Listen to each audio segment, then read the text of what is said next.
Welcome, everybody. Thanks for joining us for NBA action on 2K Sports.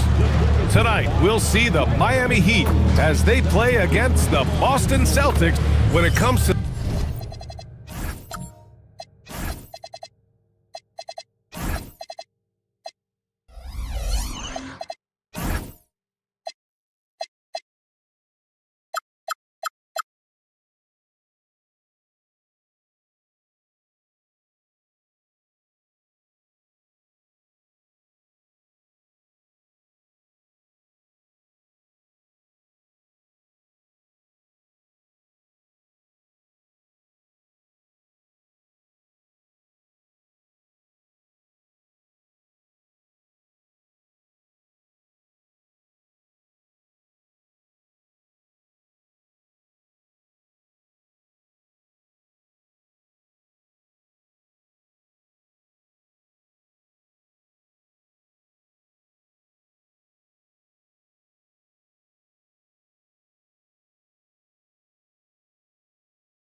Let's meet the Boston Celtics. Stan, we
expect to see a lot of action inside tonight. Both of these teams have powerhouse front courts. Yeah, Kevin, it could get very, very physical down low. You're right about that. It is size versus size. They're going to be fighting for position, fighting for every rebound, Kevin. It's kind of like an old school energy to this matchup. So here's Miami's starting group. They've got Gary Payton. He's out there with Wade. James is out there with Howard. And it's Sorber in at the power forward. Sorber with the rebound. And so James will bring it up for the Miami Heat. Down low. That's good from Howard on the assist by LeBron. And I'll bet that's what they talked about before the game, getting the ball inside early. And about a minute gone here in the first quarter. Back to Holiday. Outside Tatum. Clock at 6.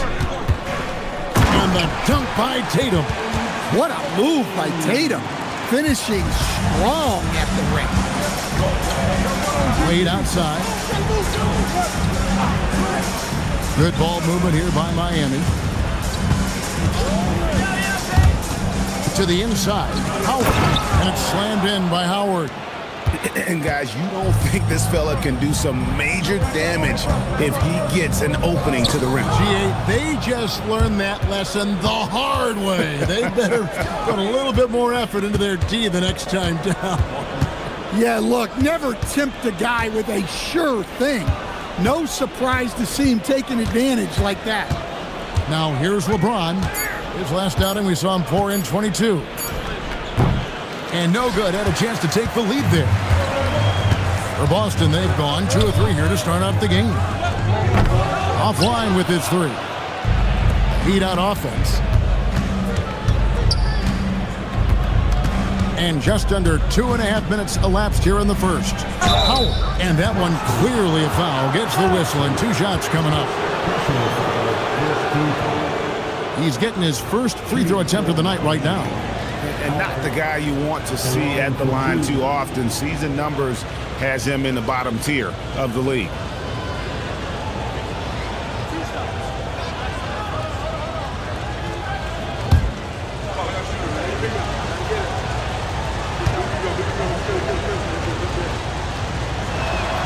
And the free throw is good. Now leading by 1.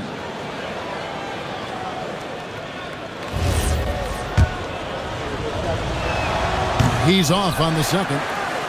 Lots of layers to it, Coach, but what is the best part of Jason Tatum's game, in your opinion? Wow, now that's a tough question, Kevin, because this guy can do it all. I would say what the best part of Tatum's game is he can create whatever shot he needs at any given time. He's got the ball handling skills and the shot making ability to get where he needs to go and then finish the play. Payton kicks to LeBron. Pass to Sorber. Good, and the assist goes to James. How about 3 or 4 from the floor to start? That's always a good sign. Celtics trail by 3. Outside Tatum. Good on the triple. Tatum's got 5 now. And Tatum takes a lot of threes. And you see why, given he has this kind of accuracy. James in the post. Rebound Boston. And this is their first time matched up with this year's Heat team. Rice dishes to Tatum.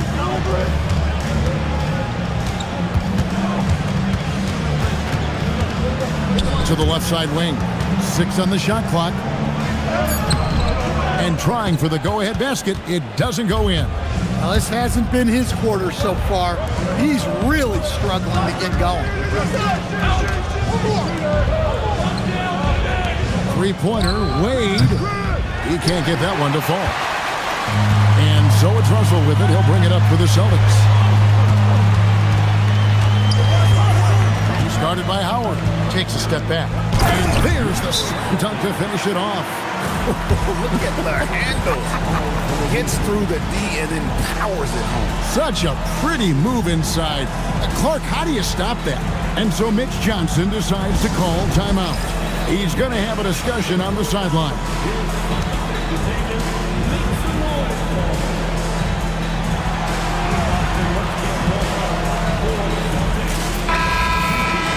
While there's a break in the action, let's take a look at the players who had the most steals in the league last season. And you look at Payton, always dangerous on the court. He leads the league. There were so many nights when he controlled the game through his defense. Not a surprise to see him ranked at the top. Miami trailing. Jordan with a screen on Holiday. Bounce pass from Bridges. And it's blocked. Holiday looking for an opening. Pass to Rondo.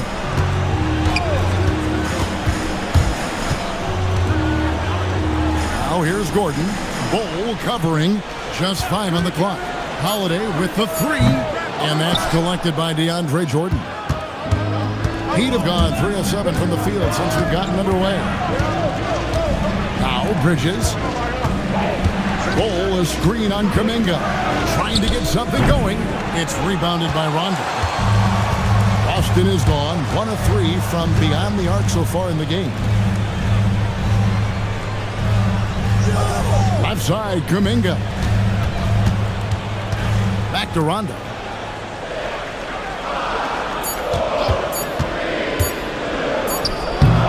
The rebound by Payton. He'll probably hear about that shot selection when he gets back to the bench. Maybe not their best option there. Iguodala no good. And we talk about the importance of protecting the rim. Right there, outstanding defense. Here's the screen. Here's Mikan. Powered down after the assist. Let him into the lane. Hard to do, but you've got to cut off every passing angle in that pick and roll. If you don't, Rondo's going to make you pay. And stolen by Gordon. Here's Holiday. And Holiday throws it down. He takes advantage of them in every way possible. And Greg, he lures them into a trap on the steal, and then bang, straight to the bucket. Turning great defense into great offense. That's the kind of stop you're looking for. And here's the fast break. Moving it up. Terrific assist. A nice finish. Solid play all around. Finding a little rhythm here that they have to like where they're at. Yeah, you're seeing their offense in a flow. Now it's time for their defense to turn up the heat a little more. And so Mitch Johnson decides to call timeout. This now will give him a chance to discuss some potential changes.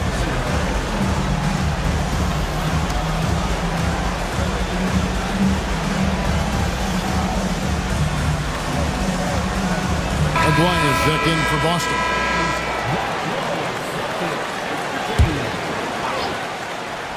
And stolen by Aguirre. Lob pass to Gordon, and then Gordon with the dunk. Well, when Gordon's team makes it this easy for him, of course he's going to throw it down hard. Here's Harrison.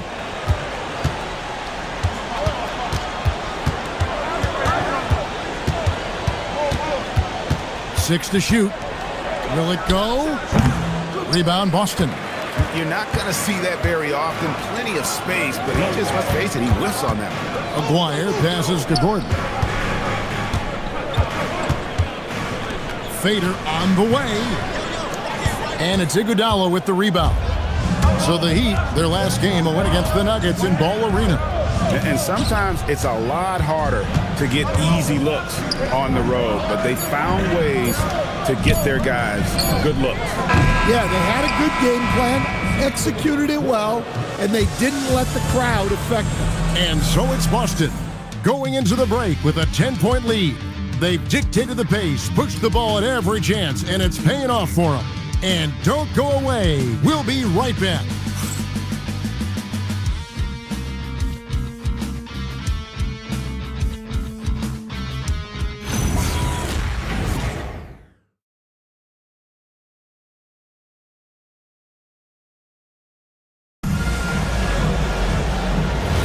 And so far through one quarter, it's been a lopsided game. We'll see if that changes here in the second. And an important part of every team's game, a look at the hustle stats for the Celtics. Well, our coaching staff has to be happy with how active they've been defensively, forcing turnovers and making the offense uncomfortable.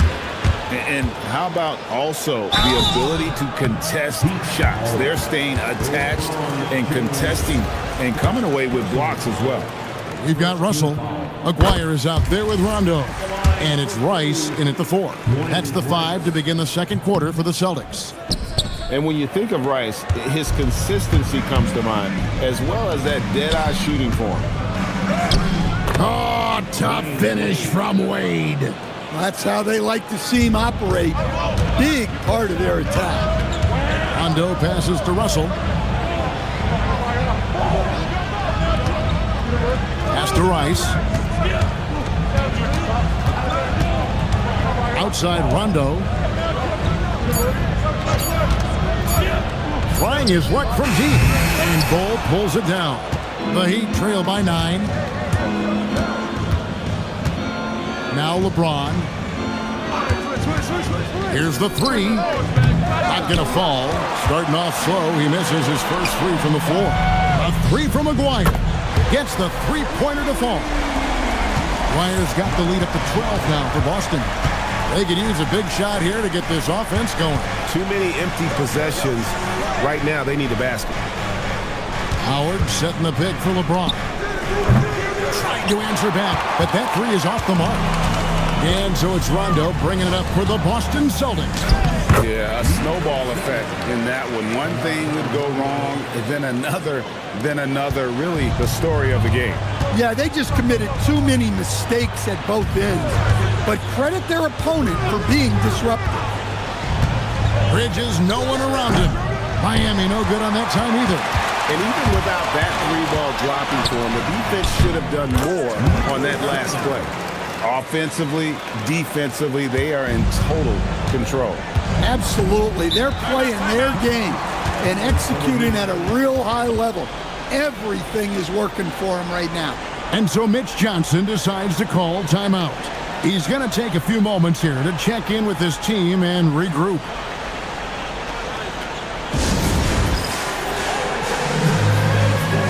Boston making some changes. Tatum, he's checked in for Aguirre. And it's Drew Holiday in for Rajon Rondo.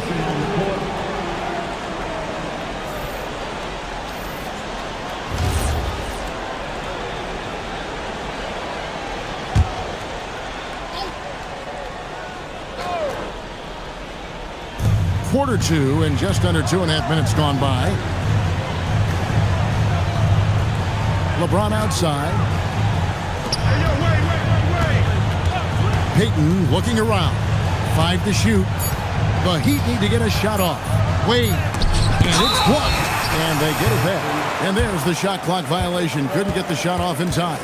A sensational block that definitely deserves another look.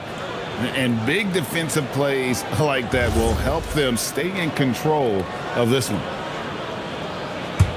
Celtics leading by 16. And even though we're very early into the season, Stan, what do you make of the top teams in the league so far? Well, Kevin, there's some that have definitely impressed me so far, but it's a long season. I want to see if those at the top can keep playing at that level throughout the year. James wide open. That's in, coming off an assist from Payton. Sometimes trailing in the game, players get sucked into trying to make that home run play. Pass to Rice from downtown, and again, Boston with the triple. The ball movement on this run has been fantastic and is a big part of why they've been able to get these good looks. Right now, let's take a second to catch up with AtLVsSac on the sideline. Hey, Kevin. Jason Tatum keeping the main thing. He said there are players that get caught up in the lifestyle, and they choose that over the game. The money is a plus, yes, but I truly love the game because I love basketball, not for the things that come with it. Back to you. You'll love to hear it. Hey, Allie, thank you very much for the report. And boy, he's really in a groove. Dominant performance last game. Same thing this time out. Yeah, for sure. He is just oozing confidence. Thinks every shot is going in. They should just keep running sets for him. And he's fouled pretty hard on that shot, but he's got the chance to pick up the points at the line. Miami shooting their third and fourth free throw attempts of the game. First one falls for him. He hits one and misses one, each at the line. Celtics leading by 19 points. Pass to Rice.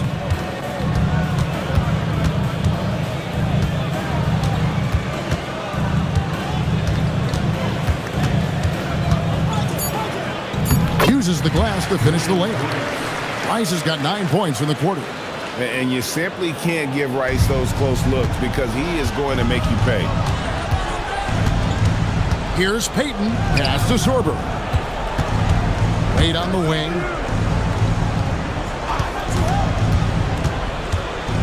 Now here's Howard. That falls. Nice feed that time from Dwayne Wade. 8 points for Howard. And he just big boyed it right there. The height advantage he's got down low, really difficult for them to defend.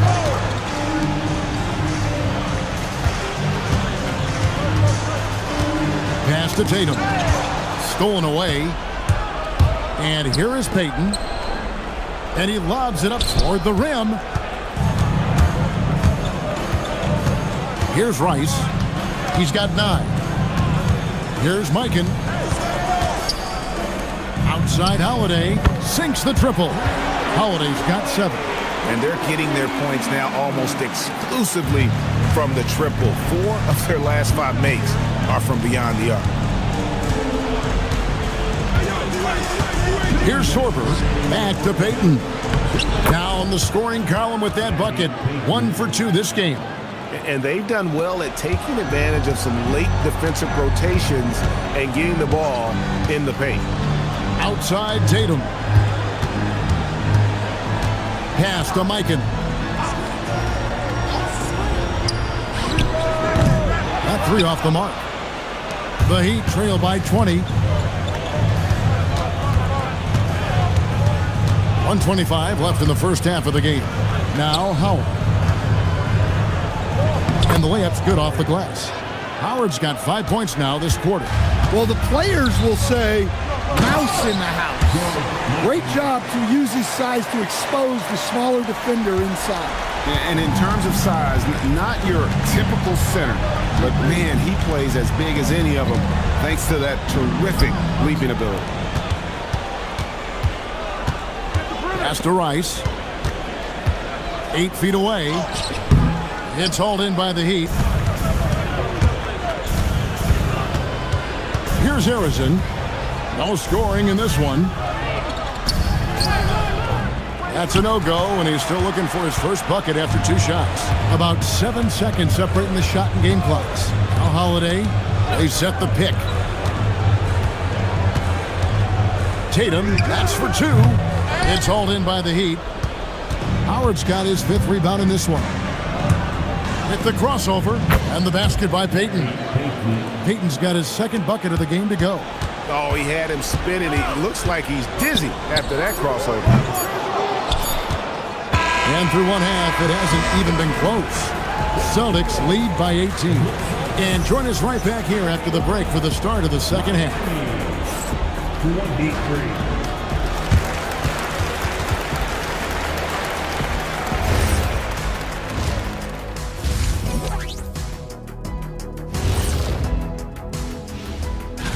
It's not too often a team can land a versatile big man like Jokic. He'll have a tremendous all-around impact on their front court. And you know his new...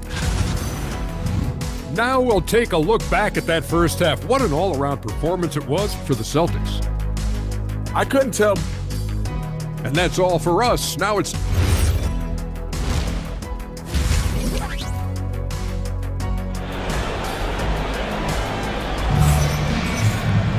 And as we dive into the second half, we'll find out if the next 2 quarters are any different from the first 2.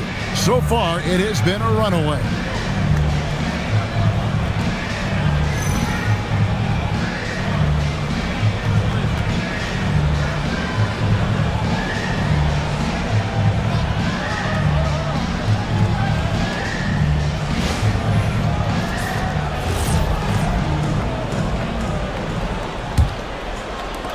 The Heat trail by 18. On the court for the Heat, they've got James. Wade out there with Payton. Then there's Howard. And it's Sorber in at the 4-man position. Bucket is good. And defensively, they are on their heels every time the ball comes inside. And so Holiday will bring it up for Boston. 22 is their biggest lead. Rice kicks to Holiday. And here's Tatum for 3. And it's Wade with the rebound. And for the Heat, they're shooting at 44%. Pretty reasonable. Hey, Greg, kind of a combo forward. Tatum at 6'8", more than capable of playing up at the power forward position. And that's where he's mostly played the last few seasons. And his rebounding is more than just serviceable. Credit him for the strength he's added over his career. Pass to Tatum. Here buries it from three-point range.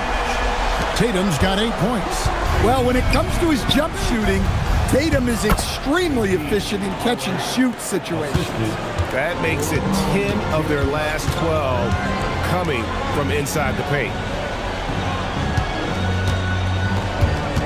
Defended by Payton. Down to 5 on the shot clock. And it's Miami with the rebound. Howard's got 6 rebounds here tonight. Payton finds James.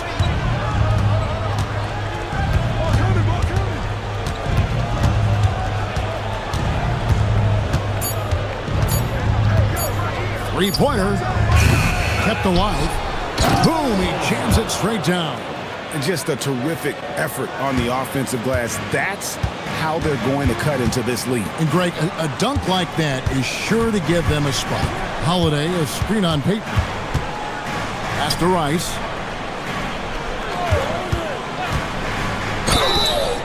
And he gets the whistle. 2 free throws coming up. Stan, you and, well, your whole family, masters of defensive coaching. So with that in mind, what makes a great defender? Wow, that is a great question, Kevin, and a complicated one in a lot of ways. Number one, length and athletic ability really help. The guys who can move their feet and have great length can cover up a lot of mistakes. But then there's the fundamentals and your ability to move your feet and great focus and determination. Pass to Bridges. Some nice ball movement here by the Heat. Iguodala, no good. Celtics leading by 17. Here's Russell. It's good, coming on the assist by Rajon Rondo. Rondo's got 4 assists in the game. Clock keeps going. 3 minutes into the second half now. To the middle. Bull, that's good. Bull's got his first points of the game. Well, he led him with the pass there, almost like a quarterback timing a route. That was impressive. Rondo passes to Rice. Outside, Aguirre. Russell, a screen on James. Shot clock at 5. Launches from deep. Rice, no good. The Heat trail by 17. Iguodala kicks to Bridges. Three-pointer. And Boston with the rebound. Outside Russell. Outside Rondo. Back to Russell.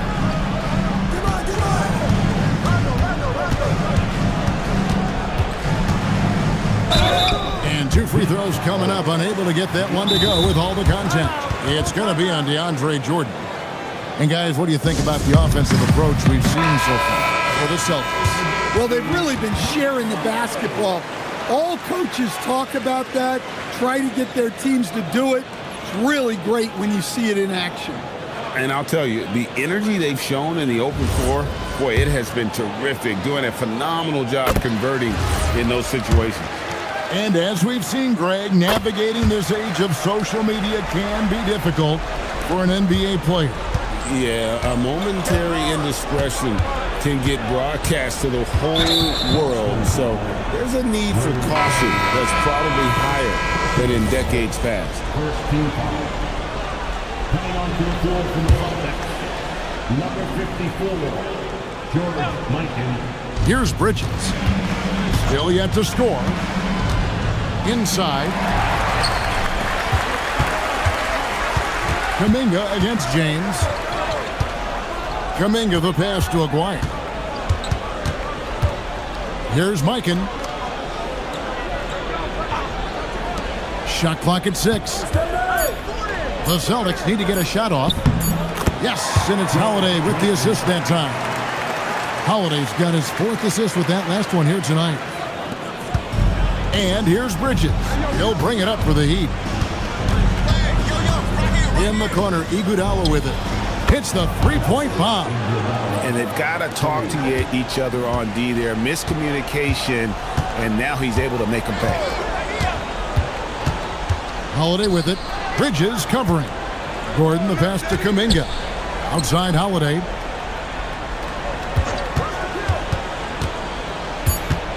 Pass to Mikan.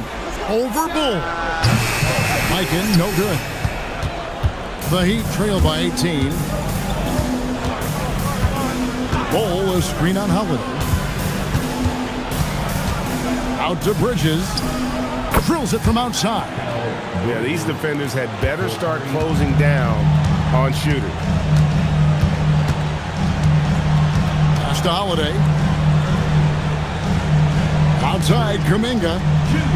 Back to Holiday. Outside, Kuminga. Now Holiday launches a three. And it's Miami with the rebound. Iguodala's got 4 rebounds in this game. And here's James outside. Well, it's been a frustrating night for him at the offensive end. Just not able to give them any kind of a lift. McGuire. LeBron with the block. One of those guys with boundless energy. LeBron James, elite potential in really every phase of the game. Nice execution by the offense, generating a good look. And timeout called by Nick Nurse. Looking for a breather and maybe adjusting a thing or two. And a quick look at some of the numbers for him.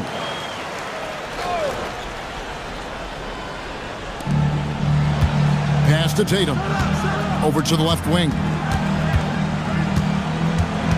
Outside Holiday. There's the pick. Lock at 6. The kick out to Tatum.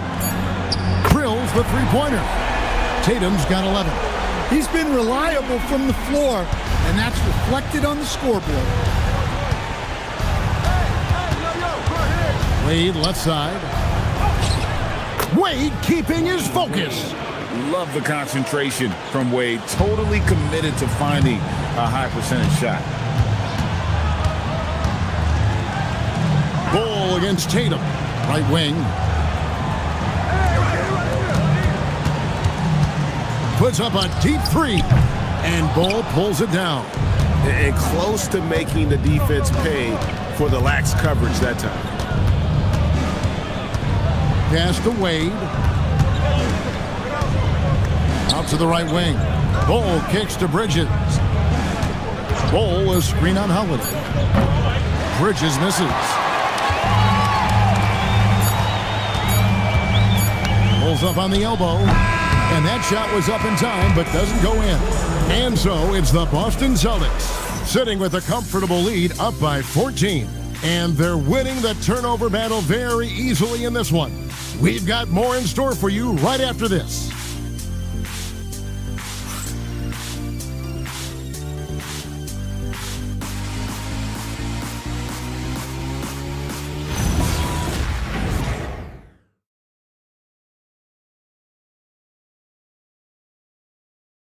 And let's take this chance now to show you the State Farm assist of the game. Yeah, an easy choice tonight. Look at the precision on this pass. Put it on a platter for him. Yeah, that's high-level playmaking. He makes it look easy, but it's not. And there may not be a lot of drama down the stretch as we head into the fourth quarter, but stranger things have happened. They've got Jason Tatum. He's out there with Russell, and it's Holiday in at the 1. That's the Boston 5. Look, Tatum draws so much attention. Someone's bound to be open. Payton kicks to LeBron. That's good. And it's Payton with the assist. Well, it's only his second 3 of the night. If he's going to heat up, the second half is a great time to do it. The shot by Holiday, no good. And he thought he had a clear path to the hoop, but the defense didn't give up on that play and cut him off. From deep, James. Another shot. And there's the nice layup by Howard. And the D getting outworked there on the putback. Can't let that happen. And I can tell you from experience, these are the types of things that drive coaches crazy. Rebounded by Howard. Howard's got rebound number 9 now. What an effort here tonight. Yeah, he hasn't had the best night from the field, but his teammates have had his back. And the lead is down inside single digits. You have to love the approach Payton takes to the game. An exceptional passer who does a great job with distributing the basketball. Back to Holiday. Pass to Tatum. For the 3. from anywhere, anytime, Tatum. And you can tell he's looking for his shot. He just believes in it. Well, yeah, and the defense is going to have to respond to that and chase him off the arc. Here's Rice, and he could not get that one to go. A lot of contact, and he'll go to the line for 2. Personal foul. First team foul. At the line, Glenn Rice. At the line for 2 shots. And that one falls to Rice. Both free throws good from Rice. They're doing a better job of working themselves to the line here in the second half. And so it's Mitch Johnson calling timeout. He's not taking any chances and wants to huddle him up right away. Right now, let's take a moment here to catch up with AtLVsSac on the sidelines. Over the last break, I listened in on Mitch Johnson's huddle. He questioned his team's effort, asking them, should I put in the bench right now? Wake up, guys. We can still win this game, but I need you all to play like you believe you can.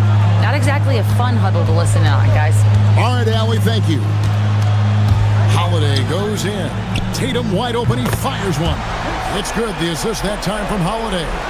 Tatum's got 12 points in just the second half. Wade outside.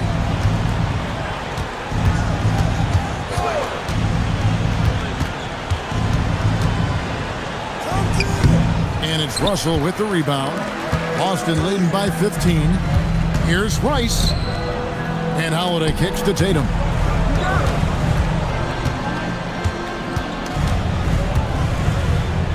Count that as his 7th field goal, 9 tries. He's shooting 78%. Boy, you have to be impressed with the offensive production. They have got it firing on all cylinders. Well, clearly the defense has had no answer for them. Might be time to try something different. Well, we know what kind of scorer he is, but he could use a little help. We've played just over 3.5 minutes now in the fourth quarter. And that one drops. Tatum's got 21. Well, they just need to keep getting him the ball. He has been terrific this quarter. Outside, James. Heat moving the ball around. Payton with a screen on Tatum. Pass to James. Howard controls the rebound and puts it back up and in. That is really good work there on the offensive glass. And it's Nick Nurse calling timeout here. It's a chance for them to regroup and refocus. Boston leading by 15. Covered by Payton. The 3 from Tatum. Good for the basket. Number 9. He's only missed 2 shots from the floor all night. Yeah, great outside shooting, really fueling this run. James, the pass to Payton. Over Holiday. Payton can't get it to go. And it's Russell with the ball. He'll bring it up for the Celtics. 22 is their biggest lead. Holiday, the pass to Tatum. Here's Rice. Lets it go with the 3. Rebounded by Howard. Howard's got 11 rebounds in the game. Pass to Payton. Now James. Here's Sorber. James looking around. The shot misses. Just not much success when it comes to shooting. Now Holiday, and stolen by Payton.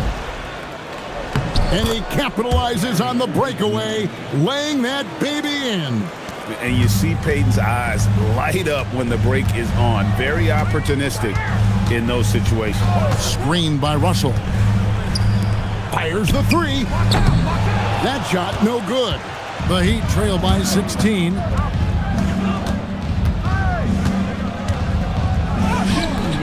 Holiday there for the rebound.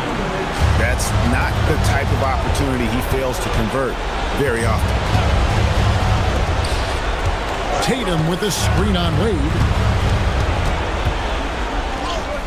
puts it right back up and in. Well, credit them for maintaining that aggression, even being up this much.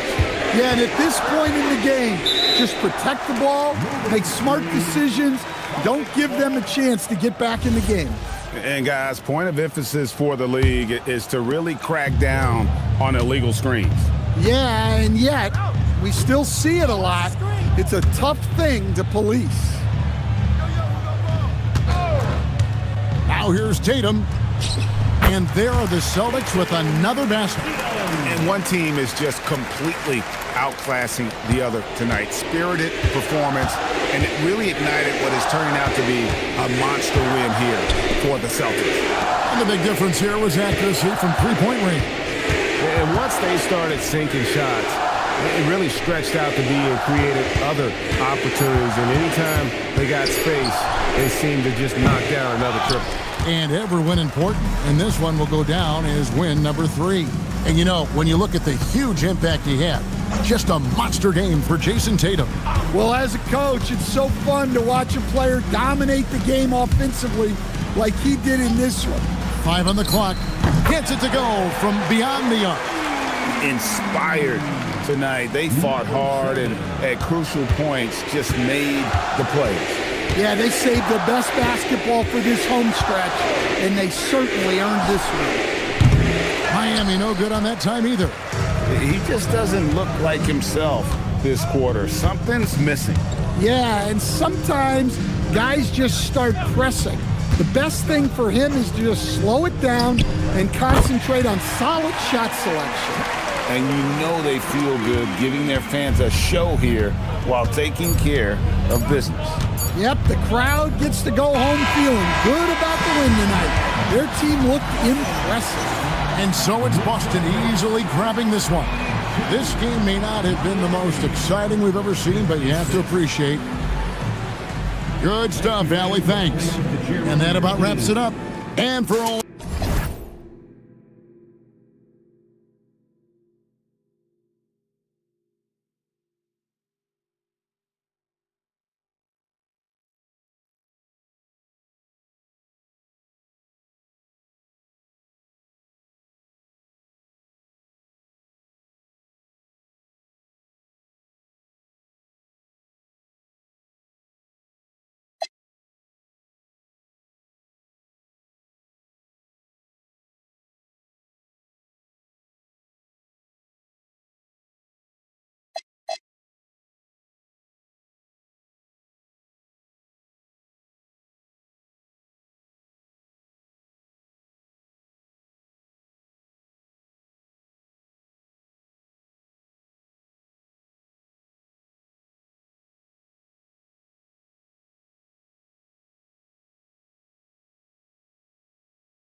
Welcome to 2K Sports, everyone. We have some exciting NBA action coming up. Here alongside Tim Legler and Grant Hill, I'm Brian Anderson with AtLVsSac joining us, of course, tomorrow.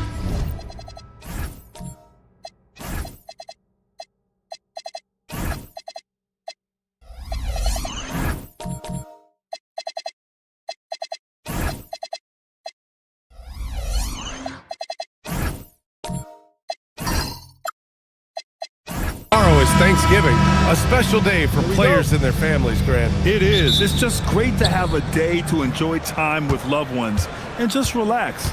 And obviously, BA, I love Thanksgiving because I love to eat. Now Atlanta's starting five. We've got Davis, and it's Yao in at center, filling out the middle.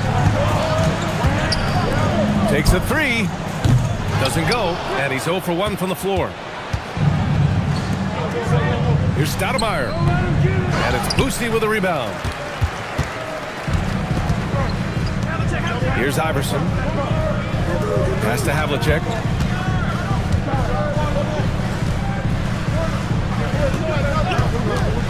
There's the triple. Iverson can't hit. Here's Atlanta with the ball. And just about a minute into this first quarter. Now Ibaka. There's the three. Nails it from beyond the arc. Coming out swinging and hitting the game's first bucket. And that begins what should be a terrific battle between these teams. Three-pointer. Pure from three-point range. And both teams running long-range plays that are working. Yeah, just going back and forth. It is really competitive out there. Pass to Havlicek. Fires the three. And another Sacramento three. And that's what they want to do. Get him open looks early. The Hawks have gone 1 for 3 so far. They set a pick. From deep. They get it back. Yao passes to Carter. Drains the triple. He's an absolute beast to deal with for the defense. Sometimes he can even leave you feeling helpless. Pass to Ibaka. Sacramento passing it around. Here's Iverson. The three ball. Yao with a rebound. Now here's Davis.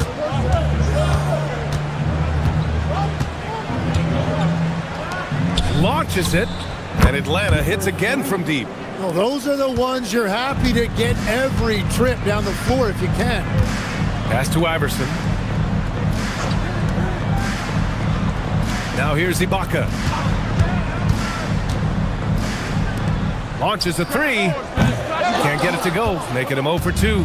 Well, he was hoping to respond with a three of his own. He just couldn't get it to go. There's a screen to the paint. It's tipped. Here's Iverson. He takes it in. Ibaka, good. That's the right pass to make. Beautiful job. The Hawks leading. Just under 3.5 minutes elapsed here in the first quarter. Yao passes to Davis. Team's foul. John Boosie. First personal foul. First team foul.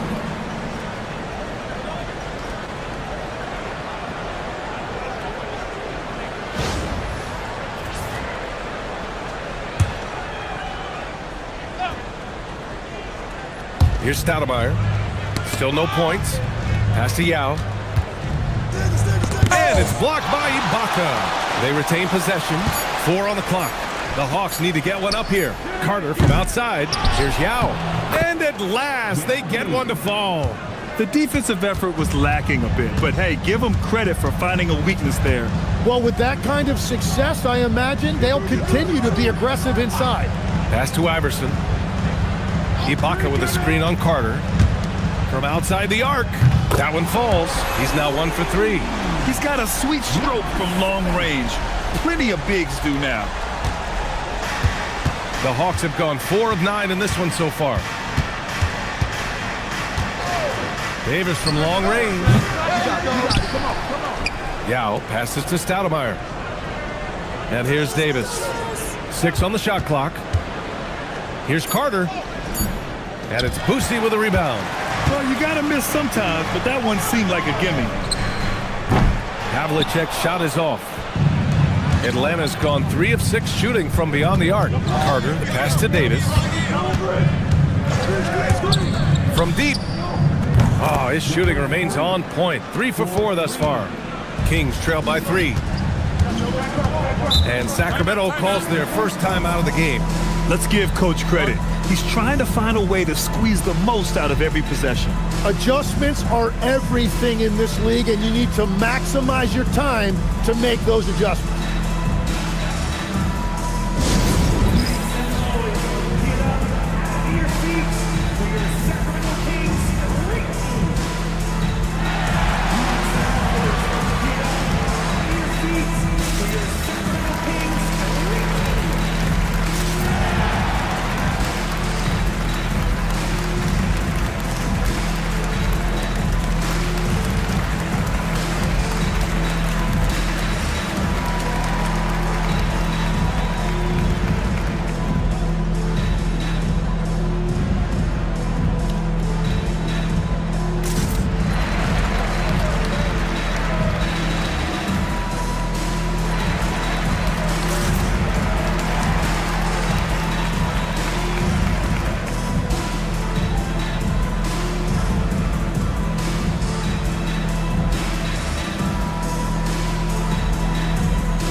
And it's a completely new group for Atlanta.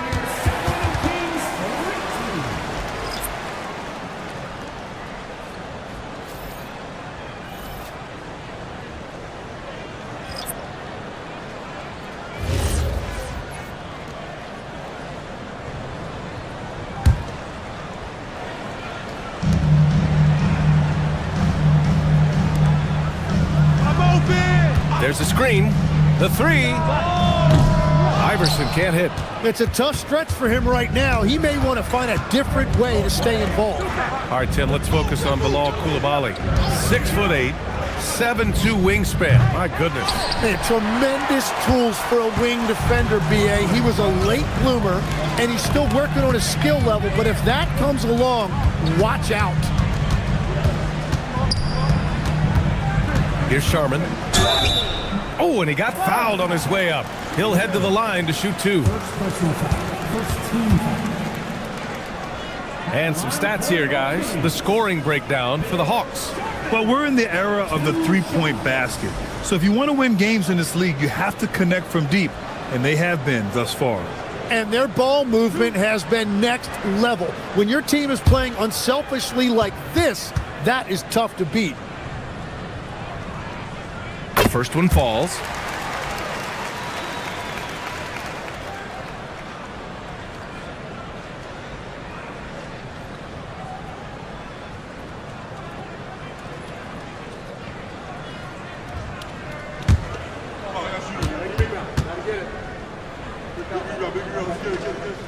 And so he hits both.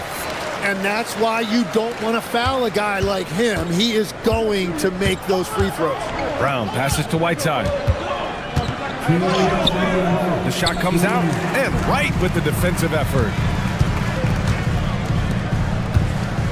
Here's Embry. He came away with 14 points in his last game. Here's Iverson. Gets it to go. Makes him 2 for 5. Well, the defense allowed that one. He had a clear path to the cup. 1:33 left to play in the first quarter. Outside, Brown. Just 5 on the clock. Fires the 3. Rebound by Sacramento. And they've come out with a fearless approach on the board. Iverson passes to Sharman. And looks like an illegal pick was set. That gets the ref's attention. You're not going to fool the officials too often on an illegal screen. Well, my feeling is you just want to make sure it's called consistently both ways.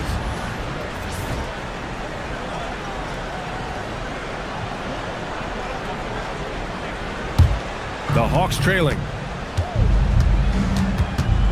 Ingram on the wing. Pass to Van Arsdale. There's a screen by Whiteside. And Atlanta misses again. He created the opening. He got the angle. Unfortunately, that miss is just on him. First personal foul.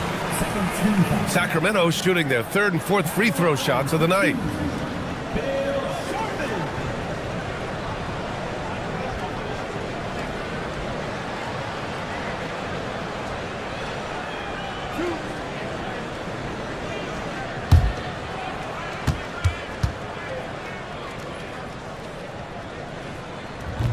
That free throw misses.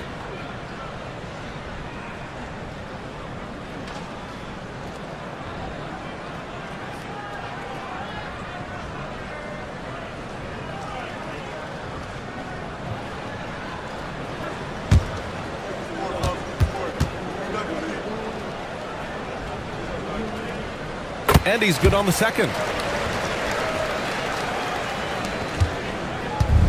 43 seconds left in the first quarter of the game. Outside Ingram. Pass to Brown. Just 5 to shoot. Here's the 3. No luck on that one. I love how they've attacked the boards here in the first quarter. Here's Iverson. Back to Johnson. Right with a screen on Whiteside. Fires it. And another miss by Sacramento. He expects to make every one of those, and we expect him to make them too. 1 quarter in the books, and it's been a close one. The Kings on top. They lead by a bucket. And we'll get things started in the second quarter when we return.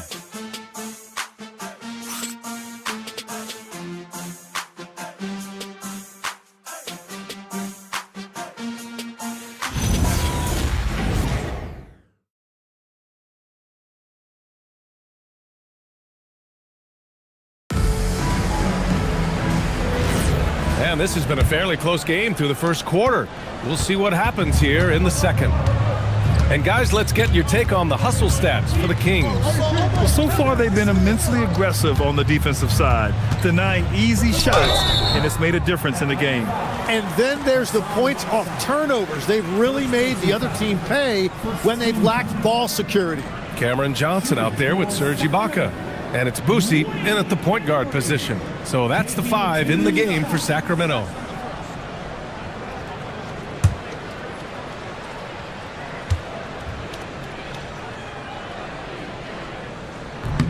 And he makes a first. And players these days with great ball handling, but occasionally getting away with a carry at times. Oh, you know, BA, the old discontinued dribble. I mean, this might be where tracking cameras could start to help because that's such a tough call for an official to assess in the moment.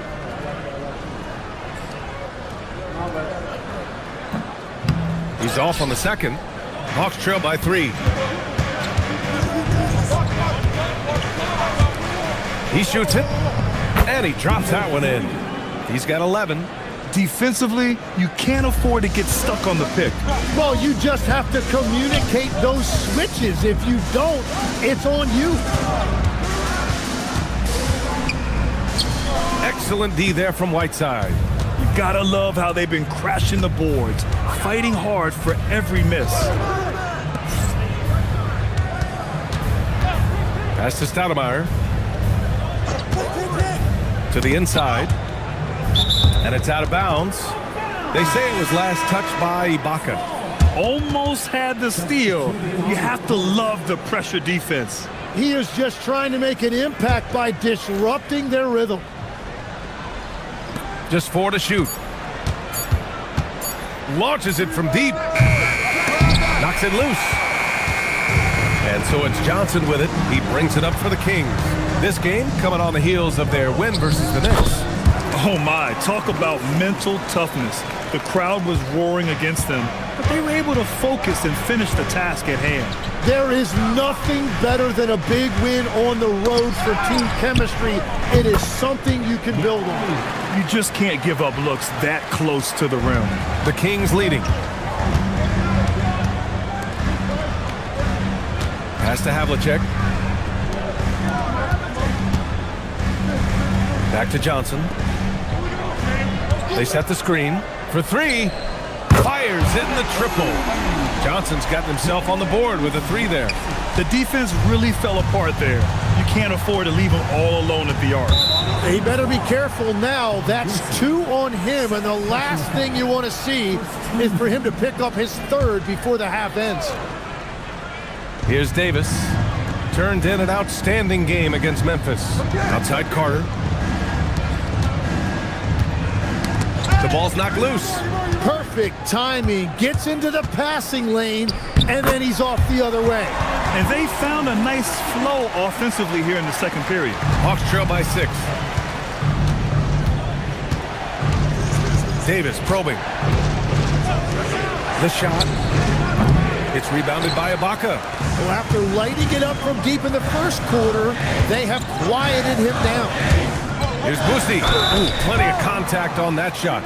Officials call the foul, and he'll take 2 free throws now. Sacramento shooting their 7th and 8th free throw attempts of the game. Timeout called. Sacramento.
And he drops the first.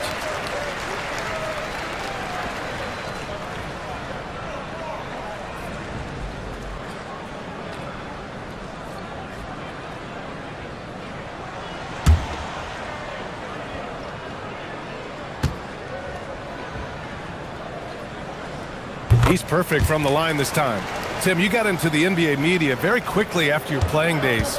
Were you naturally drawn to this side of the game? Well, B.A., I think I always saw the game as a coach would, trying to watch all 10 players at the same time. So for me, the ability to stay connected to the game while also talking about it and hopefully teaching people really is what's drawn me to it from the beginning. And no suffering the L from the broadcast table. That's for sure. You don't have to have any sleepless nights. The fader misses another, just 1 of 4 from the floor. Hawks trail by 8. Pass to Davis. To the middle. Here's Yao. Oh, and a beautiful feed leads to a monster jam. A strong finish to cut into that lead a little. Man, left no doubt with that one, Grant. Boosie passes to Havlicek. The 3 is up. Rebounded by the Hawks. Yao's got rebound number 7 tonight. Good ball movement here by Atlanta. And Sacramento making a change here. Second team foul. In for your Kings, number 3, AtLVsSac.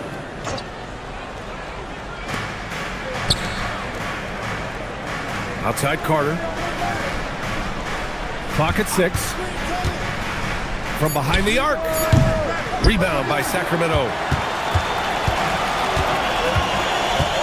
Here's Boosie. He has 6. Drills it from deep. He has 6. You like how their perimeter game is building out. They're feeling it right now. From the wing, here's Yao. And he gets it to go. 4 for 6 so far. Well, he's raising the stakes here in the second quarter and being more efficient in the process. Here's Iverson. He's got 5. Lets it go from deep. Yao with a rebound. Yao's got rebound number 9 now. What an effort here tonight. Outside Davis. Oh, there's the alley. Here's Havlicek. Check by Davis. Got a hand on it. And they're able to recover. And it's good. 2 points. And the Kings lead by 9. And Davis has got the ball here for the Atlanta Hawks. This, of course, their first opportunity to play Sacramento this season. And so Joe Mazzulla calls a timeout. Coach probably just checking to make sure everybody's on the same page here.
Substituting on court.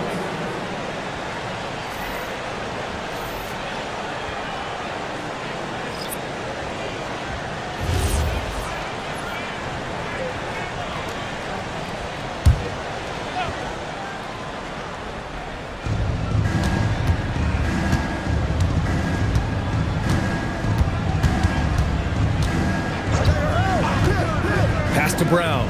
Beyond the arc. And it's Sacramento with the rebound. And this is exactly who you want taking that shot. He just missed it. Sharman, the pass to Havlicek. Here's Iverson. Coming off a 16-point game against the Knicks in New York. Down to 5 on the shot clock. Here's Sharman. Off target. That would have pushed the lead to double digits. We've got 1:55 left in the second period. Pass to Ingram. Left side, Brown.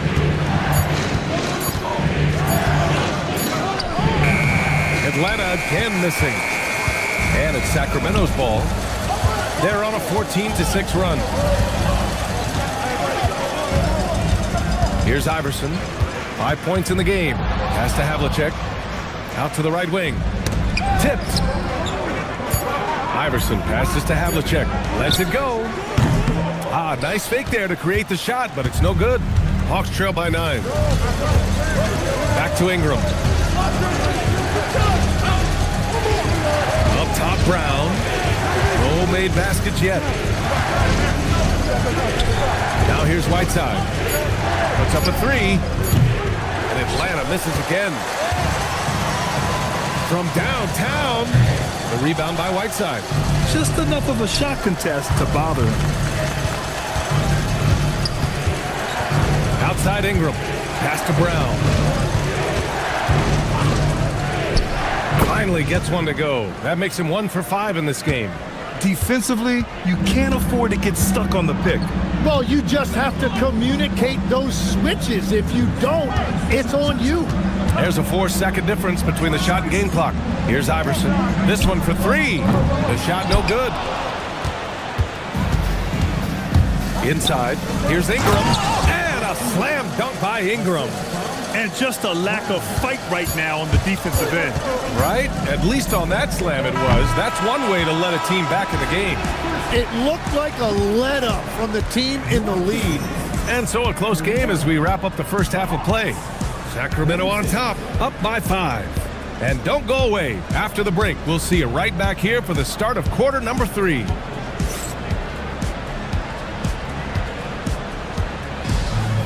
Please direct your attention to center court. And get ready for the fan half-court show. Drum roll, please. They're thinking about the shots.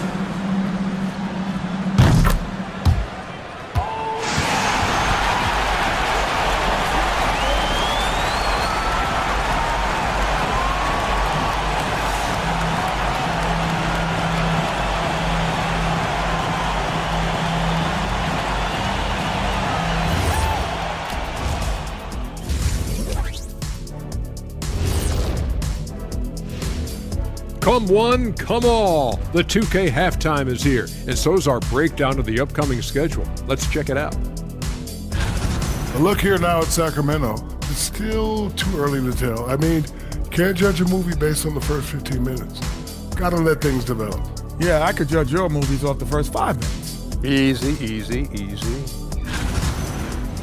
And looking back at the first half of this game, it's likely we'll see some adjustments for the Atlanta Hawks. I'm impressed with their effort on the glass. Big positive in my book. They just need to keep it up, Ernie. Yeah, that's been their big advantage thus far.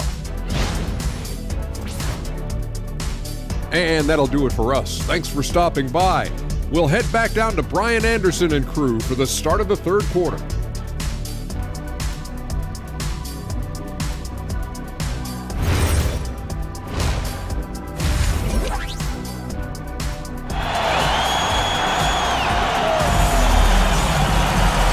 After a fairly even first couple of quarters, this second half could turn out to be a great one, as both teams trying to gain an edge.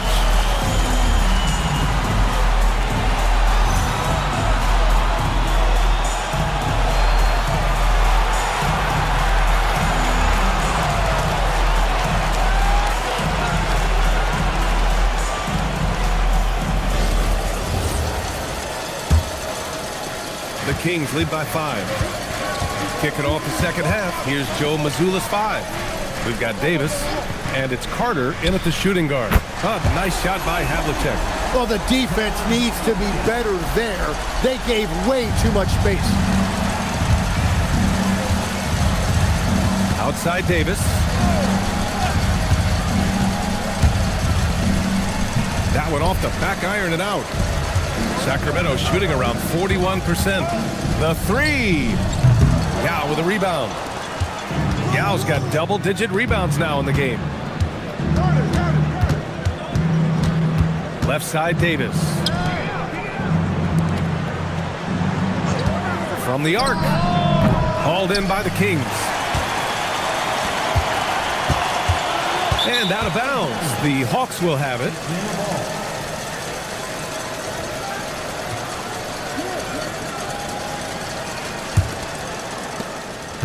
And here's Davis. He'll bring it up for Atlanta. 8-point game. And the call is going to be, yes, an illegal screen. The screener was leaning a bit right there. His feet may not have been planted. Pretty obvious call by the officials. Also, the ball handler needs to wait until the screener's feet are set. Pass to Iverson. Here's Boosie. Screen by Ibaka. And another miss by Sacramento. His offensive output just isn't there tonight, but his teammates have found a way to pick up the slack. Here's Stoudemire. Still without a bucket. Pass to Yao. Shot clock at 6. Takes the 3. And the basket by Stoudemire. Defensive mix-up there. He's the last guy you want to leave open.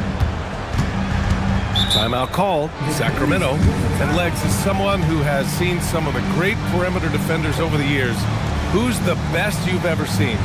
Well, the best defense, Brian, I ever played against were those mid-90s Bulls teams when you had to go up against Jordan and Pippen on either wing. And then more modern-day players like Drew Holiday, even a guy like Tony Allen when he was in Memphis, they stand out to me as well. First team all defense, Tony Allen. Year in, year out, a nightmare to go up against.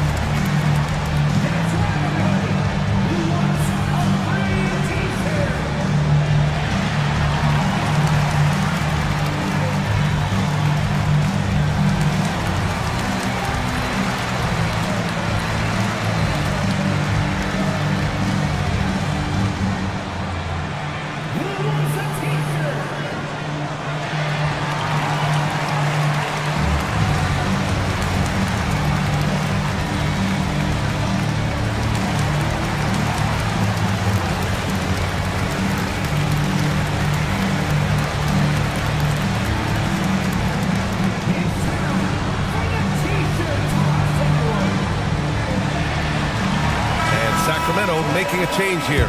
Johnson's checked in.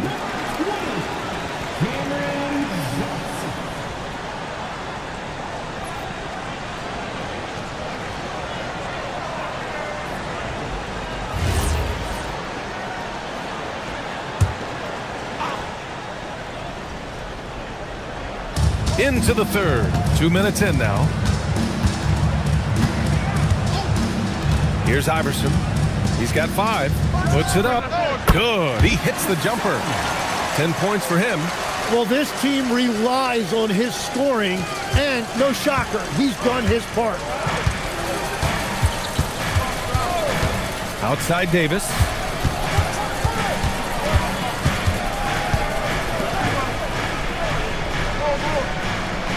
And there's a pick. Shot clock at 5. Here's Stoudemire. Offline with a 3. Yeah, just 25% to start this half. They're going to have to start getting higher percentage shots. Oh, not the defensive effort they need to cut into the lead. Boy, good call. You have to at least try to protect the rim. Yeah, I mean, when you're fighting back, you cannot give up plays like that. And it's Davis penetrating.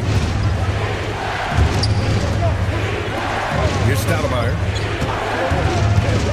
4-3. Doesn't go that time. Well, you have a feeling this would be a completely different game if it wasn't for his brutal shooting performance. Ibaka with it.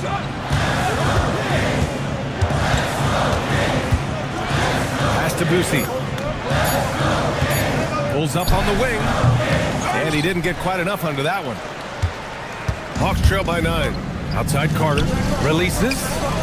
And Atlanta misses again. Here's Iverson. Oh, not wasting any time and taking the shot and hitting it. Iverson's gotten his 3rd basket of the night. And their defense has been significantly worse since halftime. They are going to have to make some adjustments. Down low. Here's Yao. Blocked! Here's Boosie. 6 points for him. Pass to Ibaka. Lets the 3 fly.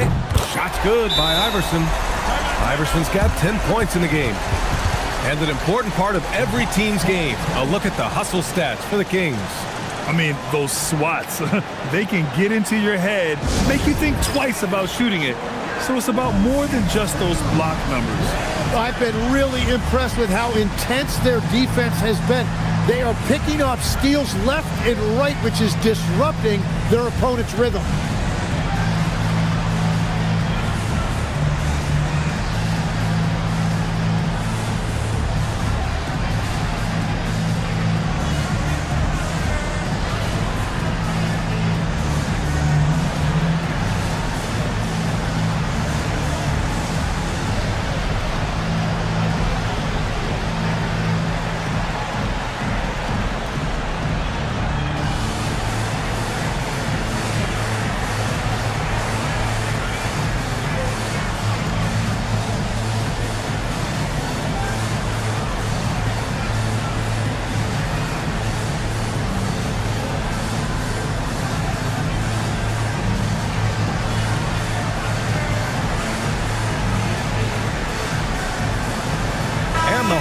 will go for a different look here.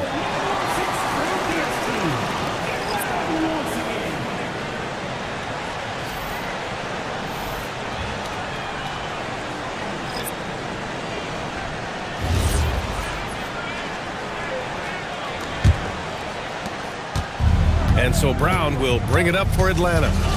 They trail by 14. They set the pick. There's Davis with the three. Embry grabs the miss. Here are the Kings with the ball now. They're on a 12-3 run. Sacramento passing it around. Outside Johnson. Pass to Iverson. Fires for three. Can't get it to drop. Well, he's not having as much success shooting the ball early as he wanted, but so far, it's not hurting their team performance. Oh, shots blocked. Embry passes to Iverson. Fires from deep. The rebound by Atlanta. Brown's got 4 rebounds now. Boy, they need something to go to regain some confidence. No question. Way too many empty possessions for them. With the floater. Back to Davis. Cash money from 16 feet away. Davis has gotten his first bucket of the night. Well, that's a shot that some defenses can give up, but not to that guy. Here's Sharman, defended by Brown. Sharman can't get it to go. Hawks trail by 12. Back to Ingram. Outside, Brown.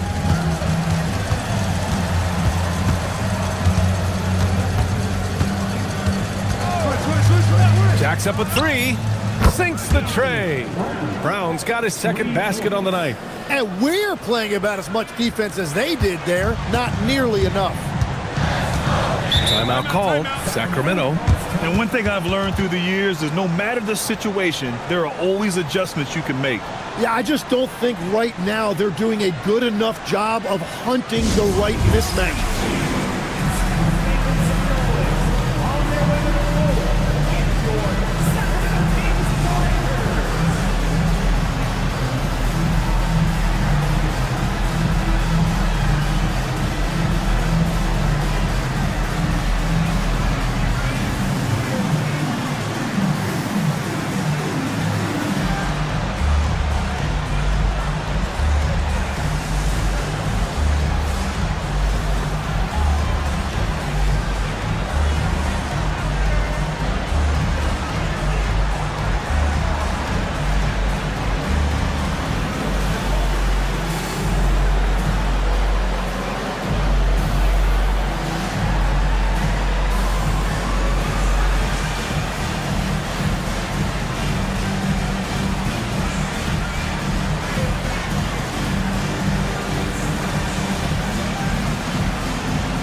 Making a change here.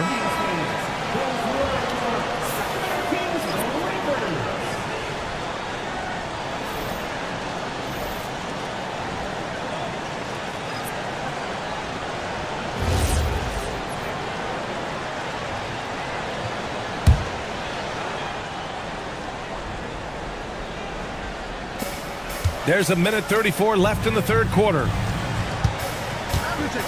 They set the pick. Over to the left wing. Tries it from 19. And it's good. Off the back rim and in. He's got 14. And a big reason they have this lead is the way he's shooting the ball.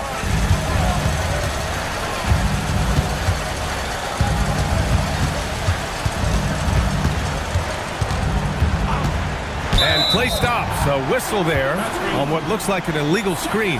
You can get away with one once in a while, but it looked like he wasn't completely set on that pick.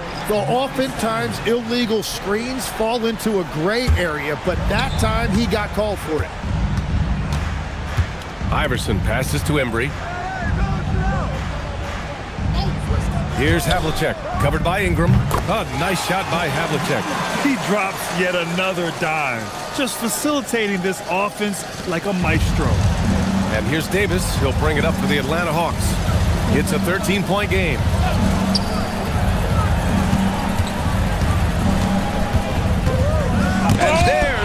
rejection. And so it looks like the Hawks will retain possession here. It's time to take a glance again at that superb block. You know, you can't ask for any better defense than that. He responded so fast to the shooter, and it stifled him.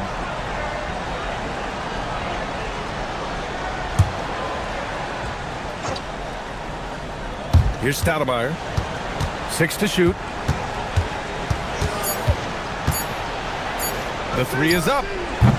And it's Sacramento with the rebound. Here's Embry. Pass to Iverson.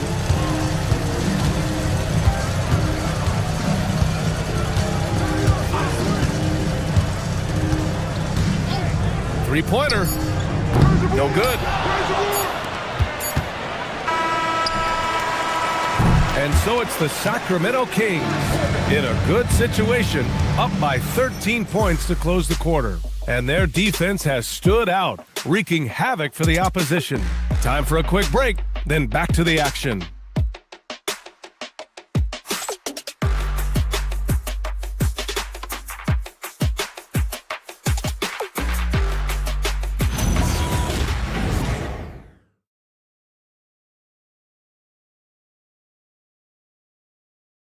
And a moment now as we take a look at our State Farm assist of the game.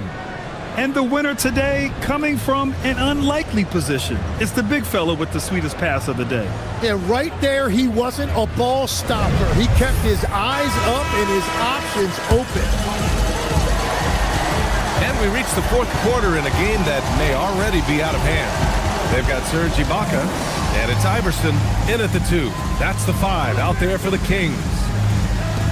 Carter from outside. Embry grabs a miss. Embry's got 4 rebounds now. Pass to Boosie. Here's Iverson. Here's Havlicek.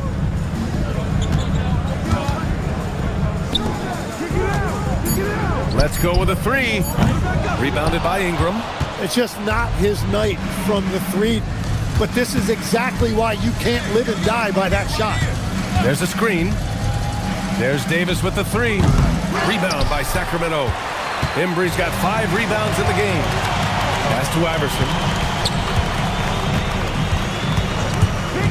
A few possessions into the fourth. Just over a minute played.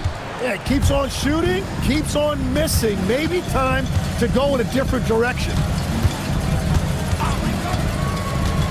Stoudemire, the pass to Yao. It's blocked.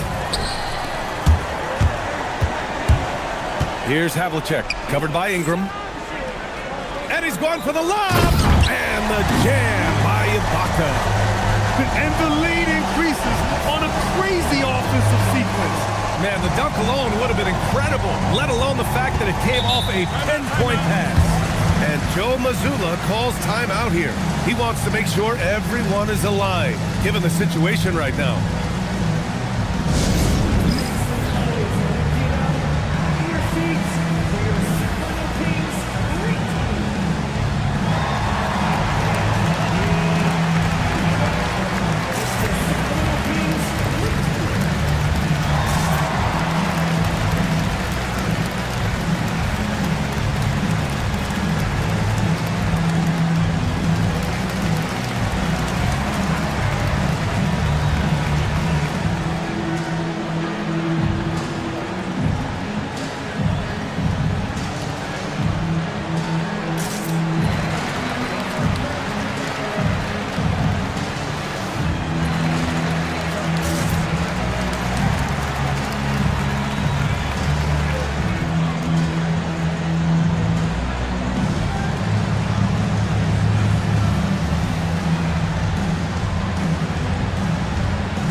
Go now to the sideline and catch up with AtLVsSac. Over the break, I listened in on Joe Mazzulla's huddle.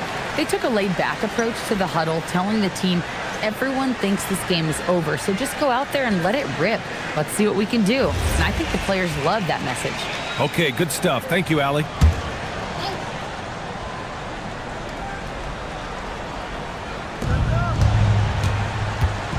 Yao passes to Davis. It's stolen away. Here's Boosie. And he lays it in off the breakaway. And the Kings lead by 17. Well, look, I mean, great anticipation on one end leads to points on the other. Well, coaches love that hustle. Not only getting the extra possession, but then converting it. He was all alone on that one. Slow reaction from the D, and it cost him 3. Sacramento leading by 14. Pass to Iverson. And here's Ibaka. Here's Havlicek. And he can't answer back. The three-pointer offline. Davis, the pass to Stoudemire. Lets the 3 fly. Embry grabs a miss. Embry's got 6 rebounds in the game. Here's Havlicek. Rebounded by the Hawks. Yao's got 14. Yep, 14 rebounds for him tonight. Outside Carter. Floats one up, and the foul is called. He missed it, so he's got a couple of free throws coming his way. Everyone in the building saw the obvious contact.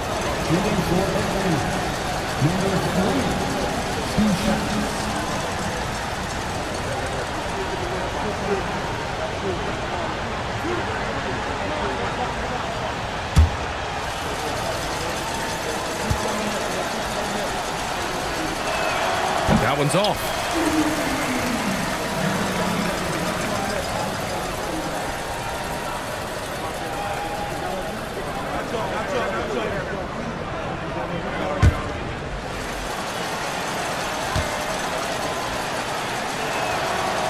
And the second free throw is good. The Kings lead by 13. Here's Boosie. Pass to Havlicek. Launches it. The rebound by Atlanta. It's been a quiet game for him to this point on the offensive end, but the team has still played well enough to hold the lead. We played just over 3.5 minutes now in the fourth quarter. Sacramento passing it around. Iverson passes to Boosie. Shot clock at 6. No one near him. Yep, that one goes. And just totally relentless, only increasing the intensity level. Yeah, he can taste a win right now, just trying to close it out. Pass to Yao. Banked it in off the glass. And that's a double-double for him now. They've struggled, but hey, you cannot lay it at his feet. Offensively, he's getting it done. Havlicek's shot is off. Nothing going his way this quarter offensively. Time to recalibrate.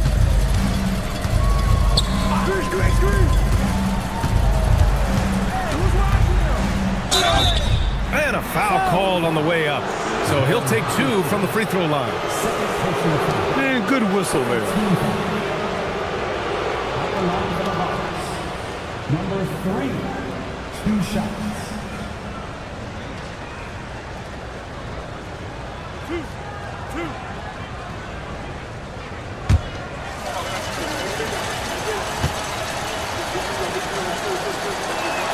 No good on the free throw. And the NBA certainly responsive to the fans, Tim. But some say they just want to complain.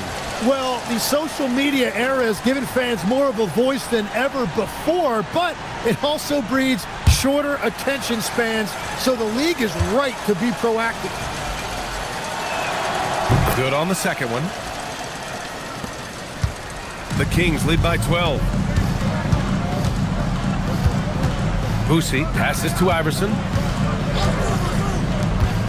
Now here's Ibaka. Fires the 3.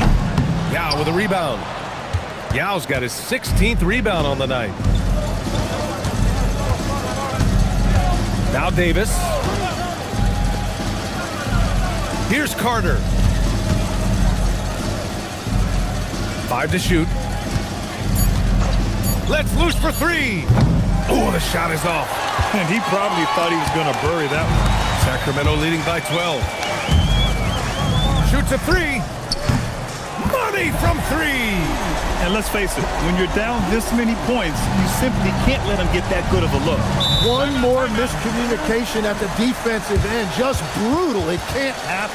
And Joe Mazzulla calls timeout here. He was quite emphatic, demanding the timeout, clearly wanting to address strategy with his team.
First personal foul for our team.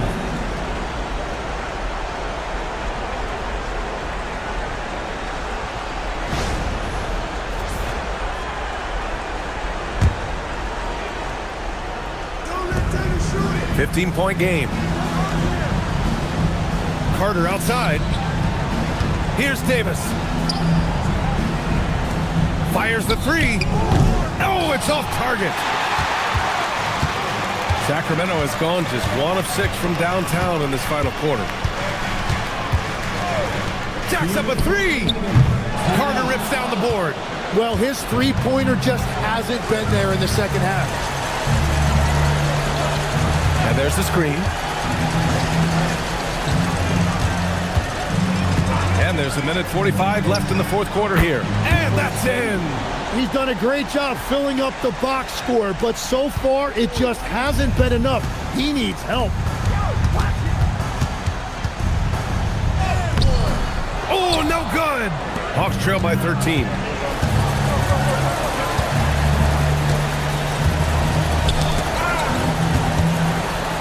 And a one-handed slam.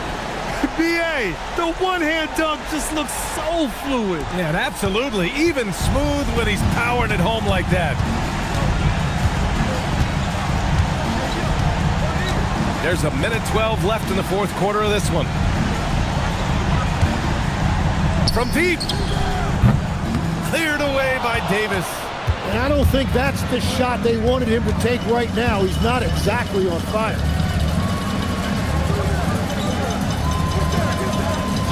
And there's the call. It's going to be an illegal screen.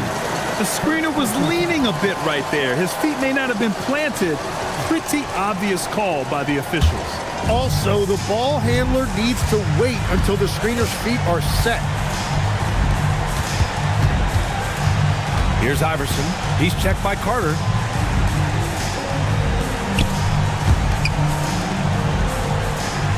Six on the shot clock. He's off from three. And it looks like they just won't have enough left here at the end. Yeah, they simply ran out of time and energy. Here's the pick. Takes a three. Oh, it's off.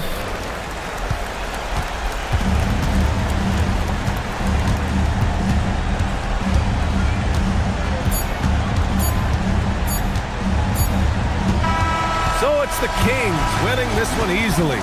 This one was a fun one to watch. They were clearly in the driver's seat down the stretch. They really were, B.A. They played with great intensity on both ends of the floor, and they didn't allow their mistakes to get the better of them. Thank you for joining us. That'll do it for now. With Tim Legler, Allie LaForce, and Grant Hill, this is Brian Anderson. As always, we appreciate you tuning in tonight. As we leave, we present our player of the game.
Starting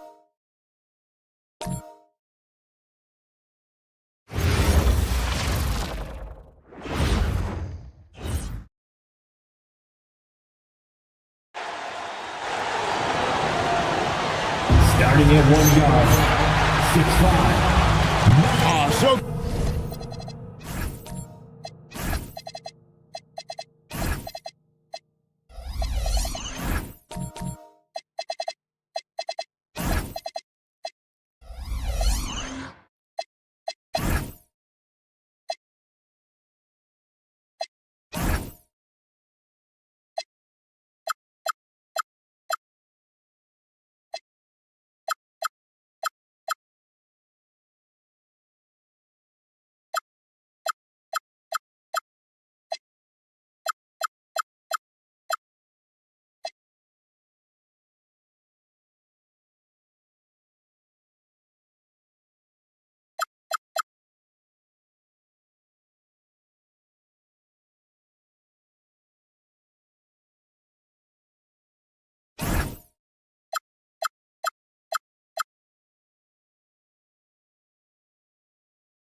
great to be here on the day before Thanksgiving, whetting our appetites with some NBA basketball, Greg. It gets no better than this. I'll tell you, these teams seem to be really hungry, right? Guys love winning the holiday games. It just makes victory and that turkey tomorrow taste a little bit sweeter. And checking out Minnesota's opening lineup. We've got Hardaway. Mullen is out there with Daniel Gafford. Then there's Parker. Now here's Hardaway, hoping to put that miserable performance against Brooklyn behind him tonight. It's rebounded by Indiana. Outside, MiaVsBos. Pass to Robertson. That's his second shot and his second basket. He's 2 for 2. From anywhere in the lane, Robertson's strength and quickness usually means he's the last man standing. Outside Mullen. Gafford misses. That's the kind of D you need when he's got the ball near the hoop. They were all over it. MiaVsBos with it. He's picked up by Parker. Willis. And the rejection by Gafford. To the paint. MiaVsBos with the steal. And here in the first, closing in on 2 minutes play. That's short off the rim. Pass to Mullen. Launches it. Yes, and it's Hardaway picking up the assist. And this is where Mullen is most dangerous. A consistent three-point shooter with textbook form. And here is Robertson. Guarded by Hardaway. A fadeaway. Count that one. Robertson's got 6. Boy, he is looking confident. Love how they're using him so far. And you know what? They're going to keep using him. I mean, he'll be the centerpiece of their offense today. You can bank on that. Now, here is Mullen. His last outing, 16 points for him. A putback, and it's Gafford on the follow. Oh, smooth. Guys, very good job getting himself in close enough that he could just tip it back in. Well said. Those kind of plays in the offensive glass can tell the story sometimes, can't they? Yes, they can. They can't allow him to beat them to too many more of those. The Pacers shooting their first free throws here tonight. And last season, when they got themselves to the line, they usually came through as a team up around 81%. Yeah, they had the kind of success from the line that would make any coach breathe a sigh of relief, guys.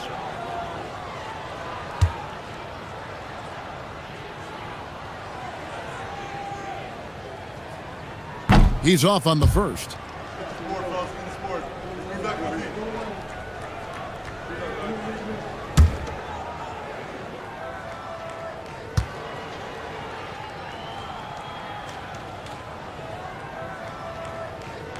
And he's good on the second.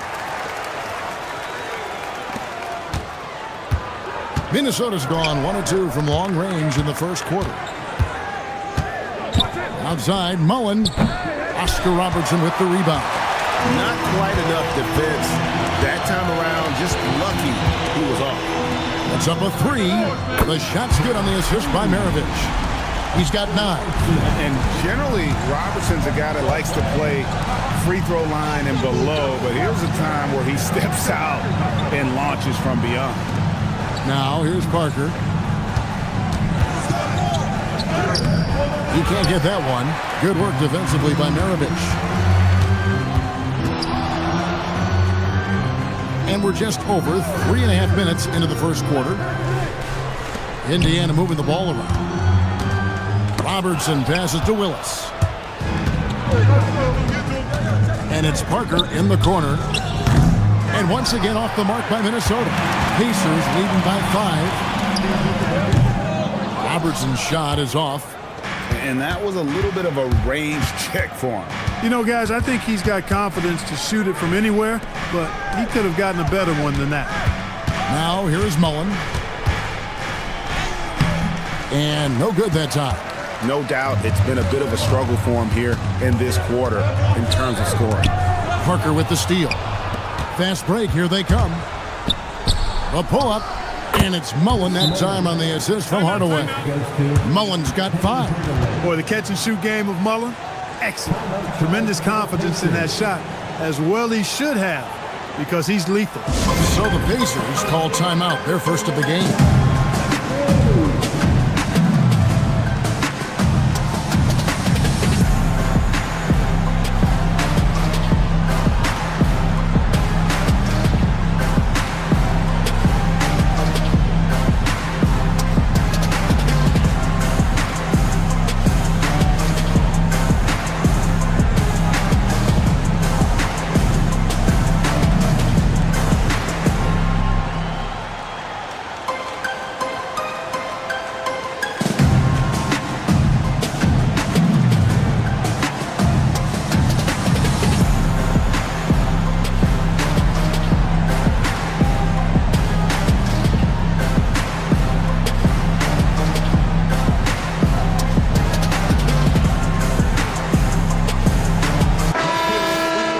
With a pause in the action, let's show you the teams that were best from the line last season.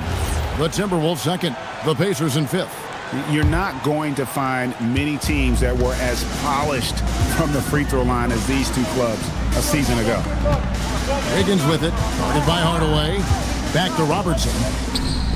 That falls. Nice feed that time from Wiggins. 12 points for him. And, you know, for the Big O tonight, doesn't really matter. Inside, outside, well defended or not, he's scoring at will. Here's Hardaway. It's rebounded by Indiana. They couldn't put the pieces together, losing the last matchup with the Lakers.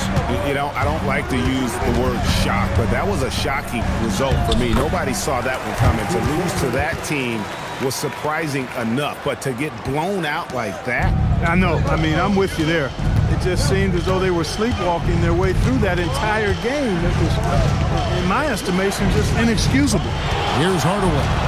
After the made shot from Tyson Chandler. Count it. Hey, I love the effort from the defense, but Hardaway able to finish through contact. Nicely done. Left side Boozer. Driving in. It's stolen by DeVos. Indiana again, turning it over.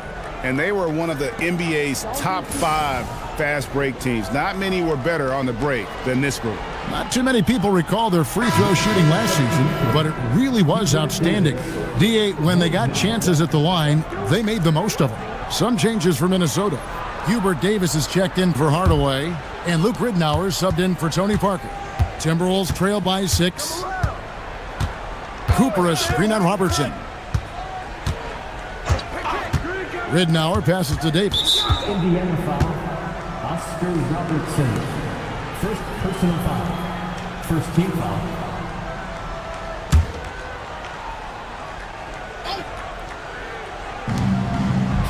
Pass to Cooper.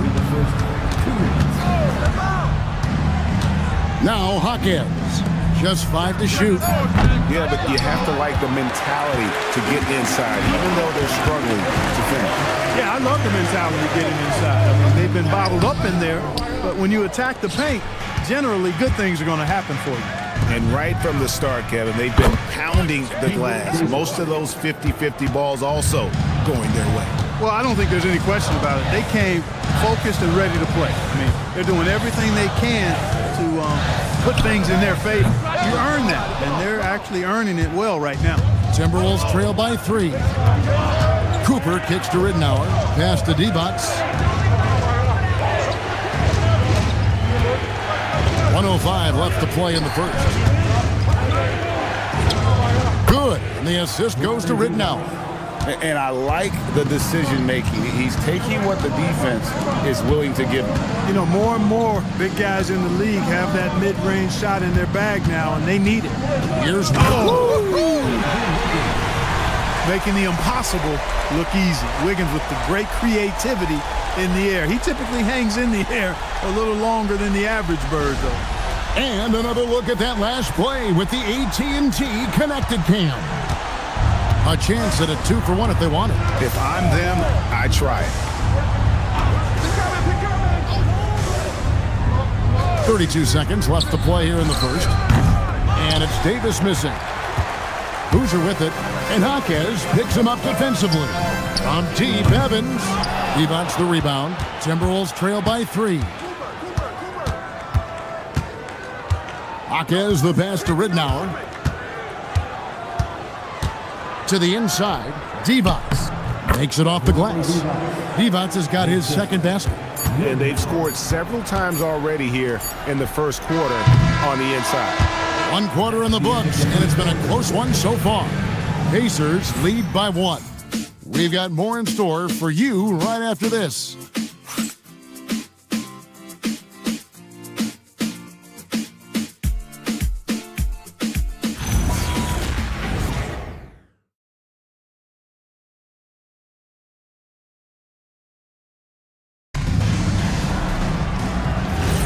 Some good action already in this one, but a fairly even matchup after the first quarter of play. And what do you guys think so far about the offensive approach for Indiana? Everything working for them inside so far, guys. Tons of high-quality shots that they're knocking down inside. And it seems they've also put an emphasis on moving the ball, working to rotate around the defense and find those quality looks. Tyreek Evans out there with MiaVsBos. Then it's Daniels. Then there's Boozer. That's the 5 to begin the second quarter for the Pacers. Daniels, a screen on Parker.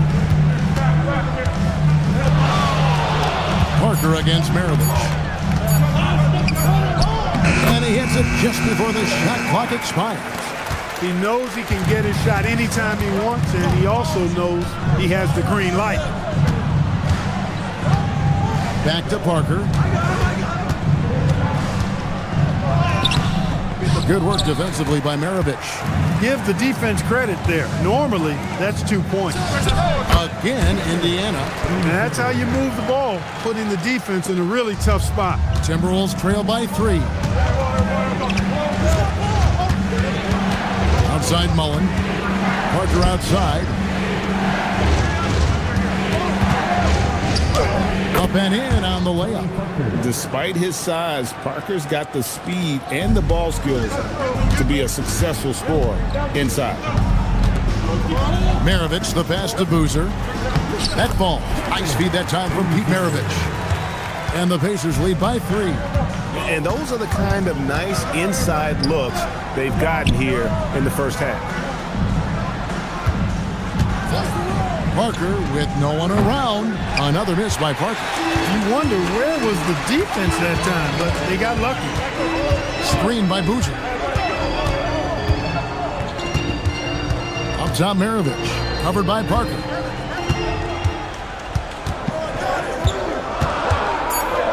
With the fadeaway. Rebounded by the Timberwolves. Not sure what the D was doing there. Clearly a breakdown. You can ill afford to give a guy like him that good a look.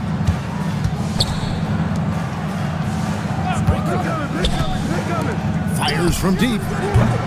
It's rebounded by Indiana. Boozer's got his 5th rebound right now in the game. Here in the second quarter, about 3 minutes played, and it's Evans missing. And the great shooters know when they've got enough opening to go for the 3. I didn't think it was a bad choice on that possession. Now here's Mullen. He has 5. And once again off the mark by Minnesota. And on an open look like that, he's very gifted at making the weak coverage pay. Boozer against Parker. From 7, and that one's good. Boozer's got 6. Clark, more so than ever, NBA offenses are putting the ball in the hands of their stars and letting them go to work. Yeah, you know, Kevin, that's because NBA offense is all about creating space, and usually your star players can do that with a high level of skill, speed, shot making, and playmaking. You can create it with strength as well, playing through a guy like Jokic, Giannis, and Luka. Willis, he checked in for the Pacers. Robertson comes in for Tyreke Evans. Hardaway's checked in for Minnesota.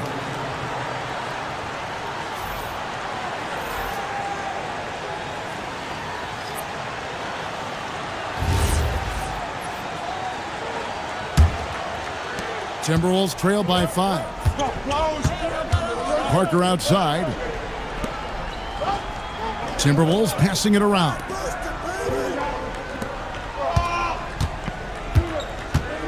To end the cold streak. No good that time. Good work defensively by MiaVsBos. And the shots just continue to say no in terms of falling. Gafford with the steal. In the corner, Hardaway with it. Back to Mullen. And it's good, assisting on the play with Hardaway. Hardaway has got 3 assists in the game. Pass to Robertson. Here's Willis, and it's blocked. And that's out of bounds. Indiana will retain possession. You gotta love strong defense, especially when it comes in the form of harsh rejections. Wow. You know, that's about as good a defensive play as you're going to see. Instant reaction to get a hand on the shot. Beautifully done. So both teams making some changes here.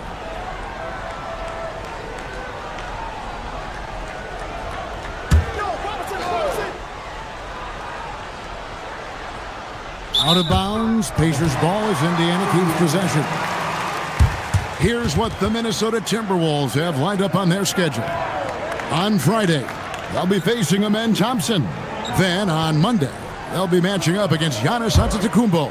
And you know, nobody loves playing on the road, but it does offer a good chance to see exactly what your team is made of. This team is going to find out a lot about itself over the next stretch of games.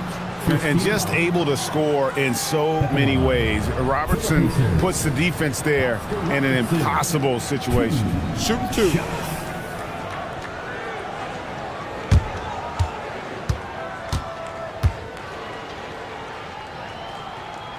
And the first one drops.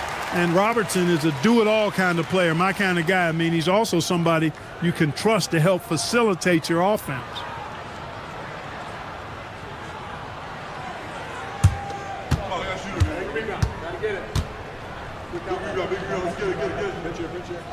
Both shots good from the stripe.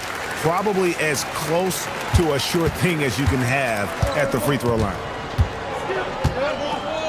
They set the pick. Jacks up a 3. Andrew Wiggins pulls it in. And they haven't been able to turn it into a big lead, but their rebounding advantage is starting to add up. Yeah, still close, but with their tough play on the boards, we're certainly seeing the effort. Ridnour with it. Hasn't made one yet. He's off on that one. Outside, MiaVsBos. Pass to Chandler. Now Robertson. Is defending. And Oscar Robertson, the bucket on the assist by Wiggins. Robertson's got 16 points. And they're forcing the ball inside, and it's working like a charm. On the wing, Hardaway.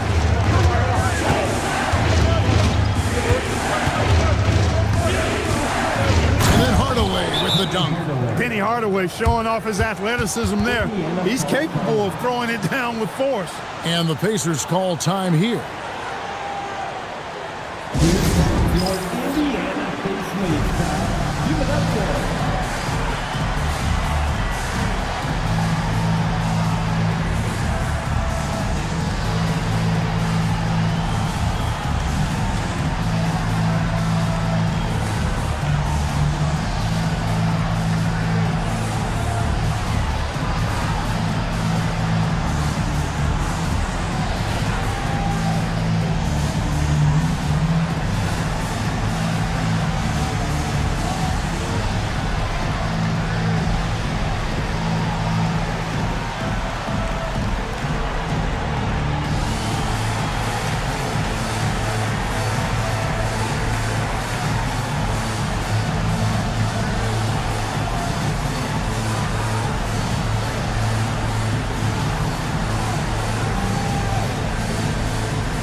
Hubert Davis is checked in for the Timberwolves.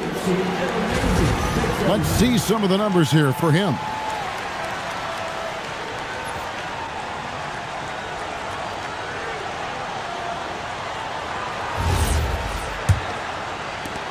And here are the Pacers now. They lead by 4. Maravich against Ridnour. Maravich, good. Minnesota's gone 1 of 6 from three-point land in the second quarter. Less than 20%, but they've continued to let them fly. Now, here's Ridnour. Nothing on the board. Hardaway against Robertson. Hardaway, no good. And they continue to control the glass. Guys, I think they've simply been the more physical team, and that's why they're ahead. Here's Robertson. We saw him go on a scoring rampage last game. We've got 1:28 left here in the second. Now, here's Ridnour. Right side, Hardaway. That one falls. Hardaway has got 6 points. You can't allow Hardaway to get these kinds of looks. He's very consistent inside. Pass to Chandler. Wiggins from outside. Out of bounds. Minnesota takes possession. Let's use this break for a quick look at the squads that really made it happen on the fast break last season. 5th, the Timberwolves. I mean, this is such a tough team to deal with. You see the numbers. They would just push the ball at every opportunity. The Pacers making a switch here. Boozer's checked in. That's in, and the Pacer lead is cut down to just 2 points on the bucket from Ridnour. I mean, the number of points they've scored in the paint already here is eye-opening. Robertson left side. And that one drops for him. 18 points for him. His shooting has been outstanding. Definitely one of the reasons they're up in this game. Ridnour dishes to Divac. On the wing, Davis. Good on the three-point shot. He is one of the best passing bigs in the league. Vlade Divac is a center that you can run your offense through. Here's Maravich. Pass to Robertson. Boozer kicks to Wiggins. Indiana moving it around. It's stolen by Davis. On the wing, Hakeem. No good on the last second attempt there. And some good action through the first 2 quarters as we reach halftime. Indiana out in front, leading by just 1. Live from Cambridge Fieldhouse, you're watching 2K Sports.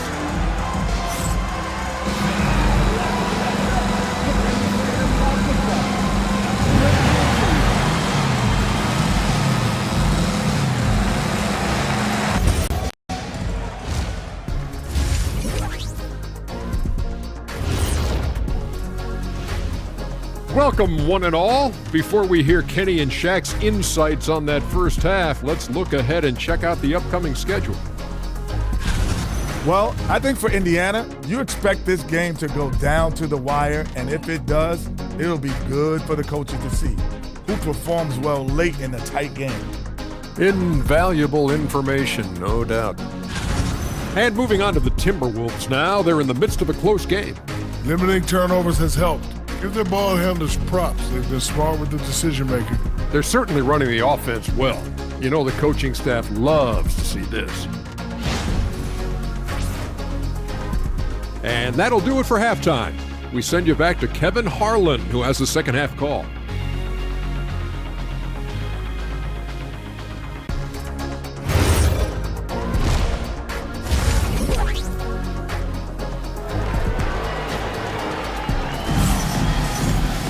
And if you're just joining us, we've played through the first half in a game that's been fairly even so far. Oscar Robertson has been sensational. No problems fighting his way to the rim in this one. A lot of points in close. Yeah, you know what, guys? They gave him too many free runs to the hoop in the first half. I think they've got to be a lot tougher on him. Body him up. Be physical with him.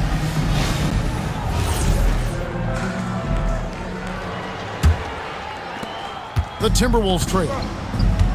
And on the floor for Chris Finch as we get into the second half. They've got Daniel Gafford. Parker out there with Hardaway. Then it's Mullen. Pete Maravich. First personal foul. First team foul.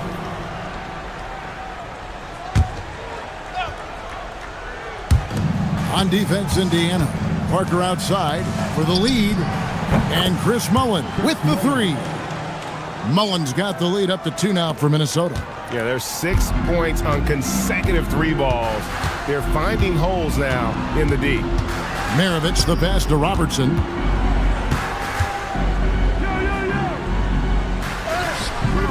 The shot comes out. Great D that time from Hardaway. Down low. And Gafford throws it down. Yeah, the assist by Parker, just brilliant. Really seeing his teammates out there. It's a close game here in Indianapolis. Willis with the screen on Parker. Here's Maravich, 18 feet away, and he knocks it down. Maravich has got 6. Well, he's effective in that medium range area. Parker outside. Shoots over Maravich, and it hung on the rim, but wouldn't fall for him. Robertson left side. Outside, Maravich. Lets it go from deep. Mullen with the defensive effort. Timberwolves have gone 2 of 3 from the field to start the second half. Robertson with the steal.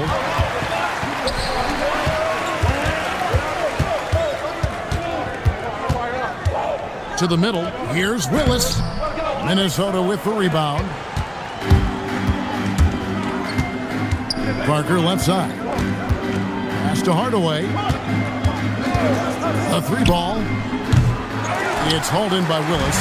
And not allowing the shooter even an inch of breathing room on that one. And guys, that's exactly the kind of high-impact defense they want to see out of him. Robertson and Oscar Robertson with the slam. You see the power and athleticism at the rim. Who's man enough to rise up to challenge the Big O? Let's see the connected cam angle on that stunning play, brought to you by AT&T. Now here's Parker. Parker sets the screen for Hardaway. Another miss by Minnesota. And Indiana shooting an efficient 53% from the field. And that won't go, missing the go-ahead bucket. Minnesota's gone 1 of 3 from downtown since halftime.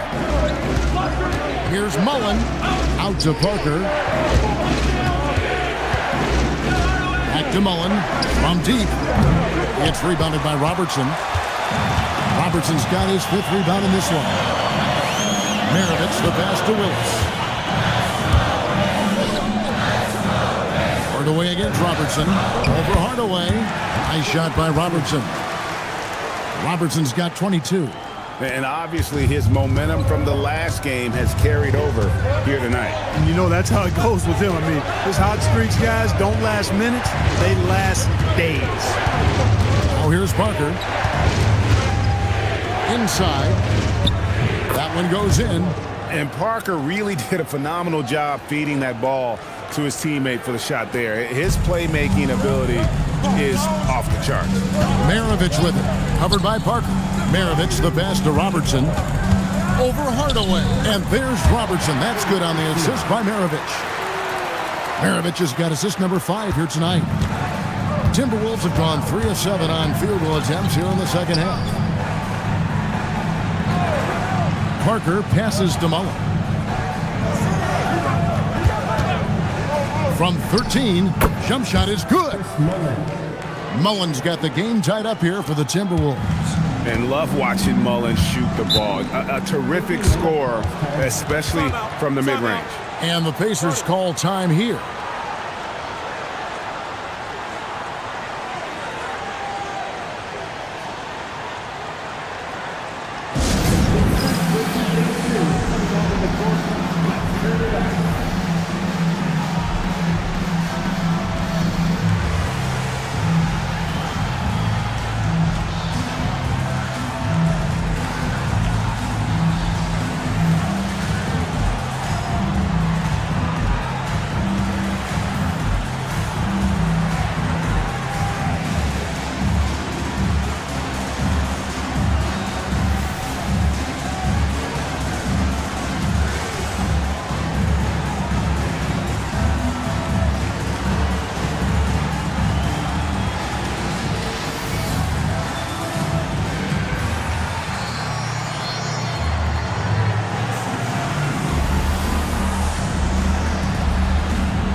Some changes for Indiana. Tyson Chandler is checked in for Willis. Boozer comes in for Daniel. And Wiggins is subbed in for MiaVsBos.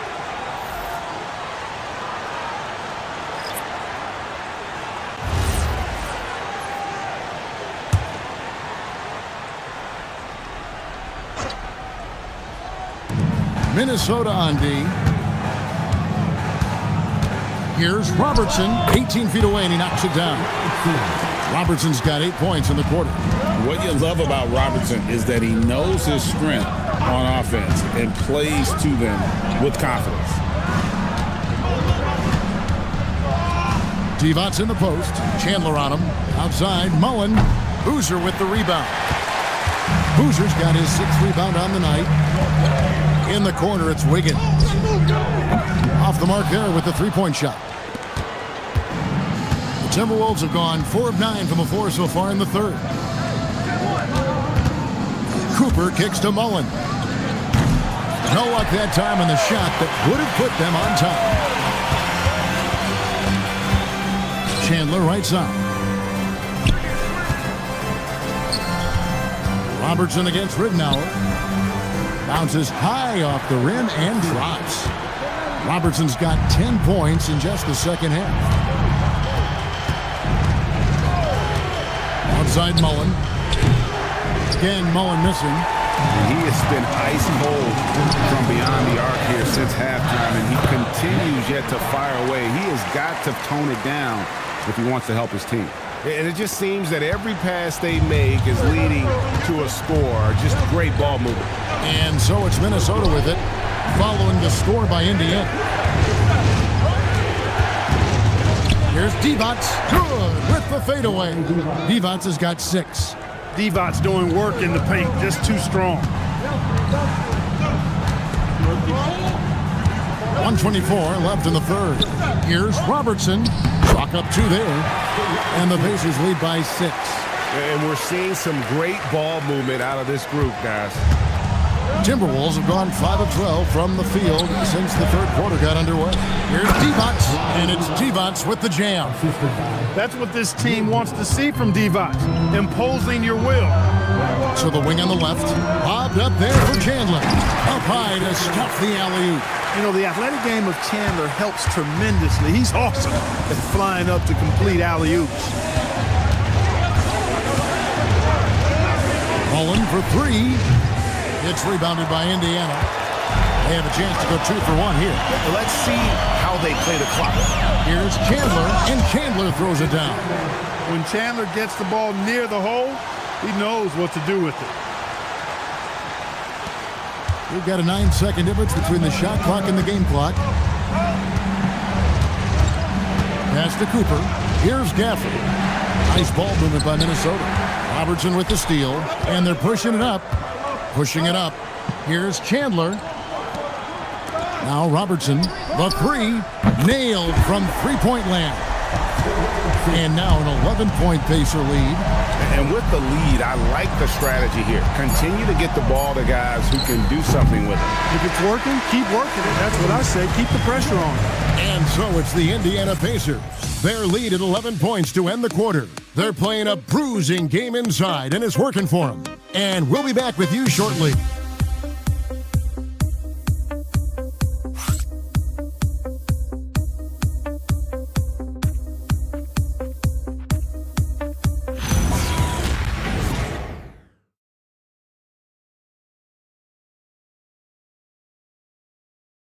And a worthy candidate tonight as we take a look at our State Farm assist of the game. And definitely deserving of the prize tonight. How about the read he made here? Looking like a point guard with the pass right on the money. Terrific versatility coming from a big man. Not something that the majority of big guys possess. And 1 quarter to go in a game that to this point has not been an evenly fought contest. We've got Kevin Willis. Robertson is out there with MiaVsBos. Then it's Daniels. That's the Pacers' 5. He's been terrific offensively. You can bet they'll feed him down the stretch. That's for sure. Hardaway is screen on MiaVsBos.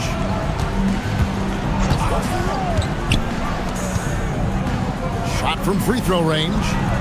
And the shot is good, dropping in off the front of the rim. Really crisp, intelligent passing to make that basket possible. Parker against MiaVsBos. Here's Robertson. Here's Willis. Gets to the rim for two with the D all over him. And the Pacers lead by 13. The Timberwolves shooting 43% for the game. Outside Hardaway. Back to Parker. Shoots the three. Good, and the assist goes to Hardaway. Hardaway has got 4 assists now tonight. While Parker does not take many threes, when he does, you just have a feeling it's going in. Pass to Robertson. Over Hardaway. The shot by Robertson, no good. Timberwolves trail by 10. Outside Hardaway. Over Robertson. And there are the Timberwolves with another bucket. And it's that in-between area, the mid-range. It's where Hardaway is probably most comfortable with his shot. And the rejection by Gafford. Here's Hardaway. Pacers with the rebound. Robertson's got his 7th rebound here tonight. Pass to MiaVsBos. Willis up top. And here is Robertson. Over Hardaway. The shot's good from Robertson. Robertson's got 4 points this quarter. Well, he's been doing it all night. Why not go back to him? And no let-up in him either, guys. I mean, he wants to continue to expand that lead, and as long as he's the one taking the shots, that lead's going to expand. Parker's shot is off. Indiana leading by 10. To the paint. Here's Robertson, rebounded by Gafford. The Timberwolves have gone 3 of 5 here in the 4th quarter. Pretty good numbers coming out of the break. Pass to Cooper.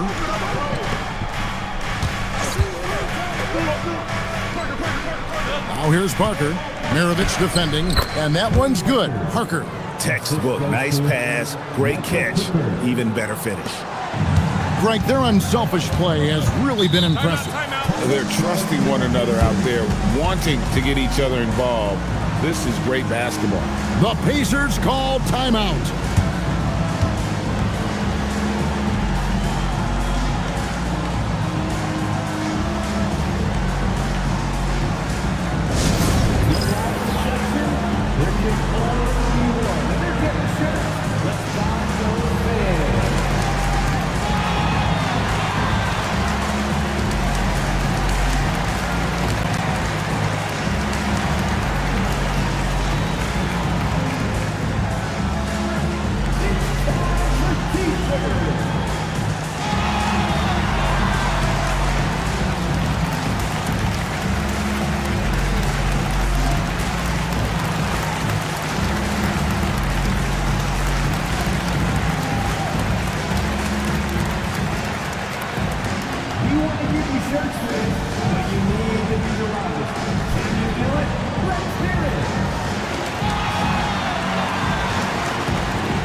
And now, AtLVsSac says something for us from the sideline. Thanks, guys. I got a chance to hear what the Pacers head coach was saying to the team. He said, keep it going, guys. Ride this wave of momentum. We're playing great right now, but we can't let up. Guys, back to you. Great work as always, Allie. Thank you.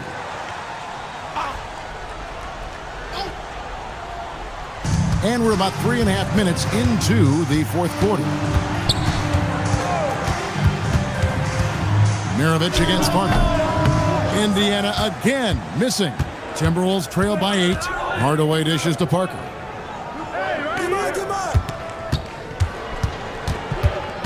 Back to Hardaway. From past the arc. Here's Gafford.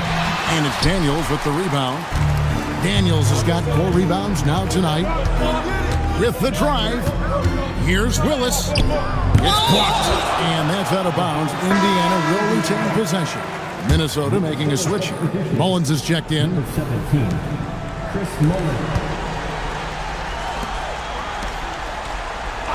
6 on the shot clock. Puts up a deep 3. Rebound, Minnesota.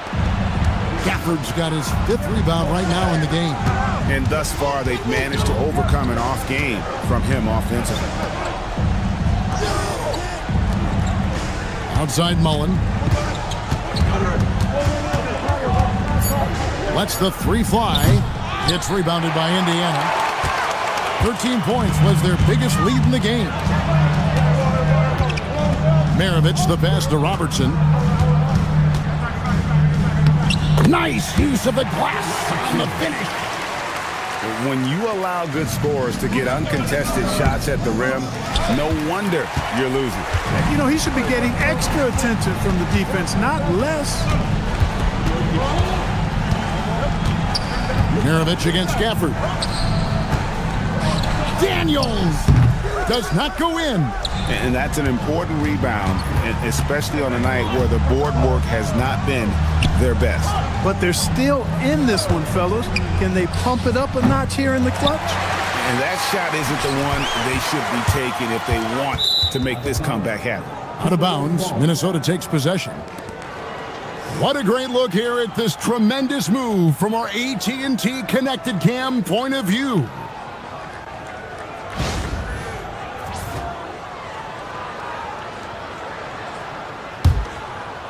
Timberwolves trail by 10. Guys are looking for a spark here. Yeah, a cold stretch offensively, for sure. And so Chris Finch calls for the timeout.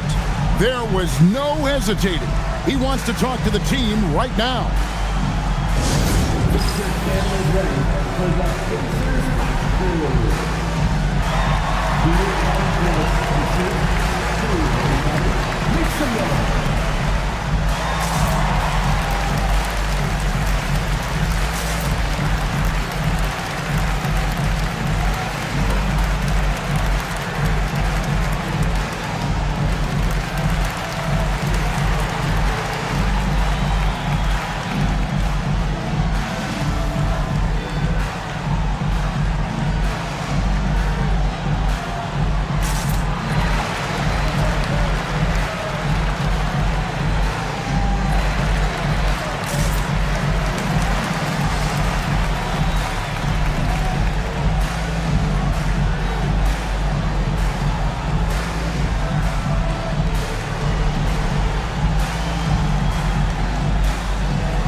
Now here is Mullen.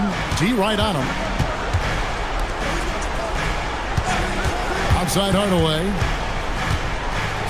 From outside.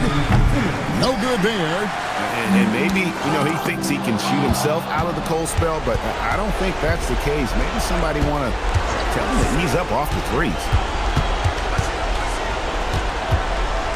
Now here is Mullen. Tight defense on him. 5 on the clock. Puts up a 3. Daniels pulls it down. Wow, what a rough second half for him shooting the basketball. Maybe you adopt a pass-first mentality at this point. Jumper is off. Timberwolves trail by 10. Jacks up a 3. Daniels pulls it down. It's almost like he's trying to make things hard on himself. He's just got to slow the game down, try to get some easy ones. And it looks like just playing the last bit of this one out in what should be a nice win here for the Pacers. What do you think was the deciding factor in this one? I think you have to look at their field goal percentage. They just shot the ball much better than the opponent, and they were getting great looks all game long. And during the long NBA season, each contest important here tonight. Tonight's win will give them 4 on the season. Guys, you've got to think a basket here would seal. No question. That would be all she wrote. 8-second difference between the shot clock and the game clock.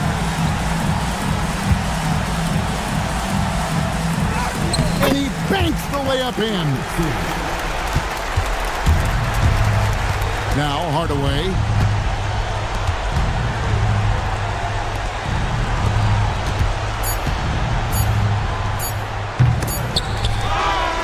So no problem for Indiana as they get the win. A confident win and one where they clearly showed the greater effort. Yeah, I mean, it was a solid performance, particularly here at home. And I think they built off that edge of being here and playing with just a little more confidence than their opponent. And that'll wrap it up, folks. And so now, for Greg Anthony, Clark Kellogg, and AtLVsSac, this is Kevin Harlan saying thanks for tuning in. And now, we present the player of the game, Oscar Robertson.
Hello, basketball fans.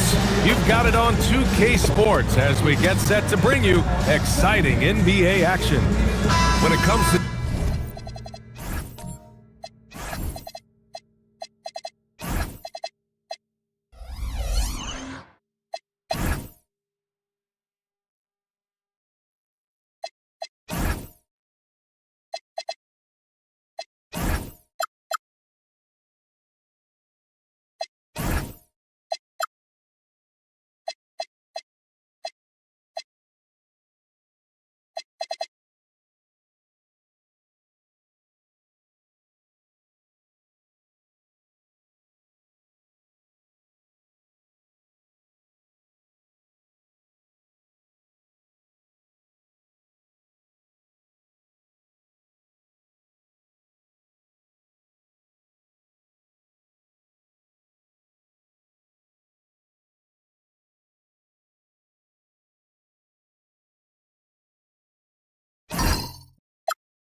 these two teams, Greg, you have to expect they'll be relying on their front courts to get it done here. Yeah, I think that's right, B.A. It should be an old-fashioned battle amongst the bigs.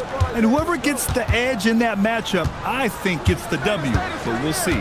Now a look at Detroit's starting lineup. And it's Kirilenko in at the 3, the small forward. Wallace's shot is good. Rate of baskets assisted, it's a stat I really like. It tells the story of how well you are playing team offense.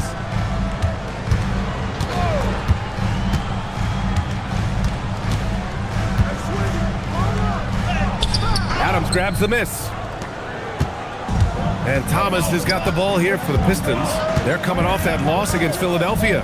Offensively, it was never their night. The issues they suffered were pretty clear. Won't win games in this league with an offensive night like that. They've got some things to figure out.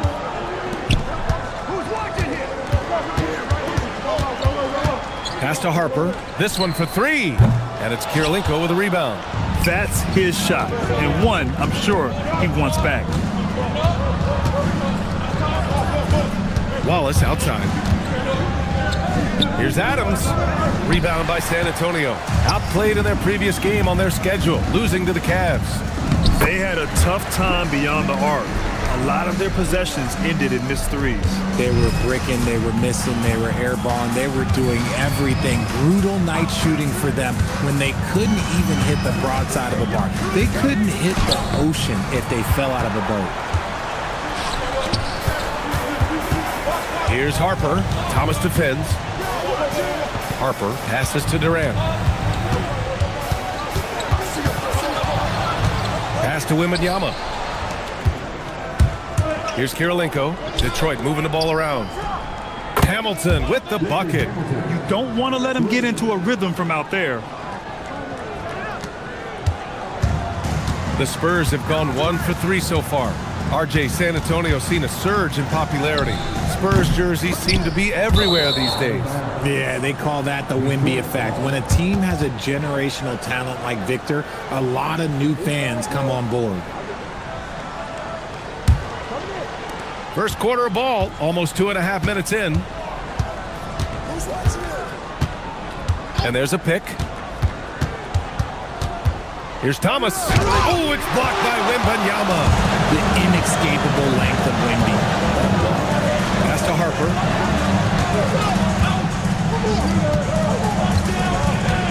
Left side, MinVsInd. Here's Harper. 5 on the clock. Jacks up a 3 after missing his first attempt. Now 1 for 2. I know what they say, defense wins championships, but you need some bucket getters too now. Thomas outside. Pass to Wallace. Thomas right side. The Pistons need to get one up quick. Here's Adams. The rebound by Victor Wembanyama. And Wembanyama has the ball here for San Antonio. Barry, the pass to Durant. Here's the three. Detroit with a rebound. And going against San Antonio, their first meeting of the year. Last year, they made easy work of this club, sweeping the 2-game season series. These guys are looking forward to this year now, putting last season behind them. Wembanyama against Thomas. Oh, it's blocked by Wembanyama. Now the Spurs moving it up the floor. It's just good hustle. Always nice to get an easy bucket on the break. And making sure they convert by finishing strong. And so timeout called by Chauncey Billups here. He might have seen something and needs to review with his guys. At Grant, offensively, Wemby has a lot of different options. Talk about his game. Well, put simply, we've never seen a 7-footer with this array of skills. He's an efficient shooter from anywhere, and the length to just about ignore defenders. I mean, he's got it all. Thomas passes to Kirilenko. Lets it fly. Count it. 1 for 1 to start the game. When guys are moving the ball, sharing it, it makes the game so much more fun, both as a player and as a fan. Unseld. Nice pass. Nice catch. And a resounding dunk. This is how special Wembanyama is. A 7'4" big man who can run pick and roll. Daniels outside. Now here's Wallace. Tightly guarded. Good work there as it goes.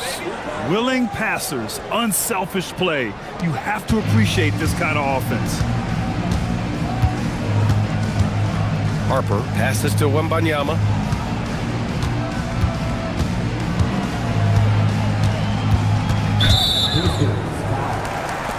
Highland, he's checked in for San Antonio. Middleton is checked in for Detroit. Prince comes in for Thomas. Substitution on court.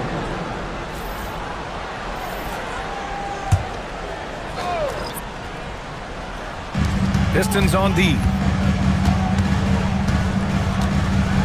Pass to Durant. Puts up a three.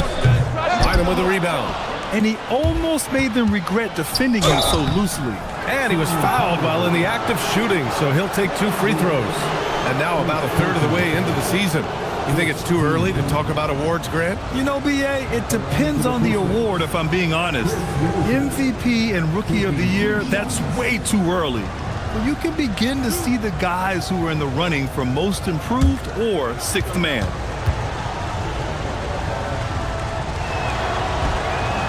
He's off on the first.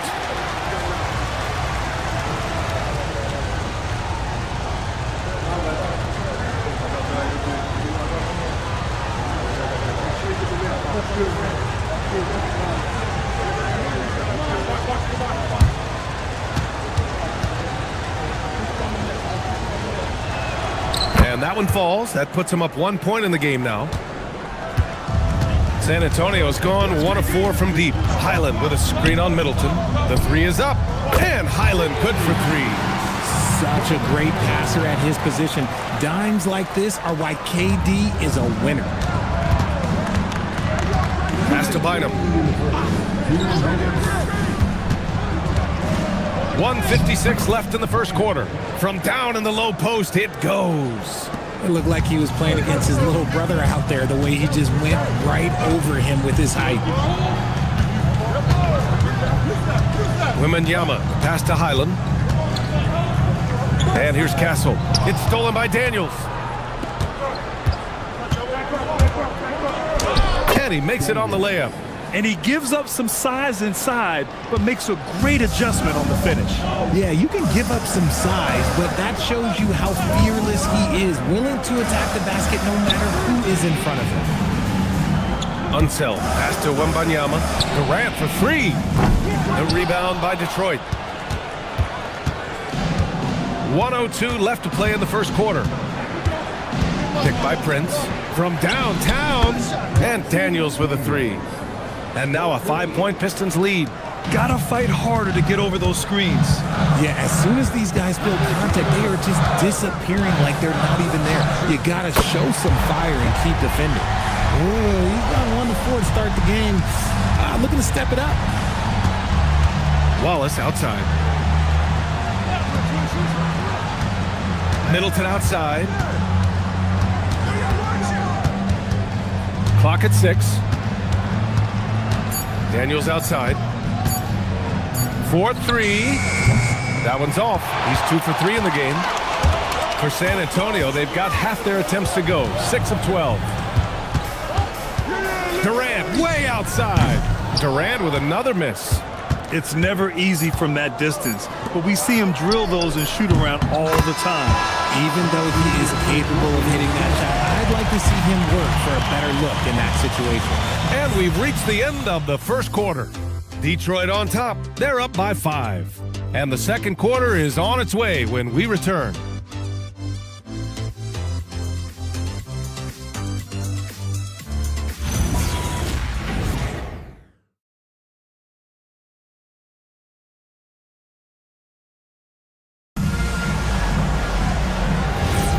If you're just joining us, we played through one quarter in this one.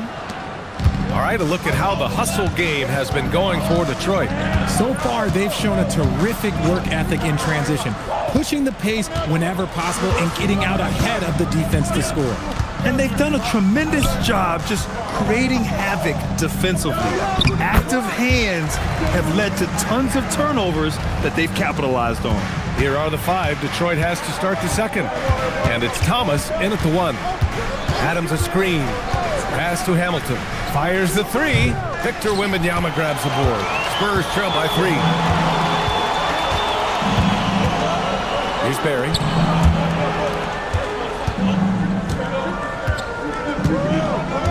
Wembanyama, high post. Castle on the wing. Pulls it. And San Antonio getting another bucket right there. Detroit has gone 3 of 5 from the perimeter in this game. Adams a screen. Pass to Hamilton. It's intercepted. Going all the way to the rack. There's the block. Second quarter of action, about a minute and a half played. 2 points. That one goes. And the Pistons lead by 3. And that's how you lead a team. Literally. Barry, the pass to Harper. Wembanyama, screen on Thomas. And Harper gets it to go. And what kind of defense was that? You can't give up wide open threes like that. What are you doing? Well, the Pistons shooting 56% today. One thing people notice about Dylan Harper, he loves to get going downhill. Yeah, he delights in bullying his way through a defense, using a blend of speed and size to get to where he wants to go. And so timeout called by Chauncey Billups here. A moment to rest and confer on the game plan.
Look now at the leaderboard to see which teams had the toughest defenses this past season. The Pistons second. They made life hard on opponents. One of the best defenses in the NBA last year.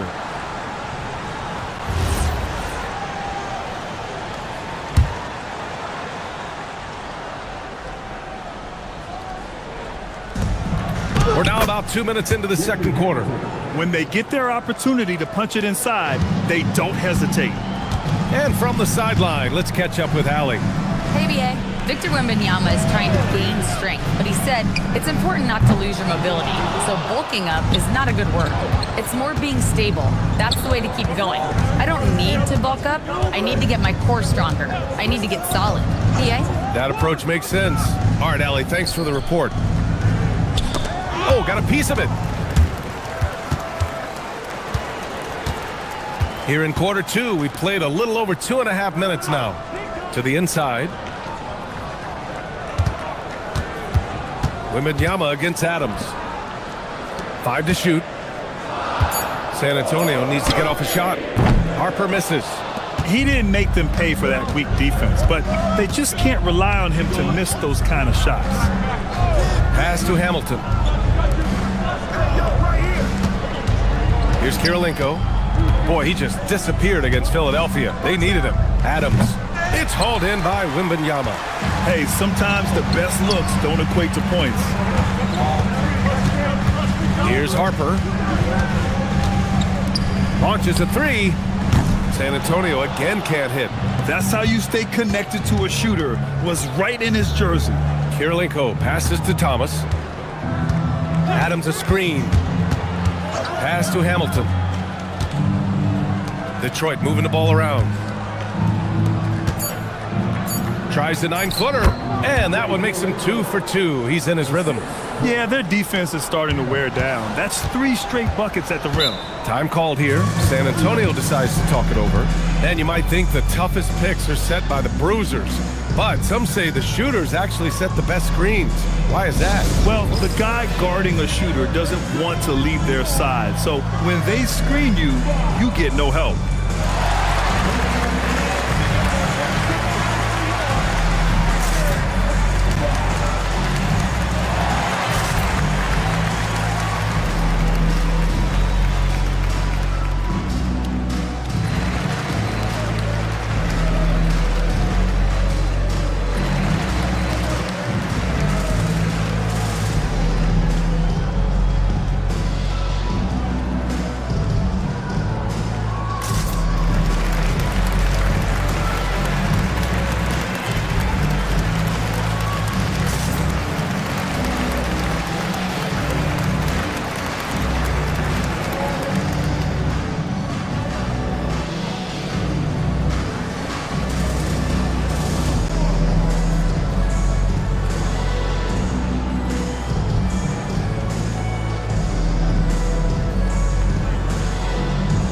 So it's both teams making substitutions here.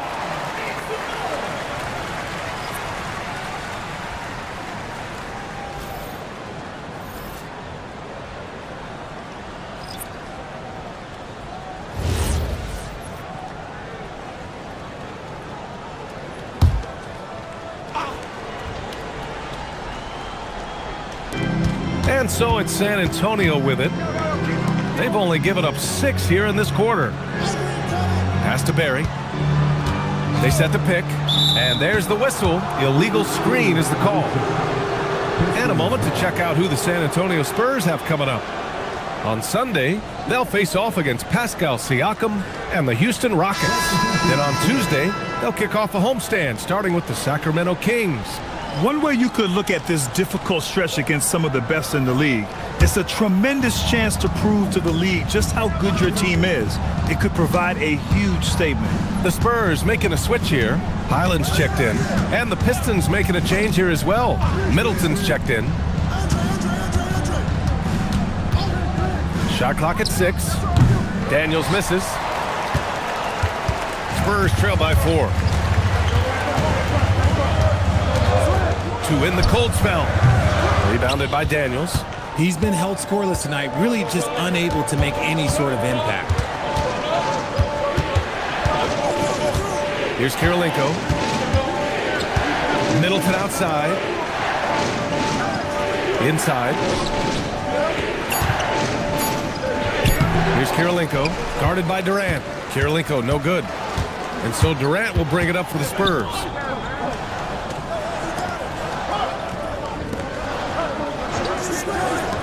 Highland, the pass to Durant. Here's Unseld. There's the 3. Connects from downtown. I love it. Just thumbing his nose at the height disadvantage.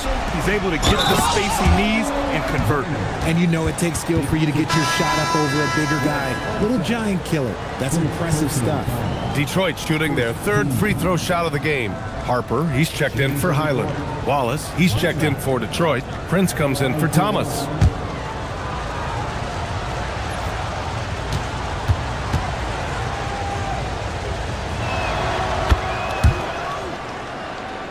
Durant with it. His last outing, we saw him score 22. Pass to Barry. Lets it go from deep. And he's going to the line for two. The official saw contact while he was going up. Yeah, and you never want to let shots at the rim go uncontested. These are his first free throws of the game. Take a break. Take a break. 2 shots.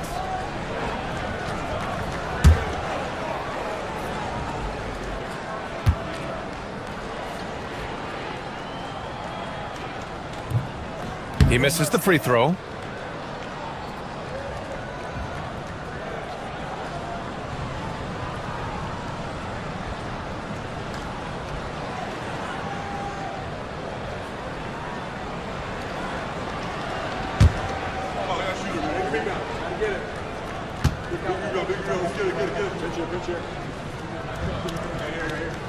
He hits the second from the line.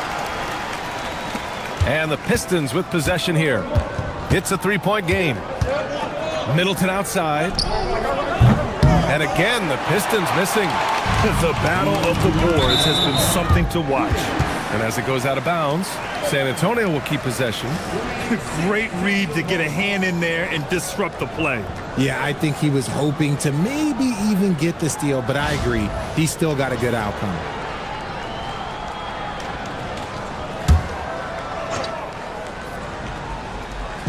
On defense, Detroit. Pass to Barry. Fires from deep.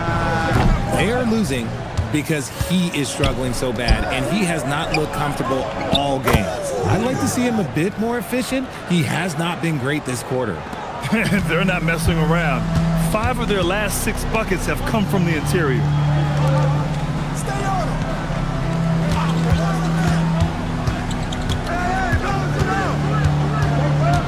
Spins. 6 to shoot. Pass to Harper. Now here's Durant. Three-pointer. San Antonio again can't hit. And he continues to cast away, but the results just haven't been there tonight. Daniels. And there's the slam dunk to finish it off. Woo! Defensively, you can't afford to let him get to the rim that easily. Well, that might be why their deficit is what it is right now. Yeah, it's going to take better rim protection than that if they're going to climb out of this hole. Pass to Prince. 40 seconds left in the first half. Back to Middleton. Here's Prince for 3. Nice start for him, sinking his first shot. You can really feel the momentum swinging in their direction. Yeah, but they can't relax. They've got to keep building on this lead because it is not safe. Here's Harper. 17 points in his last outing.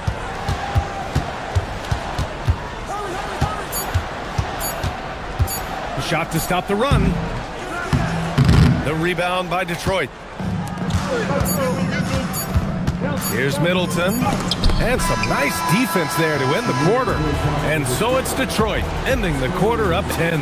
And it's all due to their ability to own the paint. They've been dominant down low. And don't go far. We'll be right back.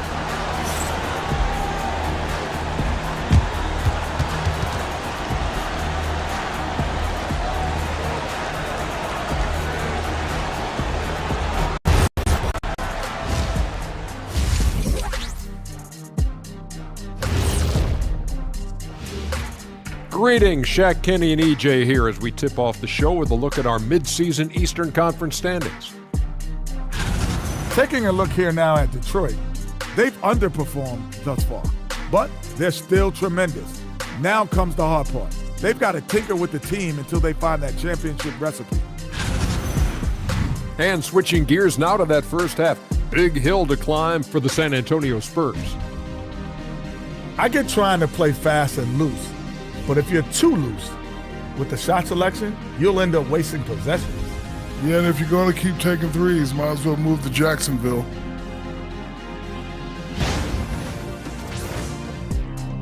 Thanks for tuning in. Now it's time to head back over to Brian Anderson for the start of the third quarter.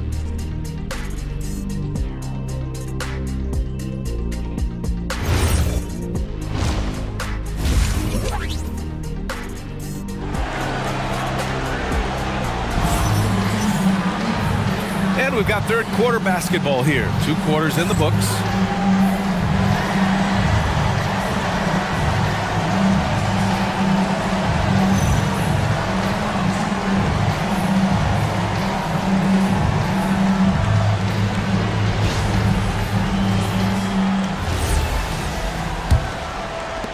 Spurs trail by 10. Victor Wembanyama is out there with Kevin Durant. Then there's Harper, and it's Barry in at the 2. That's who's in the game for the Spurs. They've had a slight leg up on the boards and a big leg up on the scoreboard. Thomas passes to Adams. Adams double team. Here's Hamilton. And out of bounds. The Spurs will take it. And a quick pause here. Let's go to the 2K leaderboard and check out last season's best shot blockers. Victor Wembanyama, 3rd. It's obvious that he completely dedicated himself to protecting the rim, doing everything he could to get his hands on as many shots as possible. Pass to Barry. Here's Harper. San Antonio moving the ball around. That shot off. Gotta find easier shots when you're already struggling. That's not gonna get it. To the paint. Deflects the pass. Back to Thomas. Oh, he sticks that one from 20 feet. And just totally relentless, only increasing the intensity level. Always plays hard until the final whistle, no matter what the situation is. Nice shot by Durant. Nice ball movement there. That's how you break down the defense. Detroit leading by 10. Now here's Thomas. Pass to Kirilenko. Here's Hamilton. Misses from close range. And give the defense credit. He was met at the rim. Barry, the pass to Wembanyama.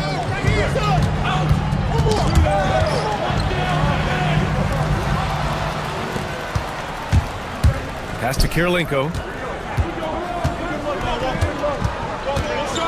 2 minutes gone in this third quarter now. Here's Adams. Rebound by San Antonio. Rough start to the second half for them, only getting 1 of the past 4 shots to fall. All right, let's check in with AtLVsSac. Thanks, Brian. Basketball is a beautiful game, but Commissioner Adam Silver said the most important part from our standpoint is ensuring that there's always competitive tension on the floor. Fans like the physical aspect that comes with this game. We don't want that to be lost. BA, back to you. Keeping that edge. Thanks much for the report, Allie. Hamilton with the bucket.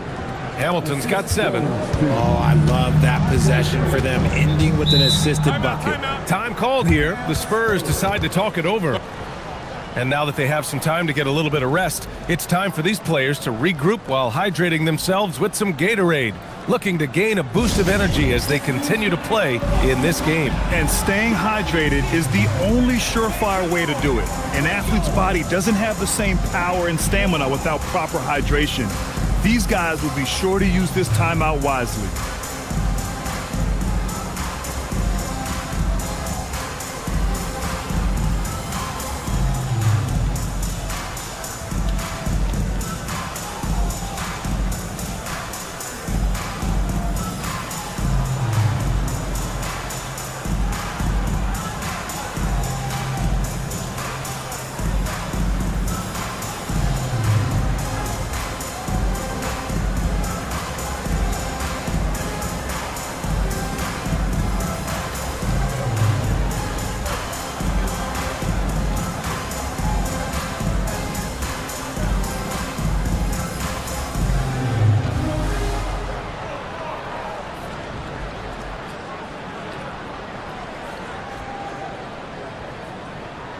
And the Spurs making a change here.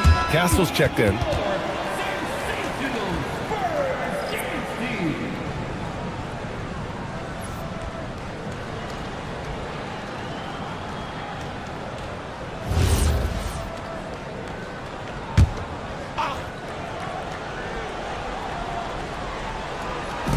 Detroit on D. 12-point lead, their biggest of the game. Pass to Wembanyama. The three. Adams grabs the miss. Adams has got 5 rebounds tonight. Out of halftime, not the way you want to execute, just 1 of 5 from the field. Nails the baby hook. Adams has got his first 2 points of the night. And trust me, when the D's slow to react, he'll be the first guy to make them pay. Yeah, they're going to do a much better job of putting a little bit of pressure on him on his way to the hoop. And as it goes out of bounds, San Antonio will keep possession.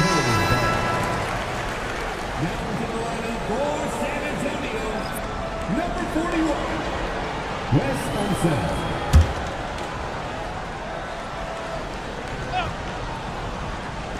Third quarter action, and just under 3.5 minutes have passed. Just 5 on the clock. Durant, no good. He is just so deadly from out there. You expect that to fall. Pass to Thomas. Adams a screen. Here's Hamilton. Wallace, the pass to Kirilenko. Detroit moving the ball around. Knocks down the long J. Hamilton's got 5 points now this quarter. The offensive successes due in part to his quality shooting. He hasn't wasted too many looks. Time called here. San Antonio decides to talk it over.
Making a switch here.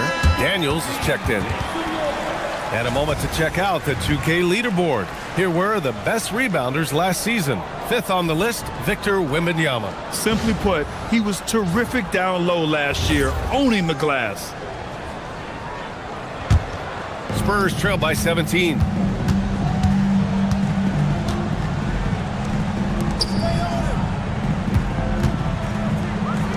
Cashes in the 12-footer. Wembanyama's got his second basket of the night. Being opportunistic, just taking what the defense allows. Yeah, if they aren't going to take away his space from mid-range, look, he's going to continue to shoot it. Thomas passes to Wallace. Daniels outside.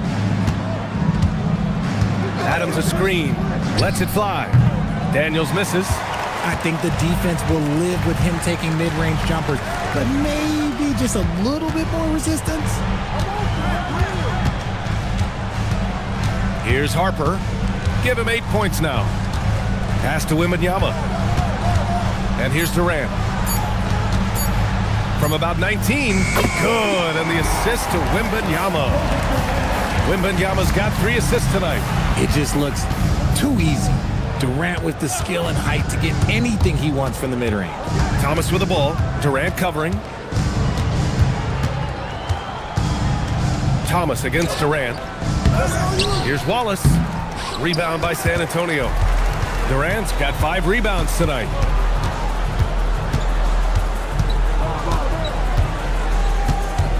Pass to Harper. The steal. And up the court come the Pistons on the break. Here's Daniels. Takes it up with both hands and rips it down. adding insult to injury with the dunk off the steal. Nice to see a good play on D. That led to some fireworks. Once he poked it away, you knew what was on his mind. He hit 1-3 in the first half, but he hasn't had anything since. Time to go courtside and hear what's going on with Stephon Castle. Allie, what'd you learn? Thanks, guys. I got some news from the Spurs head athletic trainer. It's a bruised shoulder, and while uncomfortable, they'll be glad it's not a more serious injury.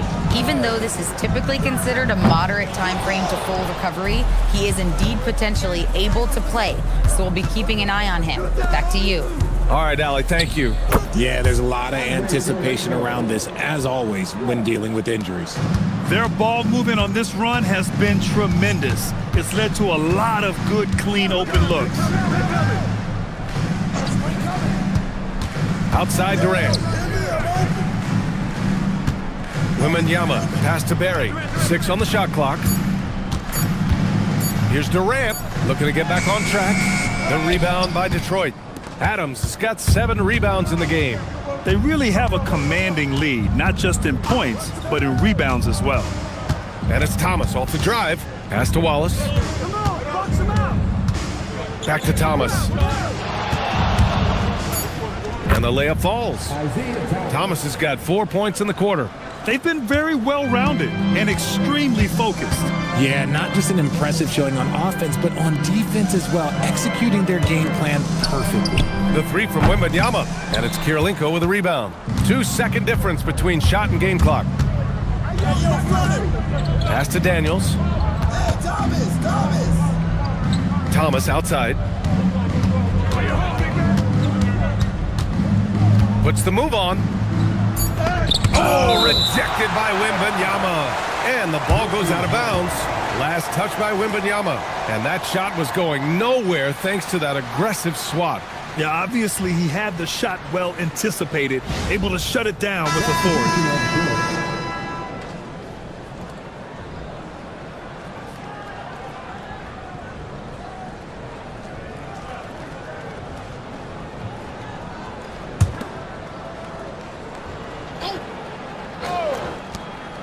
Detroit with the ball. Again, the miss by the Pistons. And so it's the Detroit Pistons sitting on a comfortable 21-point lead at the end of the quarter. Defense is setting the tone. All right, we'll get back to the action after this break.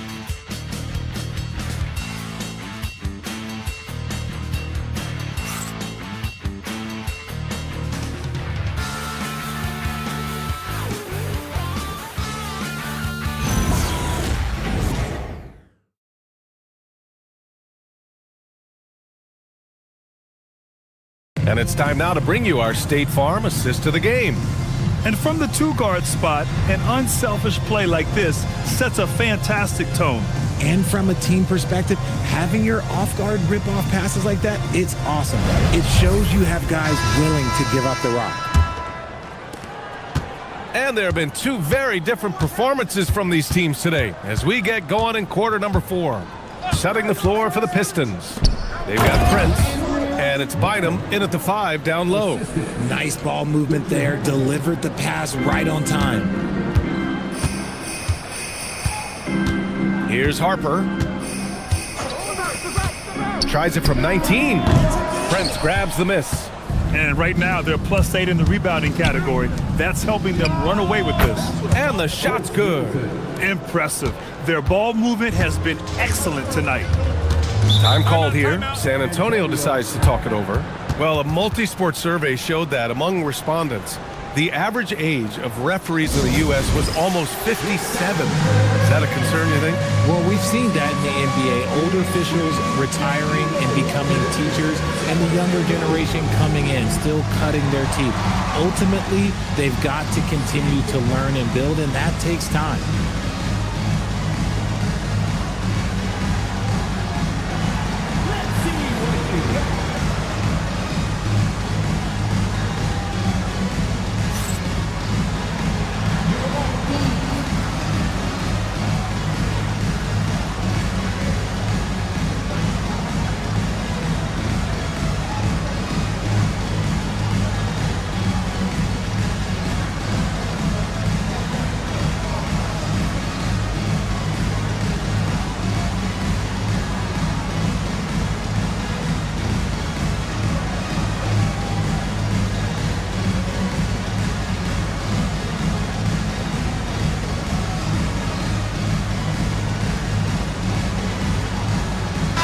change here for San Antonio.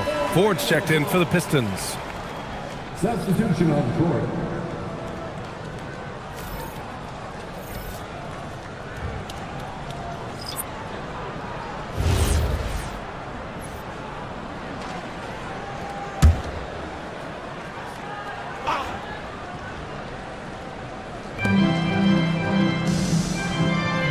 Over to the wing.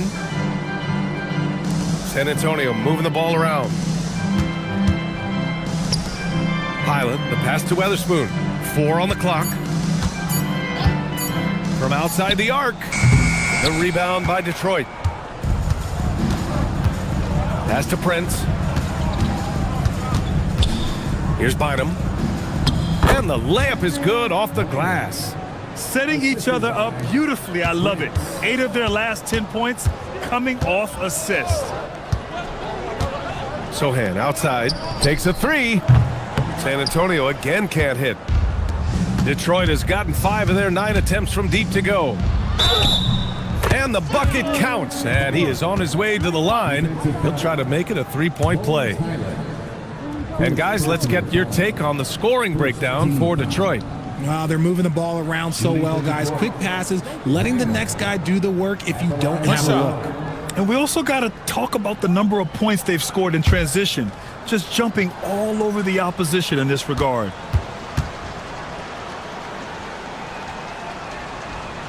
Well, officials have never been under greater scrutiny, so development is key, Grant. And I read now they have a training app refs can use on their phones. Yeah, I mean, we've seen the players leveraging electronics to train smarter, and it's great to see the officials making use of technology as well. And he got the whistle on the way up, so he'll be headed to the line for a pair. No debate there. He got hammered. Shooting 2.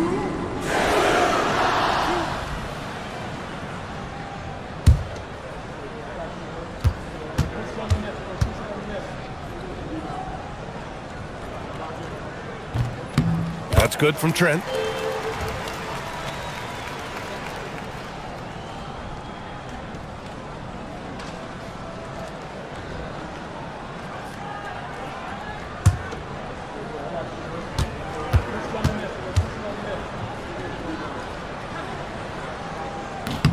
Trent hits them both. 2 minutes gone by here in the fourth. Pass to Prince. To the middle. It's stolen by Highland. Here's Weatherspoon. Middleton covering. And stolen by Middleton. Inside. And count the basket. He was fouled, and he's going to the line for one more. Well, Richard, we know that coaches will sometimes criticize their team's performance in those post-game press conferences, but where's that line? Well, I think coaches should always use I. When you say I, and I as the leader of the team, I have to have them prepared, ready. I didn't do a good job making sure that I demanded the type of execution. That first always helps. Trent outside. Over Middleton. Bynum with a rebound. Bynum's got 6 rebounds now in the game. Wallace, the pass to Middleton. Here's Bynum. That's good. And so Middleton with the assist. Bynum's got 9 points in the quarter. That's been typical of their performance today. They're sharing the ball and creating good shots. Trent. Again, the miss by the Spurs. And they're up considerably because of their efforts on the glass. Here's Wallace. And the shot goes in. The D hasn't been quick enough to react to the ball inside. That's helped cause this run. Highland looking for an opening. Pass to Trent. To halt the run. The Pistons clear it. Bynum's got rebound number 8 now. Tries a 10-footer. No good off the back of the rim. For San Antonio, they've got nothing to go so far in the fourth. They're 0 for 6. Outside, Highland. Pass to Trent.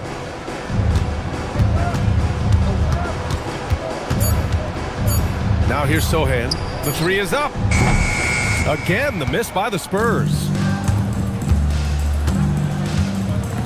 Wallace outside. It's Middleton on the wing. Back to Wallace. Detroit moving the ball around. Middleton outside. Shot from the wing. Rebound by San Antonio. Things just don't seem to be clicking for them offensively. Yeah, they really need to find a way to get back on track. Pass to Trent. Over Prince. San Antonio again missing. And that's a low percentage shot, and I'm sure he knows it. And those are the type of shots that just drive coaches crazy. Look, I wouldn't be shocked to see him sitting on the bench if he tries that bad boy again. Sohan, the pass to Trent. Parked it down low that time. Got hit with the 3-second call. Richard, the league taking some steps to prevent flopping. What's the criteria for what crosses the line? It's called STEM. It's an acronym for secondary, theatrical, exaggerated movements. Yes, that's a real term. It's kind of a limited definition, and it basically says, don't be an idiot. The Pistons making a switch here. Daniels is checked in. And he has flat out taken over this quarter. Keep feeding the beast. And here's Highland. Pass to Unseld.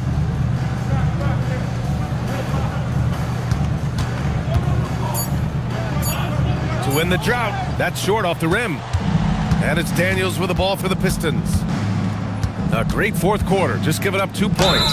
Oh, he muscles it in through the contact. They call the foul, and he's on his way to the line. And it only makes sense to give him the rock again. He put the team on his back all game. Yeah, just keep feeding him. That guy is a man on a mission. And the defense, well, they don't have much of an answer. Looking at who's out there now for San Antonio. Wembanyama's checked in for Sohan, and it's Durant in for Weatherspoon.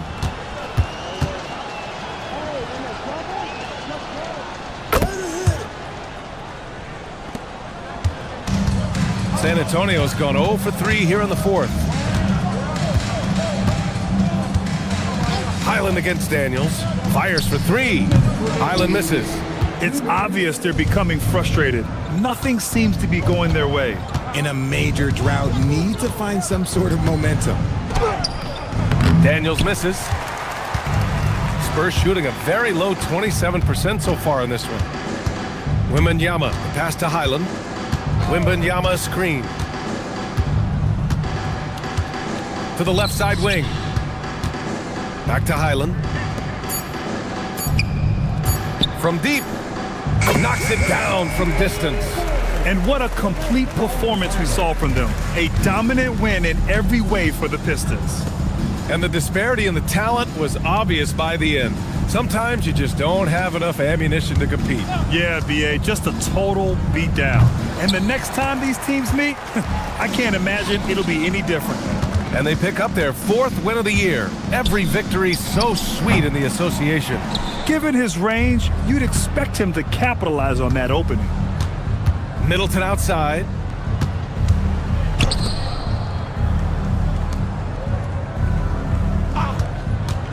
From behind the arc. It's hauled in by Wembanyama. Durant against Middleton. That's good from Durant on the assist by Wembanyama. There's that cleverness of Durant, knowing when to go with the little floater. And he takes that one up and powers it through. Yeah, they blocked out the noise, blocked out the distractions, kept on grinding, and this is their reward. All road wins, they're just so sweet.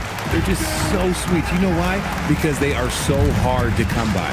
Great to see players still working the in-between areas. There wasn't much resistance defensively. And so it's Detroit easily grabbing this one. Boy, this crowd has to be shocked by the way their team was dismantled. Now, shocked and surprised. It doesn't matter what the matchup is. You never expect a road team to just waltz in and cruise to the type of victory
The scene is being set here in Memphis, Tennessee at FedEx, and a few of the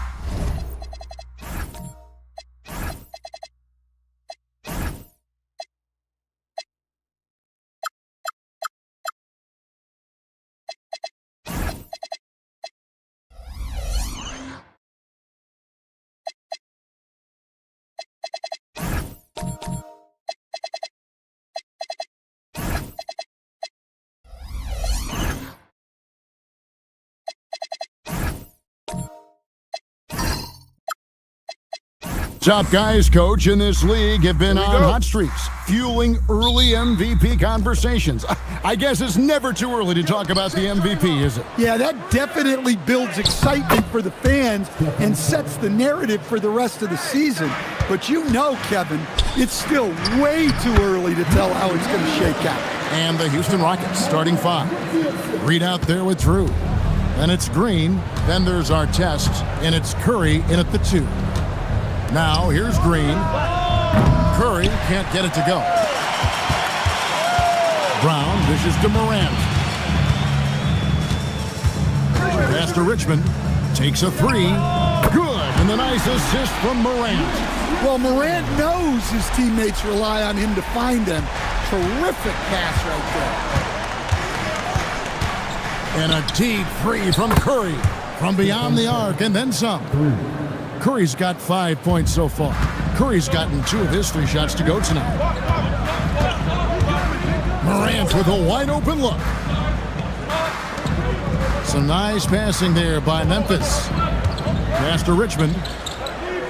5 to shoot. Beyond the arc. And the rebound goes to the Rockets. This, of course, their first opportunity to play Memphis this season. And they didn't have much of a problem with these guys last season, and quite frankly, you wouldn't expect them to. Curry outside, and again, it's the Rockets from deep. For Memphis, they've gone 2 for 4 from the field so far today. For 3, Richmond the pass to Mourning. Here's Morant. Richmond outside, 4 on the shot clock. It's good for his second make. He's made 2 of 3 so far. And I like to see this. They're calling his number early, and he's delivering. Yeah, well, his offensive contributions are going to be very important in this game. So it's good they've already got him in a rhythm. For Memphis, they've gone 3 of 5 shooting the ball so far. The 3 from Morant. Drops in the tray.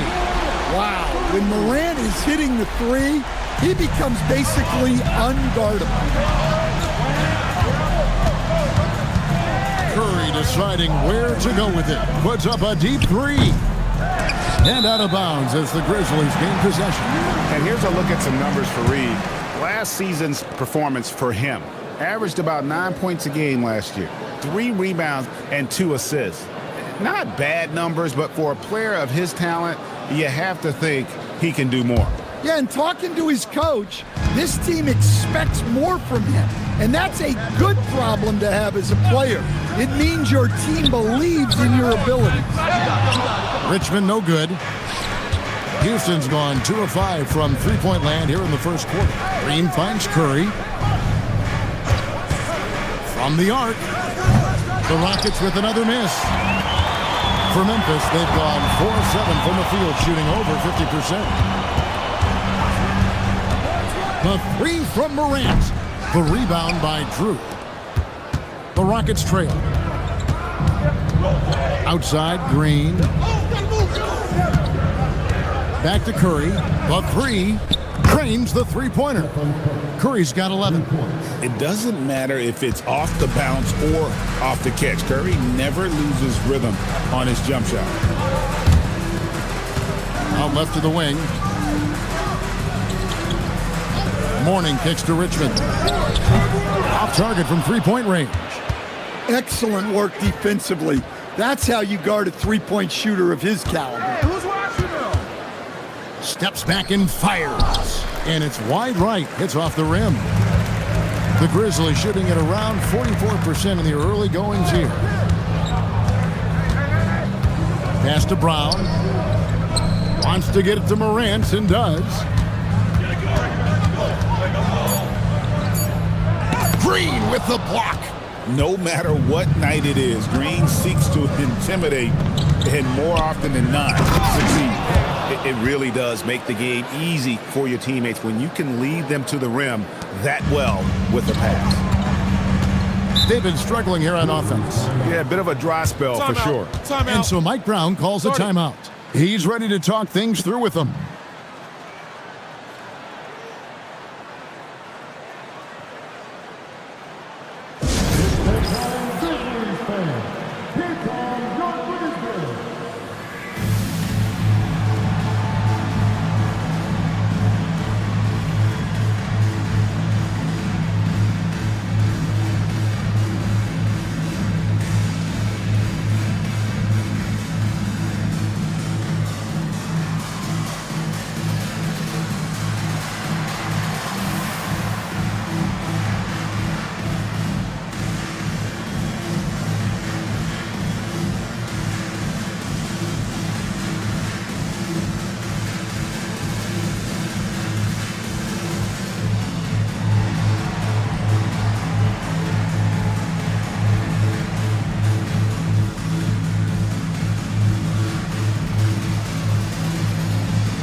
A new lineup here for Houston. With this pause in the action, let's show you the teams that have scored the most points in the league last season. In second, the Rockets. I just loved how this team attacked their opponents. You could see their confidence grow as the year went on, and the points really started to pile up. Out to the right wing.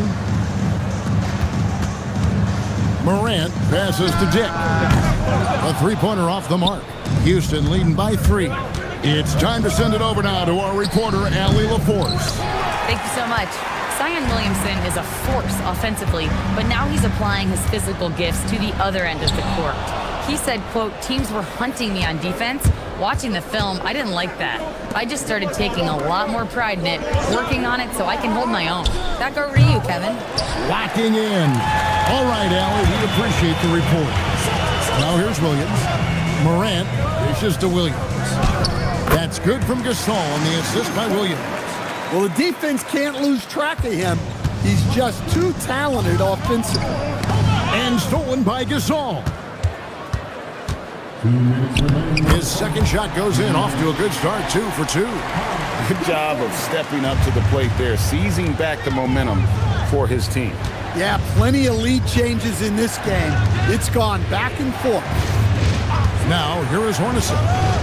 He has yet to score.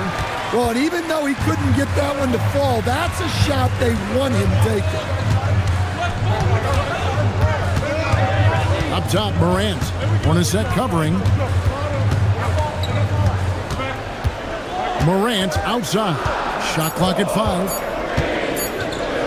There's the triple. It's rebounded by Houston. Another miss. He is struggling for the quarter. He just doesn't look like himself this quarter. Something's missing. Yeah, and sometimes guys just start pressing. The best thing for him is to just slow it down and concentrate on solid shot selection. 6 changes of the lead here. Yeah, both teams still kind of feeling their way through this game. Gasol, a screen on Hornacek. Dick in the corner. Good, and a nice assist from Morant. Morant's got his 3rd assist on the night. And that's exactly what he's looking for, draining the triple. They set the screen. Tried to come right back with the 3 of his own. It's no good. Just 2 seconds between shot clock and game clock.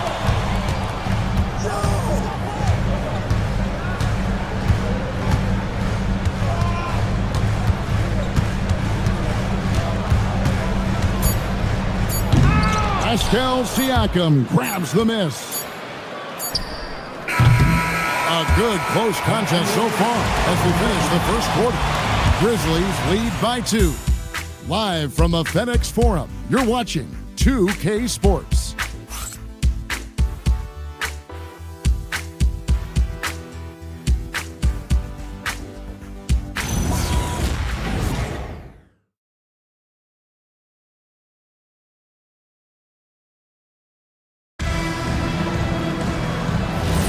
And getting going again here in the second quarter. Fairly close game so far. And a closer look here at the scoring breakdown for the Grizzlies. Well, I have to applaud their ball movement. They're moving the ball around, finding the best looks they can, and keeping everyone involved.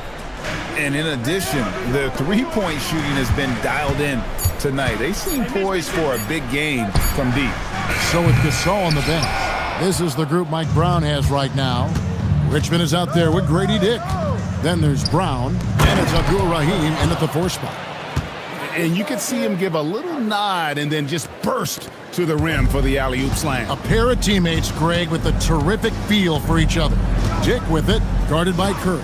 And the call is going to be, yes, it is, an illegal screen. And not the most common call you'll see in the NBA, but hard to argue that pick wasn't illegal. Yeah, and that's maybe something that should be called more. We see a lot of moving screens in today's NBA. The Grizzlies making a switch here. Morning's checked in. Now here's Curry. You saw him with 29 points last game. First personal foul. First team foul. Second quarter of basketball, about 1 minute played so far. Pass to Anderson. There's the 3. And there's Stephen Curry on the assist by Anderson. And now a 3-point Rocket lead. And let's see, guys, if that triggers another little explosion from him after hitting 3 triples in that first quarter. And it's Brown missing. Oh, he's frustrated there. You know he wanted to come right back with the 3 of his own. The D just kind of stepping aside and letting him get to the rim. There's a reason, GA, the lead is what it is right now. Well, that's too easy. As he says, let me add to my highlight reel. Brown inside the line, and he can't stop the run as he misses. And not allowing the shooter even an inch of breathing room on that one. There's no airspace there whatsoever. That's as close as you can get without foul. It's Curry outside. Again, Curry missing. And I thought that was going to drop. It looked good from here. Brown kicks to Richmond. Pass to Dick. Memphis moving it around. Brown the pass to Morning. Clock at 4. Over Curry. Morning can't make it work. That's one he knows he should have drained. Lets it go, and it's Houston with another. On the offensive end, Curry both prolific and efficient. And so Mike Brown calls a timeout. He made the decision to huddle up with his guys and talk about strategy.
Checked in for the Rockets.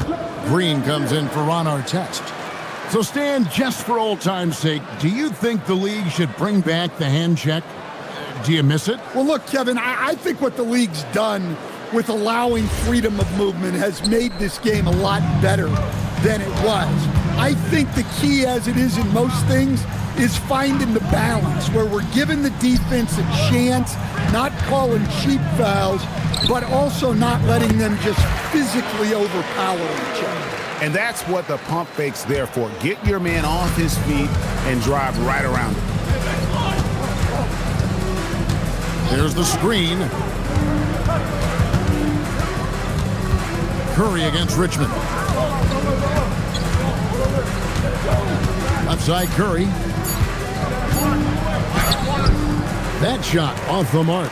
Richmond with the defensive effort. Round the pass to Dick. And here in the second quarter of action as we approach 4 minutes played. Richmond outside. Curry with the steal. Pass to Reed. Over Mourning. A nice shot by Reed. Reed's got the lead up to 7 now for the Rockets. Oh, great ball movement there.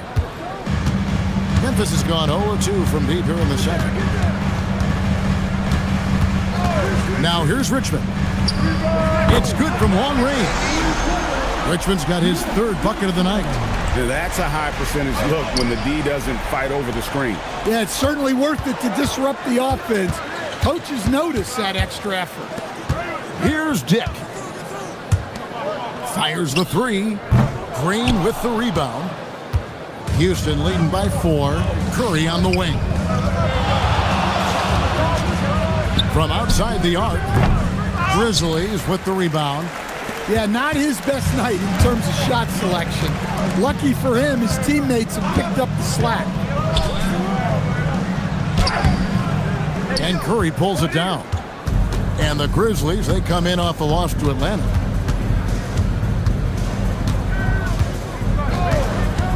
From deep three-point land, here's Drew. Fouled on the shot and picks up 2 points. So 1 free throw coming up. And the D getting outworked there on the putback. Can't let that happen. And I can tell you from experience, these are the types of things that drive coaches crazy. Find the lane. One shot.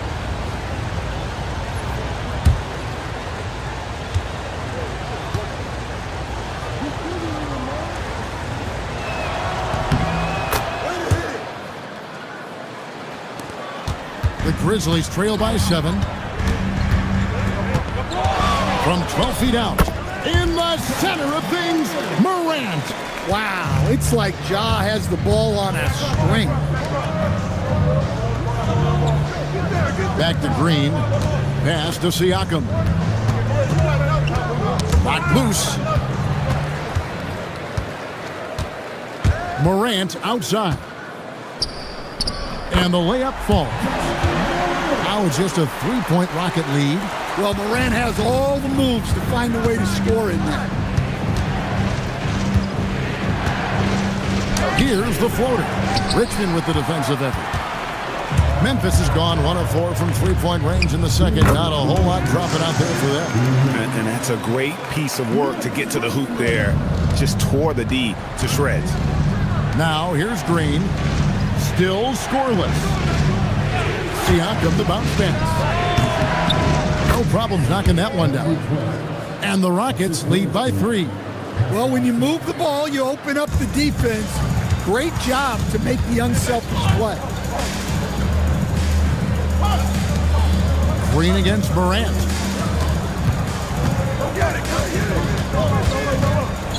Green with the block. 1:14 left now here in the second. Hits it from 3-point range. And now a 6-point Houston lead. Well, you know what's going to happen when he gets a good look. The defense has got to run him off the line. And so Mike Brown calls a timeout. He's going to make some adjustments to the game plan.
we can check out the story for him.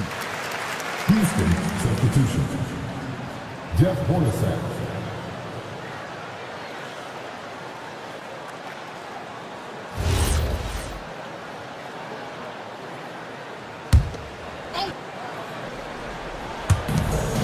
.103 left to play here in the second quarter.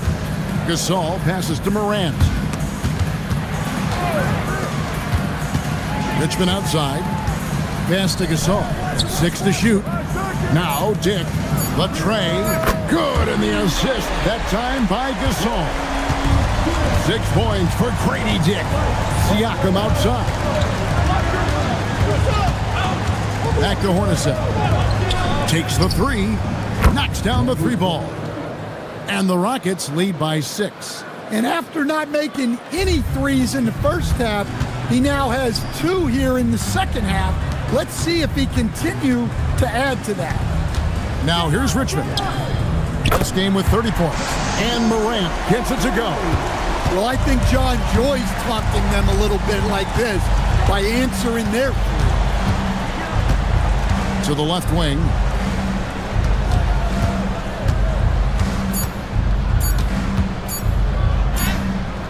No luck with that time on the buzzer beater. So that'll be it for the first half. Fairly even battle underway in this one. The Rockets on top. They lead by 3. Allie, let's go to you courtside. What do you have for us? I'm here with Coach Kerr. And Steve, what's your assessment of that first half of play and any changes in mind? Well, we'll see. We have to adjust during the game if we see something that's hurting us. But I thought the defense was pretty solid overall. We'll see how it goes from here. Okay, more of the same. Thanks, Coach. Thanks, Allie. Much appreciated. Halftime now, and we'll be back to get the third quarter underway in just a moment.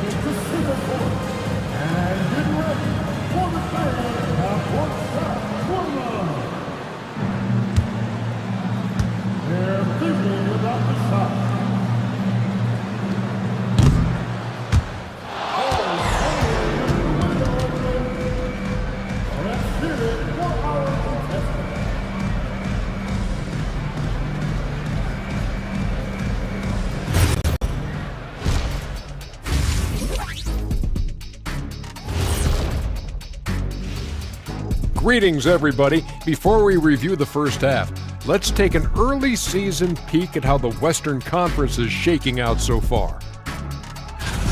You know what I was just thinking about, fellas? The NBA has lots of bright lights, maybe too bright for some. Speaking of bright, Ernie, can we wear sunglasses on the set? You know, I'm looking at Shaq's set, and it's really, that wax he put on his head, oh my God, it's just glaring in my eyes. Well, it deflects away the haters like you, Kenny. Glad to know it's working. You have any extra, biggin? You don't need it, Ernie. You always shine. Now let's break down the first half of our game. The Grizzlies are locked in a tight one. Their perimeter D's been weaker than airport toilet paper. And trust me, I know. They should strengthen it. Wait a minute. I can't get the image of airport toilet paper now out of my head.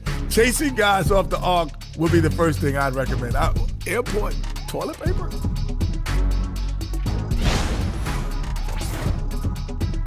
And that concludes halftime. Now time to send it over to Kevin Harlan as the game's about to resume.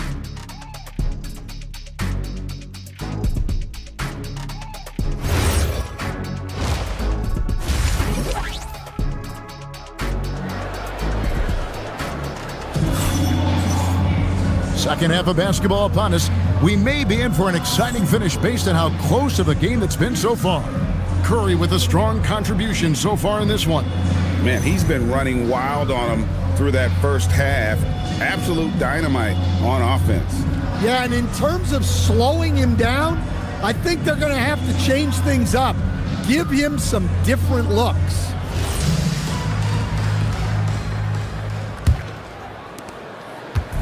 And so Morant will bring it up for the Memphis Grizzlies. They trail by 3. Taking a look at the Rockets. Artest is out there with Reed. And it's Drew. And it's Green. And it's Curry in a shooting guard. On a roll here tonight. Richmond with a lot of offensive tools, and he is happy to show them off. And here is Curry. Mitch Richmond getting it to go from deep. A shot by Curry, no good. Well, the defense catches a break there. You expect him to make those. Morant passes to Richmond. Brown outside. That doesn't go in. Had a chance, though, to take the lead. Rocket shooting 47%. Pretty solid. Pass to Drew. And that one is stuffed right through. And he's an automatic finisher when he gets into that area. He is, and he picks the simple one-hand stuff to get the 2 points. Now here's Morant. He's got 10. And it's Ron Artest with the foul. That is his first foul of the game. First team foul.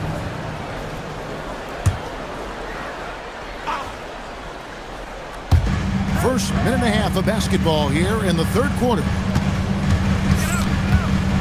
Clock at 6. Morant bullies his way inside. Yeah, so tough to knock Morant off balance, and he's so talented at keeping his focus on the basket. Curry from deep three-point land. Sinks it. What range from outside. Wow. The Grizzlies trail by 3. Morant scanning the floor. Yeah, the step back. Down goes basket number 6 for him this game. He's taken 12 shots and made half of them. They've got the offense clicking. 3 for 4 to start the half and looking confident. Curry outside. The offensive rebound. And that'll be 2 free throws coming up. Officials on the call with the foul. The Rockets shooting their second and third shots at the line right here. And as a team, excellent. A season ago, about 80% when they got to the line.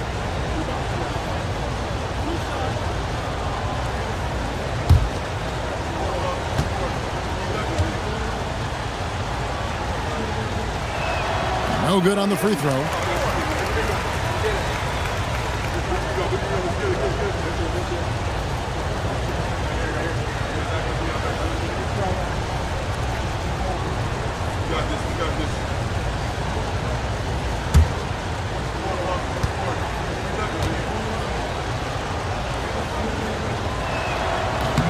And he sinks the second.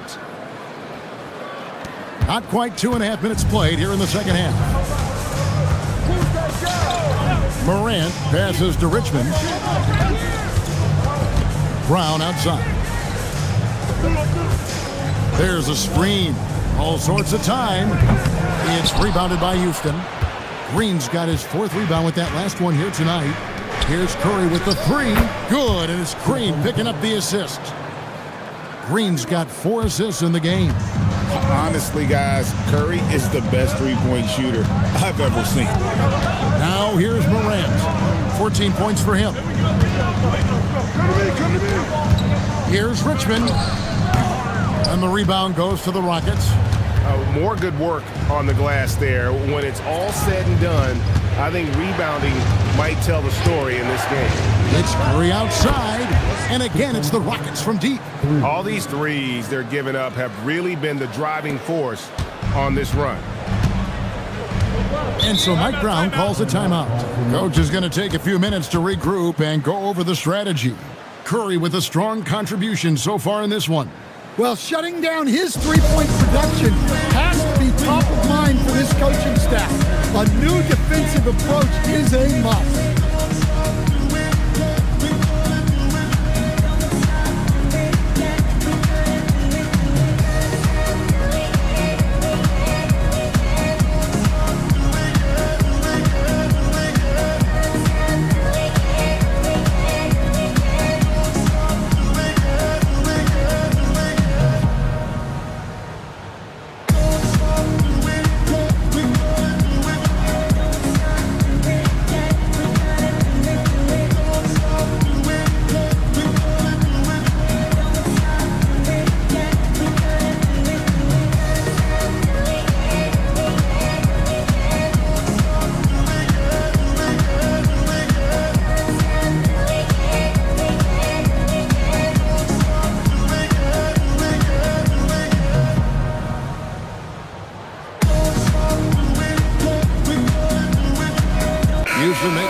changes. Anderson comes in for Drew, and Curry subbed in for Green.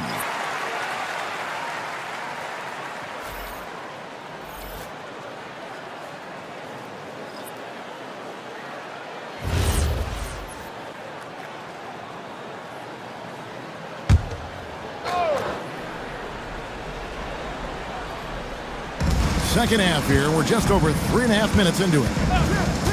Morant bent for 2. Releases from the wing and drills it. Morant's got 6 here in this quarter. Yeah, Morant just continuing to assert himself offensively. Curry from deep three-point land. Curry with another miss. The Grizzlies trail by 6. Morant passes to Richmond. Up again. Well, that's why he's out there using his size in the paint. Curry way outside. Shays with the rebound. Grizzlies have gone 4 of 9 from the floor so far in the third. Morant kicks to Richmond. Some nice passing there by Memphis. To the right side. The 3 from Morant. That's a basket. His 8th from the field, 8 of 14. Watch out. Now that he's got his first 3 of the half, there might be more in store. Fires the 3. Another miss by Houston. Memphis has gone into the three-point range 4 times since halftime and buried 2 of them. There's a good screen. And the Grizzlies another 3. Well, you talk about a full 180. His play here in the second half has really come on. You can see his confidence building. Now here's Curry. He's got 25. Fires for 3. No good on that one. You know what, though? Sometimes you can be too open. I think it may have surprised him, and that's why he missed. Here's Shea. Guarded by Curry. Got a hand on it. Pass to Curry. To the middle. To stop the drought. It's rebounded by Memphis. Shays the pass to Morant. Brown outside. Richmond for 3. Good. And the nice assist from Morant. Morant's got assist number 5 here tonight. Yeah, he's in such a great rhythm right now. Makes sense to get him the ball any way you can. Yeah, when you have a guy playing like he has been recently, he's got to be the first option on every possession.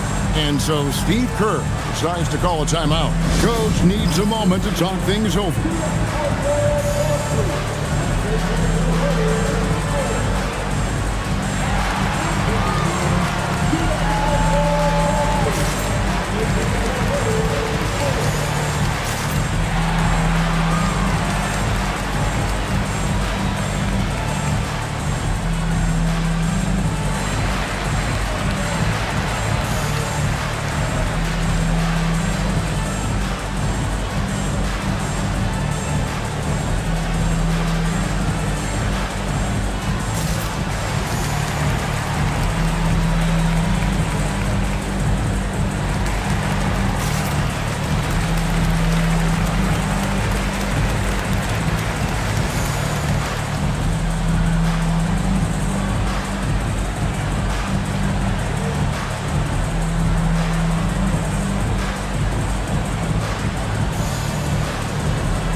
Is checked in for Memphis.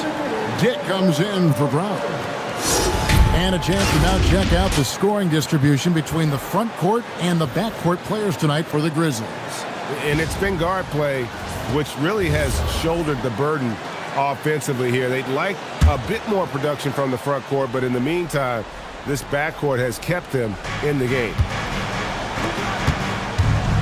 Siakam passes to Petrovic. They need this. Gasol with the rebound. Something that's kept this game close is the fact that the rebound stats for both teams are almost identical. Richmond outside. Just 5 on the clock. It's rebounded by Houston. 1:11 left to play in the third. HornetsSac outside. This one for three. Buries the long-range jumper. 11 points in the game. Well, look, you need a bucket, go to him. This is exactly what he's built to do. Here is Richmond. He's got 16. It's picked off.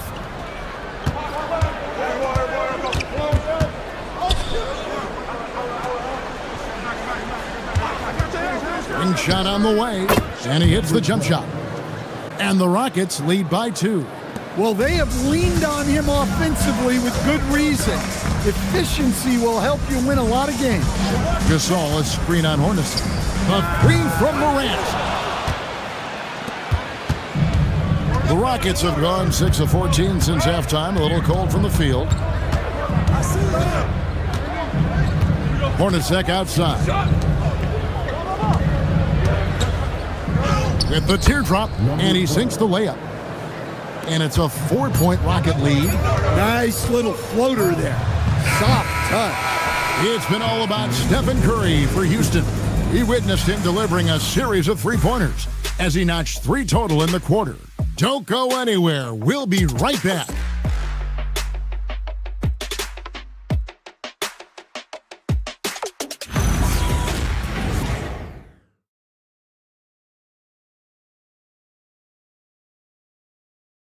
How about a look at today's State Farm assist of the game?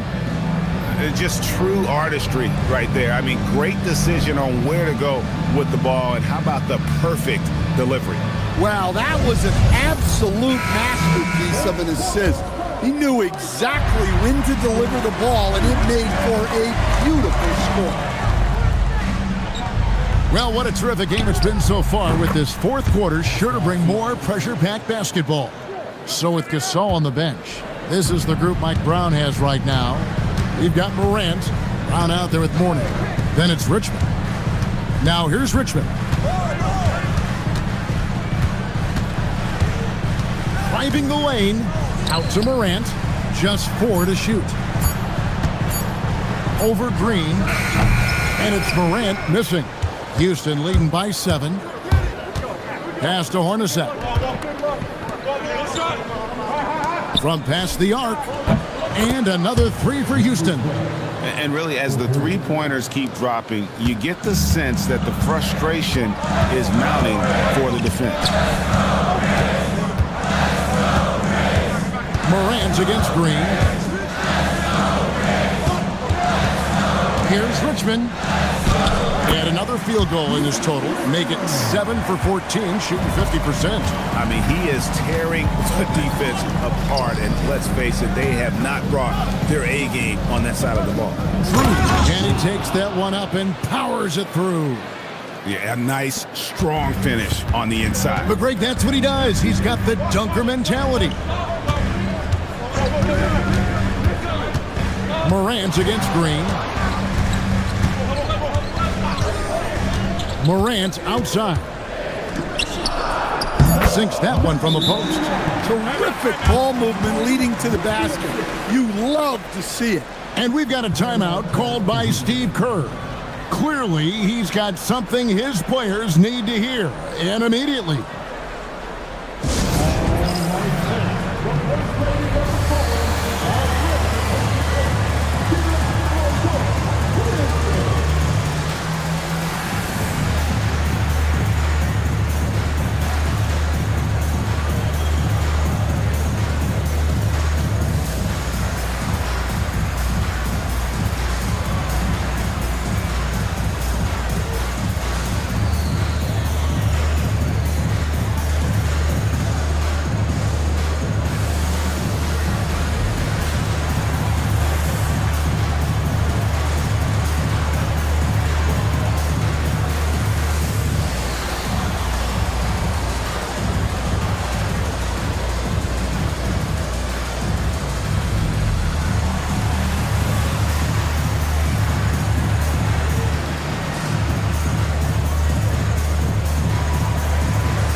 And now let's swing it over to AtLVsSac on the sideline.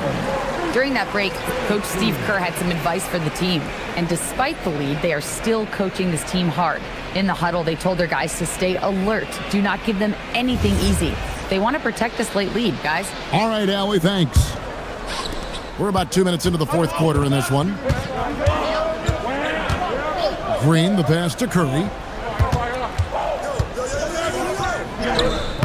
Richmond with the defensive effort. Might be time for a little different approach.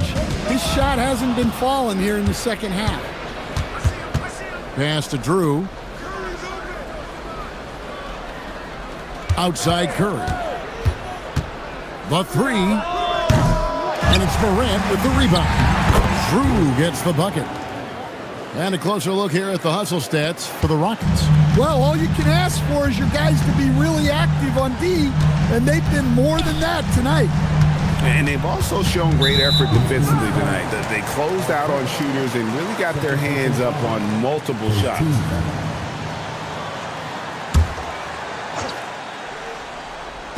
On defense, the Rockets, 10-point lead. This is their biggest. Shot clock at 6.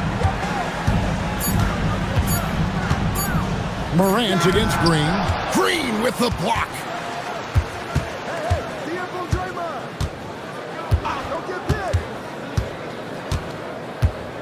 Down low. Outside Artest. Pass to Curry. Can't connect from long distance. For Memphis, they've gone 2 of 4 from the field since we started the final quarter of play. Mourning inside, guarded by Curry. Mourning's shot is good. And that tells the tale here today, guys. Throughout this game, they've been able to get the ball in tight and finish. Green, the pass to Curry. Good, and it's Green picking up the assist. Curry's got the lead up to 10 now for the Rockets. Now that's a high percentage look when the D doesn't fight over the screen. Yeah, it's certainly worth it to disrupt the offense. Coaches notice that extra effort. It's stolen by Green. Morant against Artest. Pass to Reed. And here is Green. Reed kicks to Curry. Looks for Artest, gets it to him. And the wide open shot from Green. And the 3 ball is good. And the Rockets lead by 13. Yeah, coming down the stretch, they've become reliant upon their perimeter game. Well, if you're looking to get points in a hurry as the game clock's running down, that's certainly the way to do it. Now, here's Brown. Pass to Morant. Puts up a 3. The Rockets pull it in. Drew's got double-digit rebounds now in the game. It's a +5 advantage for them in rebounding after that one. Green from outside. Yeah, that's 2 bombs in a row from long range. And Mike Brown decides to call timeout. He has decided it's the right time to talk.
And one of our featured players tonight earns our player of the game, Stephen Curry. And guys, he's been about as close to perfection as you can be. The intensity he's played with has been amazing. Just no let up. And as fired up as he's been, he's never let his emotions get out of control. And this is exactly what a star player is supposed to do. Coming off a loss, he made sure they weren't going to make it 2 in a row.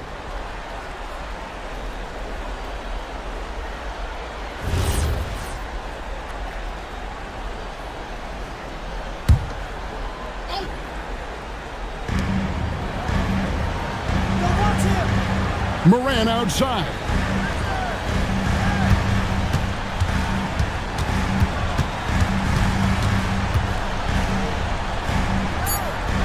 Just 2 to shoot. And they force the shot clock violation. Great D. Number 12. Number 12. Here's Curry.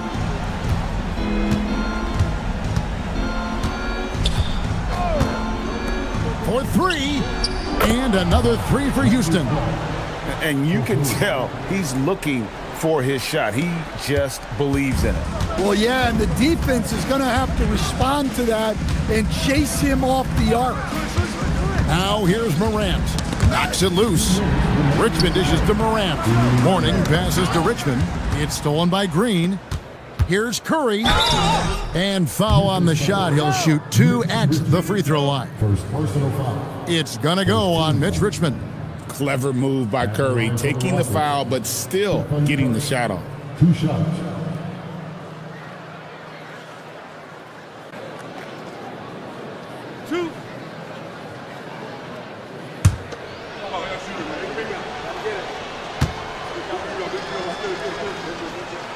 And the first one at the line is good.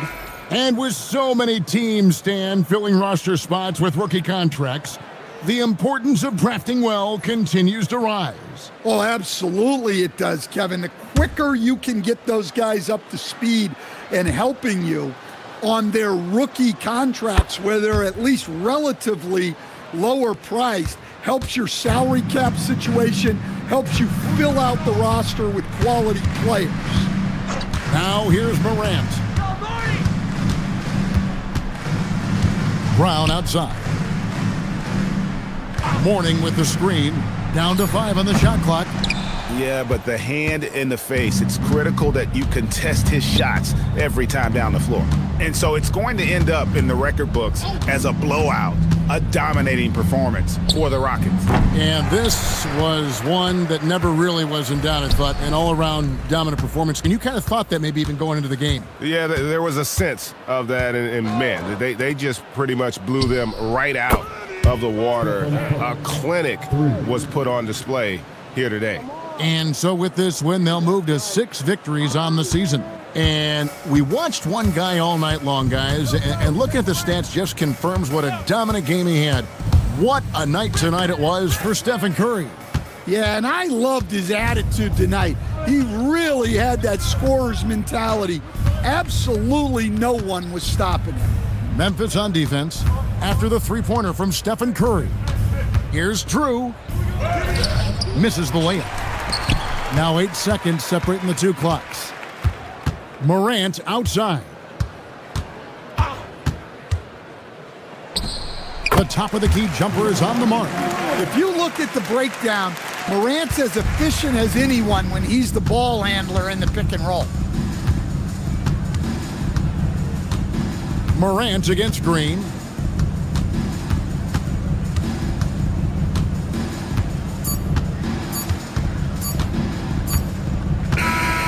So we see the Rockets taking the win here. To come into an opponent's building and dominate the way they did tonight says, I think, Greg, an awful lot about this team. I guess they don't need home cooking to feel at home. I mean, Kevin, just a masterful performance all the way around. Well, folks, that's going to do it for now. For Greg Anthony, AtLVsSac, and Stan Van Gundy, this is Kevin Harlan. Thanks so much for joining us here tonight. And now, our player of the game, Stephen Curry.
Happy to have you with us for NBA basketball on 2K Sports. Brian Anderson with you. Hall of Famers Doris Burke and Grant Hill joining us tonight.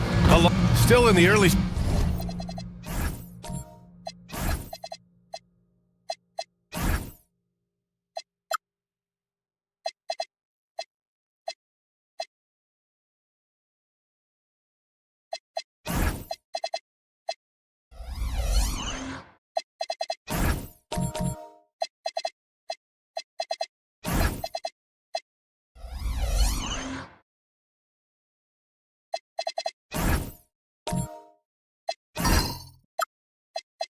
stages of the season here, but some people are already talking about MVP and Rookie of the Year, Grant. You know, I think it's a little early for that. I mean, those decisions are a long way off.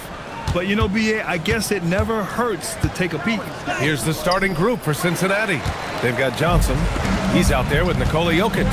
And it's McGrady in at the 3.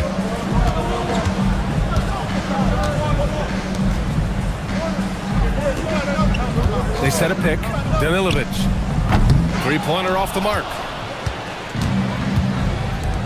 Pass to Johnson. Here's Cowens. 3-pointer. Drops in the 3. He's consistent from out there, especially when you give him that kind of room. To the inside. Here's Jokic. And Jokic throws it down.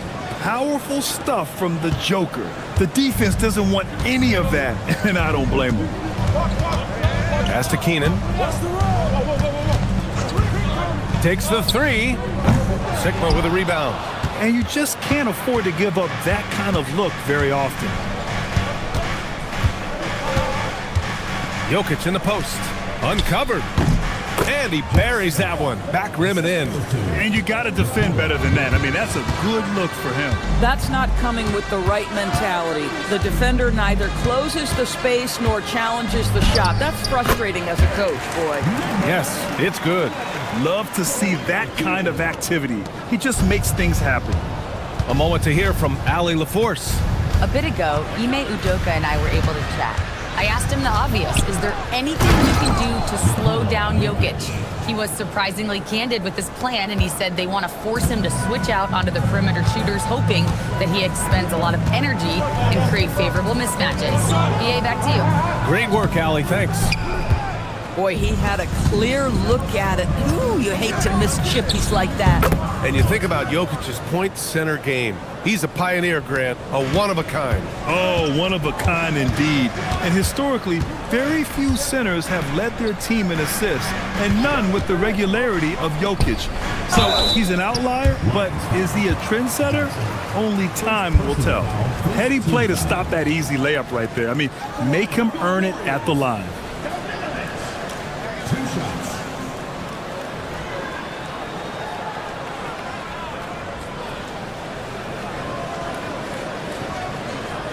Take a break. Take a break. 2 shots.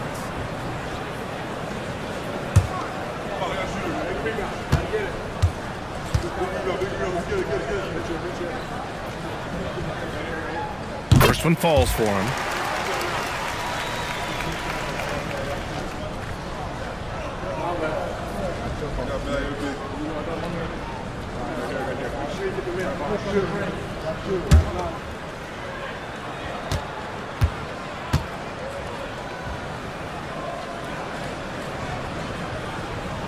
It's both from the stripe. And it's Jokic with the ball for Cincinnati. This game following their win against the Rockets. You have to credit the game plan going in, especially at the offensive end, where they were just so relentless. And that's not an easy environment to play in. To score at the rate they did on the road says a lot about their intensity and focus. Oh, deflected. Here's Keenan, covered by Johnson. Pass to Keenan.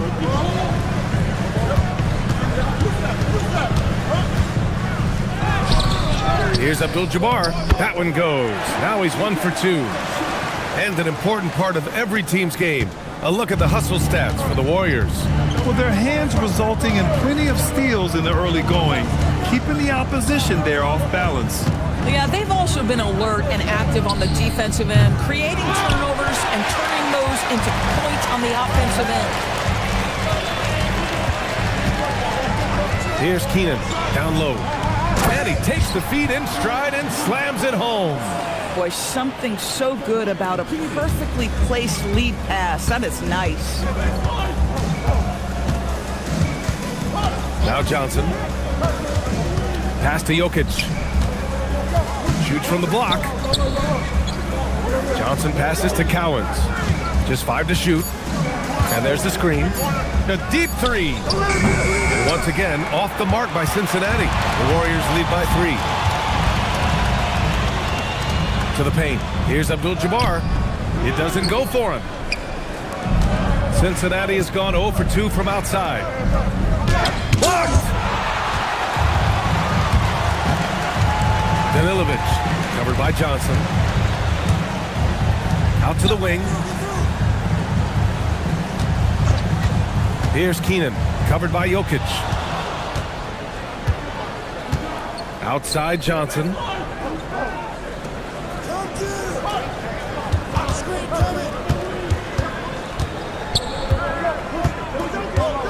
Pass to McGrady. Here's Cowens. To stop the drought, and it's blocked. Here's the break. Here's Keenan, covered by Johnson. And it's Keenan missing. It hasn't been his best quarter. I mean, he's trying to shoot himself out of the slump.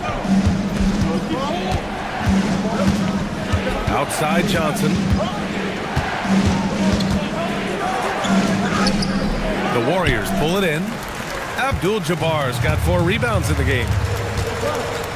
Pass to Keenan. Fades back. Danilovic, covered by Johnson. And he banks in the layup. And they may have talked about shot selection coming into this.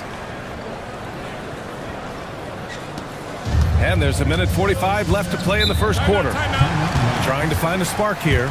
Yes, indeed. A rough stretch offensively. They could really use a basket.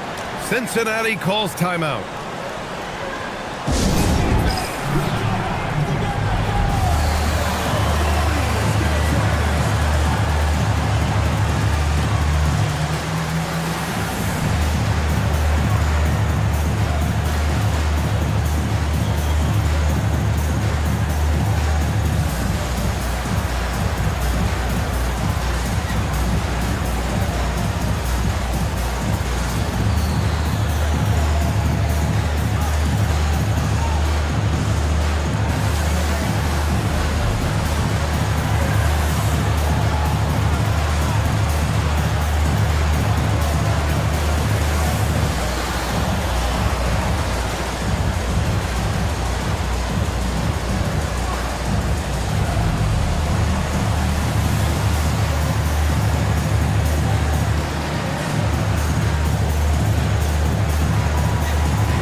Going with a whole new group out there. And right here, the 2K leaderboard shows us which teams made the most of their second chance opportunities last year. In third, the Warriors. This is a hustle stat. This team pounded the offensive glass, and it shows in their numbers from last year. 1:42 left to play in the first. Here's Roy, covered by Grimes. Pass to Gervin. Clock at 6. Down low. Here's Polonese. Always a nice way to start. Makes his first one. The Warriors lead by 3. Giddy with it. To the inside. MiaVsBos. Count the bucket. Coming off a perfectly placed pass. Boy, when MiaVsBos is rolling to the bucket off the screen and roll, he is downright lethal. 51 seconds left in the first quarter. And Bosch gets it to go. Yeah, terrific work in the two-man game. Results in an easy bucket. That's how you do it. Here's Malone. No points yet. Back to Giddey. Out of bounds. It'll be Cincinnati's ball. A sloppy turnover. When you're not locked in, you pay the price.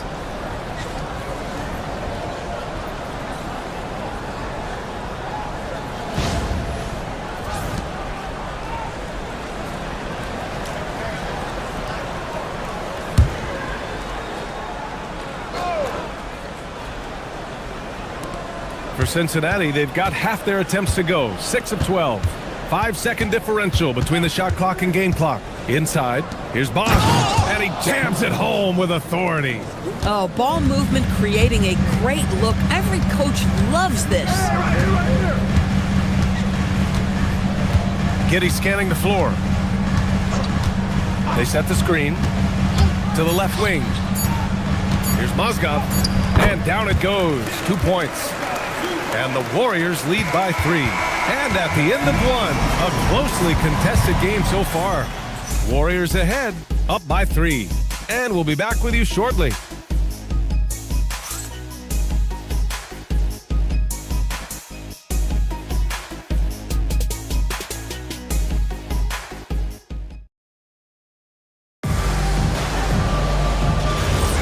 And getting it going again here in the second quarter. Fairly close game so far.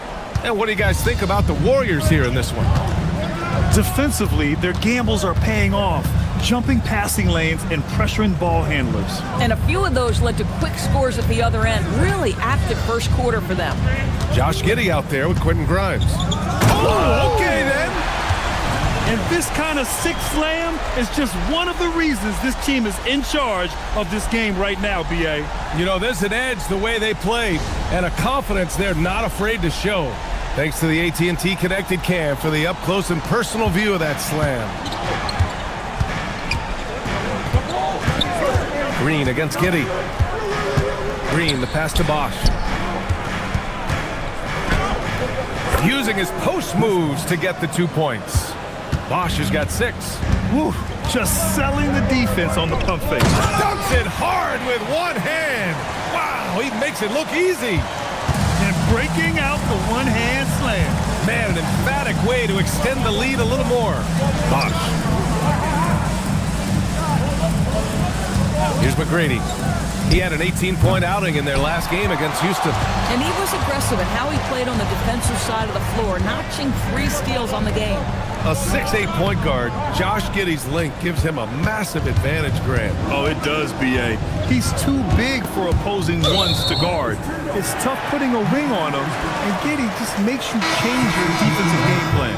And Cincinnati making a change here.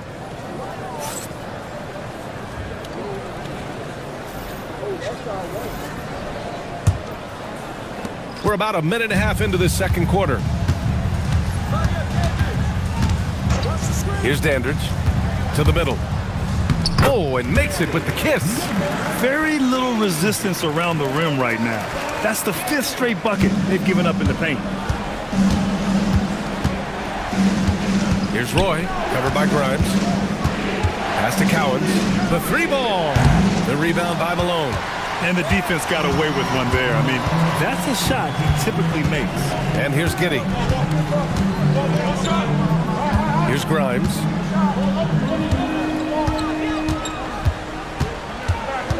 Shot clock at 5. Here's Dandridge. Cowens grabs the board.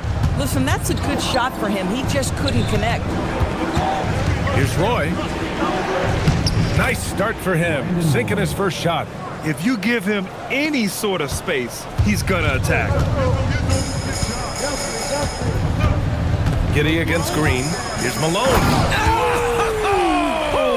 Oh, and that one, no question, powered it down. Wow, that type of finish is just deflating right now for a team that's trying to make a comeback. Ouch. That's certainly a big-time finish right there. It was one big exclamation point, or maybe even a question mark. Hits the trifecta. Cowens has got his first 3 points of the game. And just sinks it over the tall defender.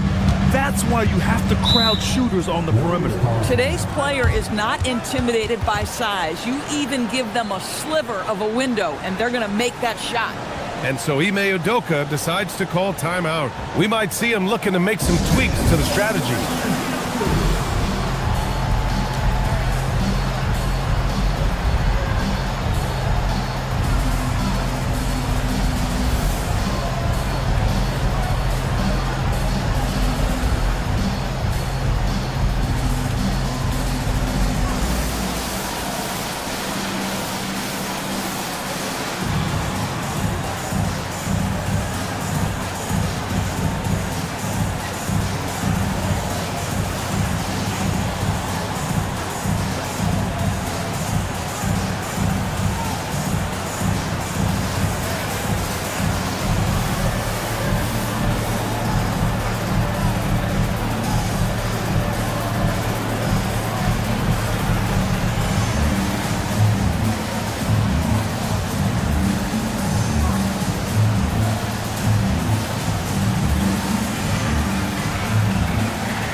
Cincinnati making a change here.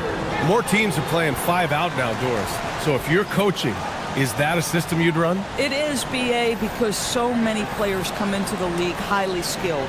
If you are a 3-tool player, meaning you can shoot it, deck it, and pass it, and you've got 5 guys like that, look out. It is so hard to guard. And in the second quarter, a little under 3.5 minutes played already. There's the triple. He can't hit that time.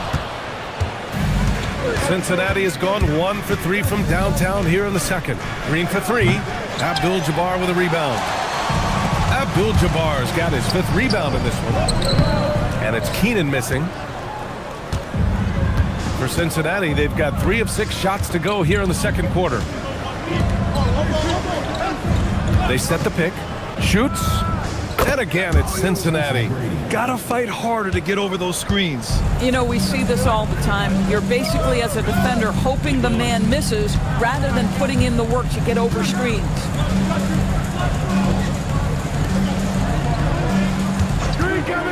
From the arc. Nails it from 3. 5 points in the game.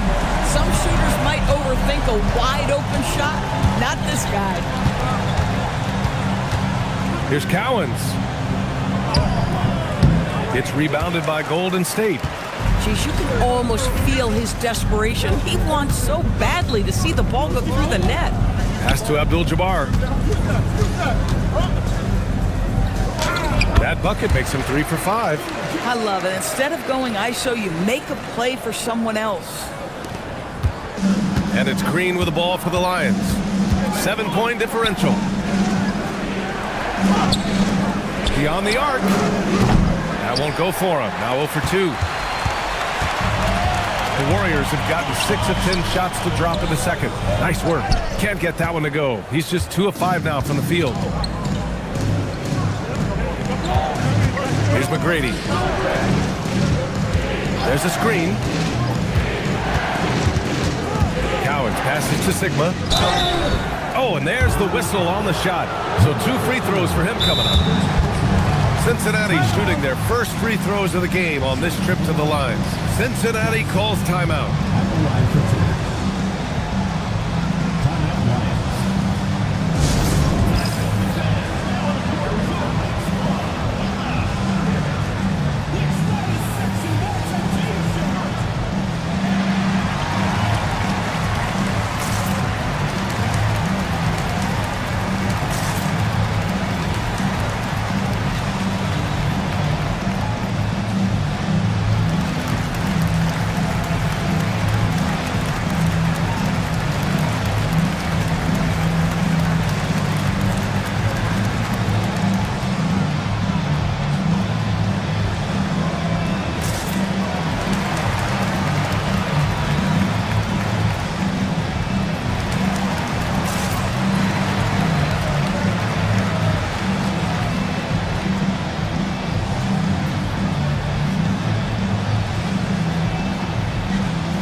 The first free throw is good.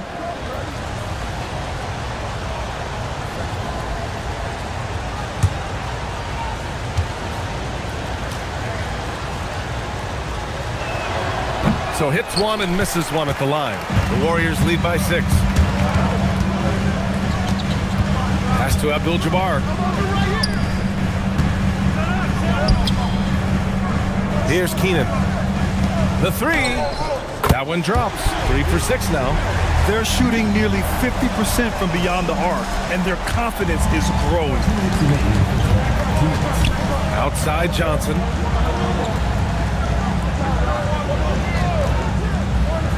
Back to Jokic. Pass to Sigma. Jokic up top. Clock at 4. Unloads. The Warriors pull it in. And this game, the first chance they've had to see Cincinnati. Keenan gets the bucket. And now it's an 11-point Warrior lead. Hey, they're just getting pushed around inside.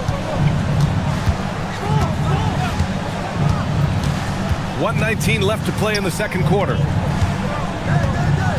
Here's Jokic, and the dunk by Jokic. And what an aggressive move to the rim. He's really trying to fire up his teammates right now. Boy, it's not hard to feel inspired after a teammate makes that kind of finish. Where was the defense? No help. You can't afford to give up these kinds of buckets. Pass to Cowens. And that one is stuffed right through.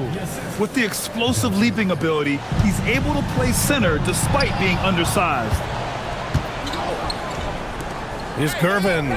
Sinks it from distance. And now just a 4-point Warrior lead. Defensively, gotta close out a little faster. That's a look he'll make with regularity. Fires the 3. Cowens grabs the board. Cowens has got 4 rebounds now. 5-second differential between the shot clock and game clock. Here's Gervin. To the right side. And here's Jokic. Puts it up from 17. It's not going to go for him. And the first half comes to an end. We've got a close game going here.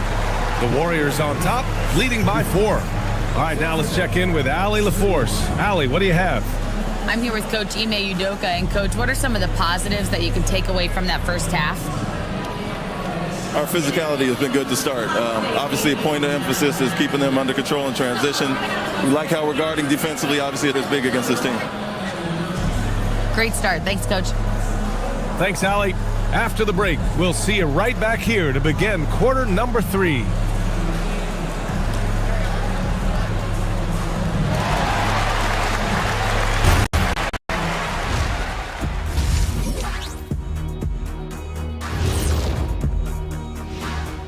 And we thank you for joining us at halftime. The Golden State Warriors are in a closely contested game. They're riding the wave of enthusiasm in this arena. Yeah, getting that boost of adrenaline. They're giving this crowd a show and trying to bring home the W. And we've got some trades being made around the league. Always a compelling story. It's not too often a team can land a versatile big man like Jokic. He'll have a tremendous all-around impact on their front court. And you know his new teammates are just going to love being on the receiving end of those passes. Thanks for tuning in. Now we head back to Brian Anderson for the start of the third quarter.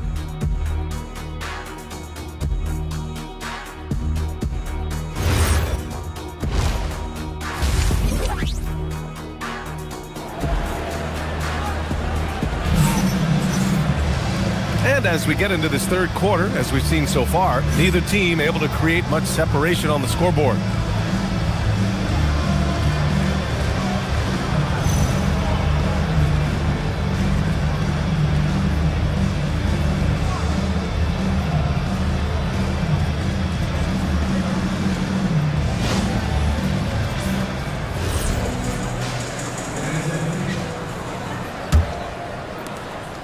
Warriors lead by 4. On the court for Cincinnati, Johnson is out there with Nikola Jokic. And it's Sigma in at the center, locking down the middle. Here's Keenan. Tries it from 19. Here's Abdul-Jabbar. Sigma with a rebound. Well, Cincinnati's shooting has been good, around 52% from the field. Pass to Johnson. Here's Cowens. From downtown, rebounded by Keenan. Keenan's got 4 rebounds now.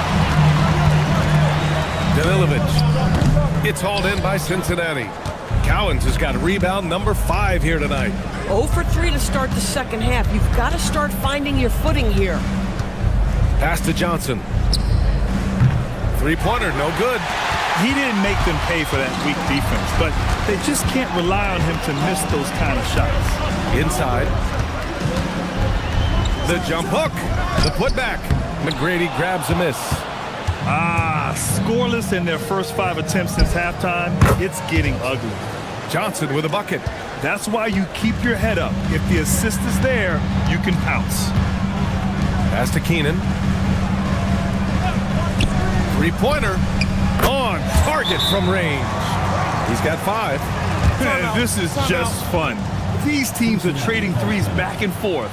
Well, that three-point shot just gives you so much room to operate on the offensive end. Cincinnati calls timeout.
Substitution. Number 4, Brandon Roy.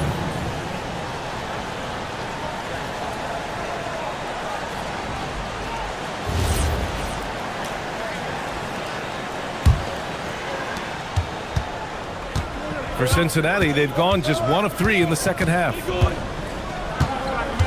Outside Johnson. Gets the 3 to fall. 3 points. Johnson's got 8. Man, they're having a hard time defending the triple. That's 3 in a row.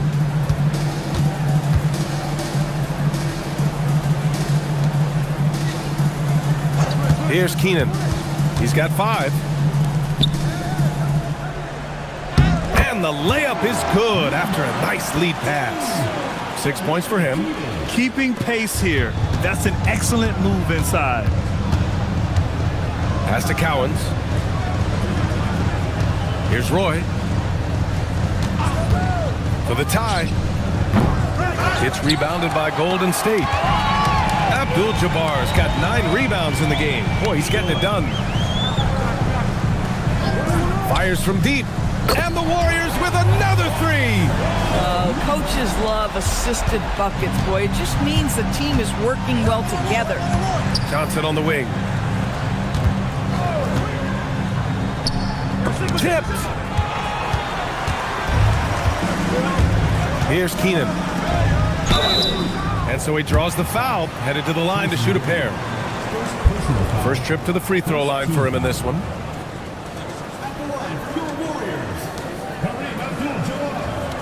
Taking 2 shots.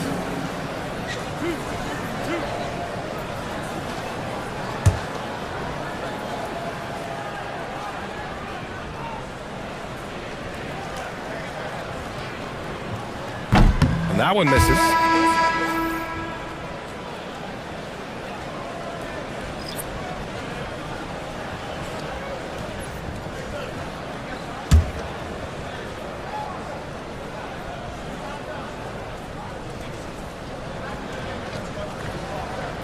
And no luck at the stripe this time. Second one won't fall.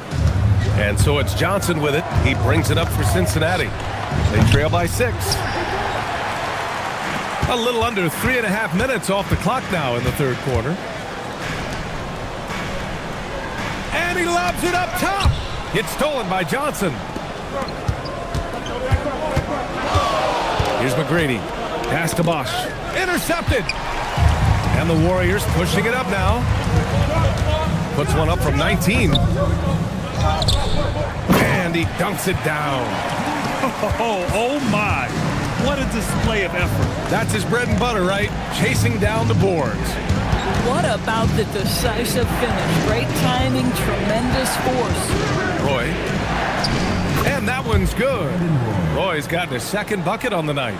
It's not easy to work the ball inside in this league, but they've done it all night. And so Ime Udoka decides to call timeout. Coach taking this moment to speak to his guys, maybe alter some of the game plan.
Changing it up here.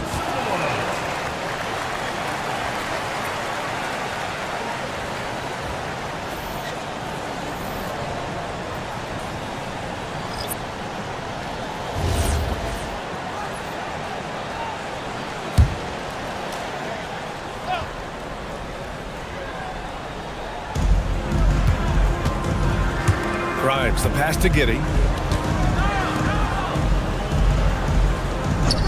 Pass to Grimes. Shot clock at 6. Malone can't get it to go. Cincinnati has gone 2 of 6 from downtown here in the second half. Here's Sigma. Got it. Good job in the low post. Sigma's got 5. Just love the unselfishness there. Keep the ball moving. Good things happen. Outside Giddey. Down low. It's tipped. There's a screen. Golden State needs to get off a shot. Dandridge. Up again. Great positioning on the putback. And the Warriors lead by 6. Yeah, when you let Mozgov get planted on your end, he's very hard to move. Great play from him on the second effort. Johnson passes to Sigma. It's tipped. Here's Malone. It's hauled in by Cincinnati. Outside Johnson. Mozgov with the rebound. Gosh, it feels like he's pressing a little bit, and obviously playing from behind doesn't help. Dandridge passes to Giddey.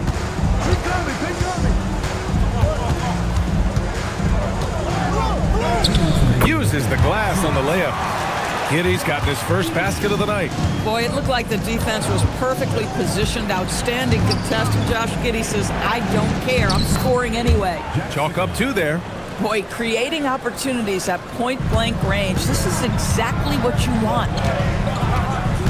Pass to Malone. Now Grimes. To the inside. Outside Johnson. No good on the 3. And they just continue to dominate the boards. Grimes, the pass to Giddey. 1:09 left in the third quarter. And Malone gets it to go.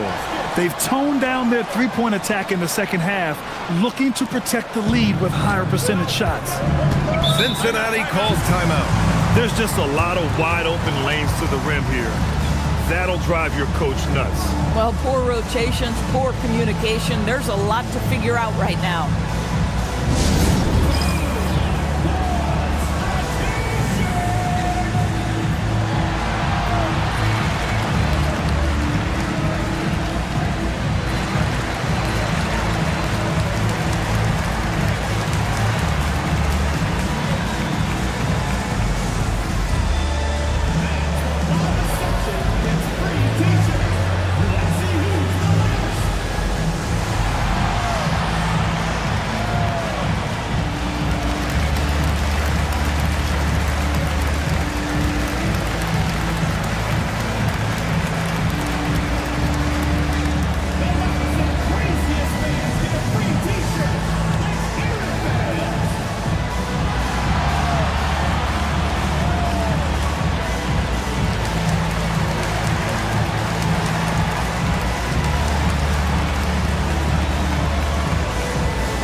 Both teams making some changes here.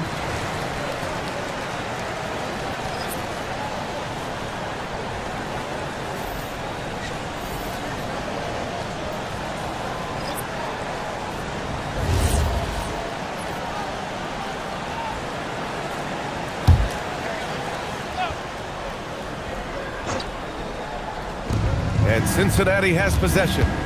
8-point game. Cincinnati working the ball around now. There's 45 seconds left in the third.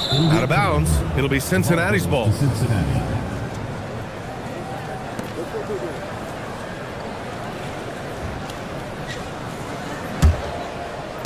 43 seconds left in the third. Here's Gervin. Pass to Jokic.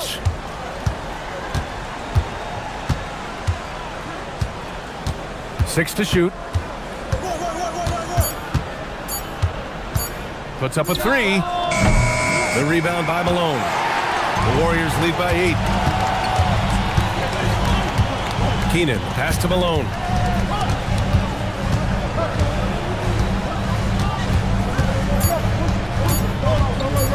With the fadeaway. No good on the buzzer beater.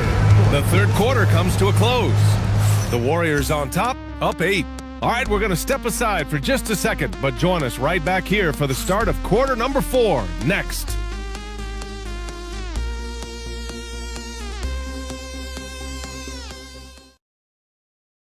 All right, let's take a look at our assist of the game presented by State Farm. Yeah, just shredding the defense with that feed. Zero chance to stop that. Well, that's what a great pass will do, right? You love the unselfish play. And this is it. Glad to have you along for this fourth quarter. Pass to Roy. Here's Gervin.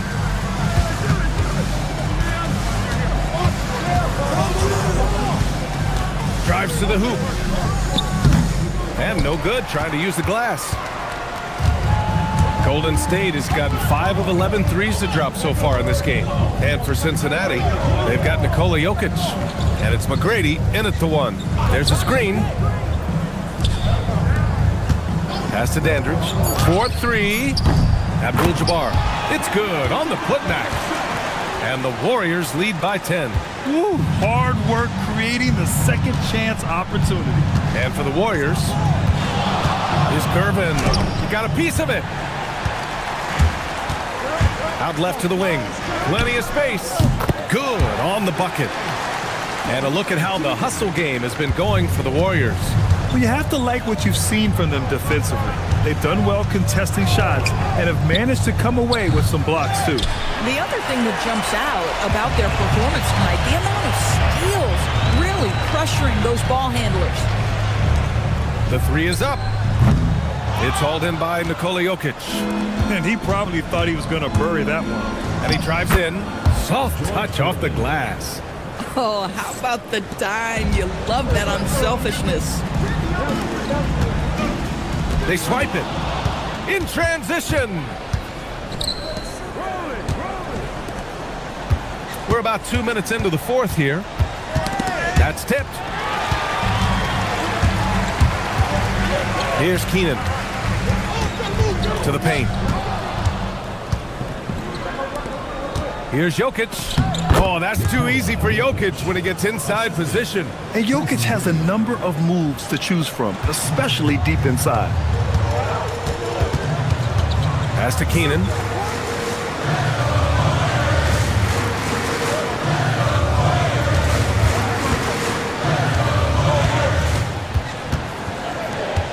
Down to 5 on the shot clock.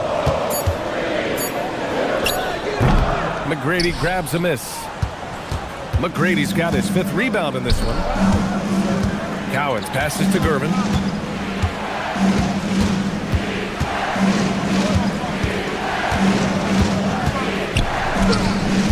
The Warriors pull it in. They held a 12-point lead earlier.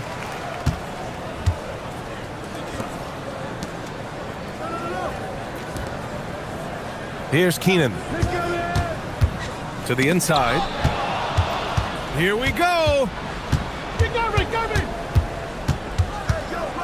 A bit under 3.5 minutes have passed here in the fourth. Pass to Jokic. Driving inside. Gervin. Gets rebounded by Golden State. Keenan's got rebound number 8 now. Boy, this guy has completely lost his focus. Nothing working. To stop the drought. And it's good on the layup. And the Warriors lead by 10.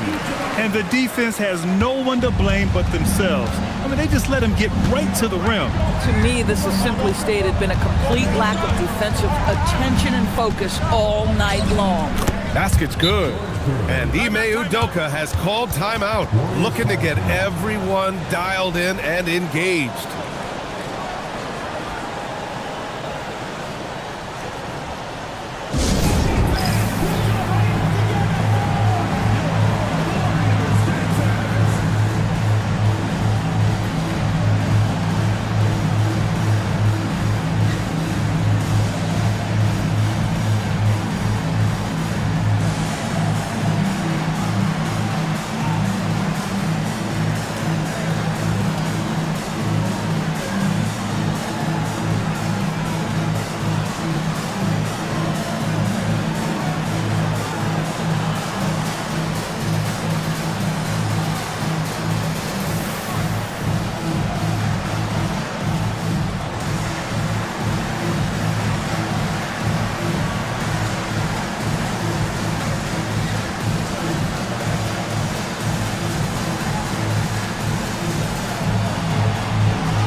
Here to catch up with Ali from the sideline. Well, over the break, I listened to Ime Udoka's huddle. He said, this is who we are. This is the pace. Don't let up. He said it doesn't matter if they go on a run. What matters is how we respond. They plan to respond with a fury, guys. All right, appreciate it, Ali.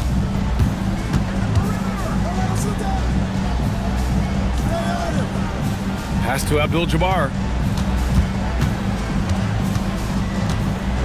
Fires for 3. It's hauled in by Cincinnati. Boy, they've done a good job overcoming his offensive struggles. He's got to be very thankful for his teammates. Cowens passes to Jokic. Off target with a fadeaway. You know, he made an easy shot so much harder, and it really cost him the bucket, guys. Out of bounds. It'll be Cincinnati's ball.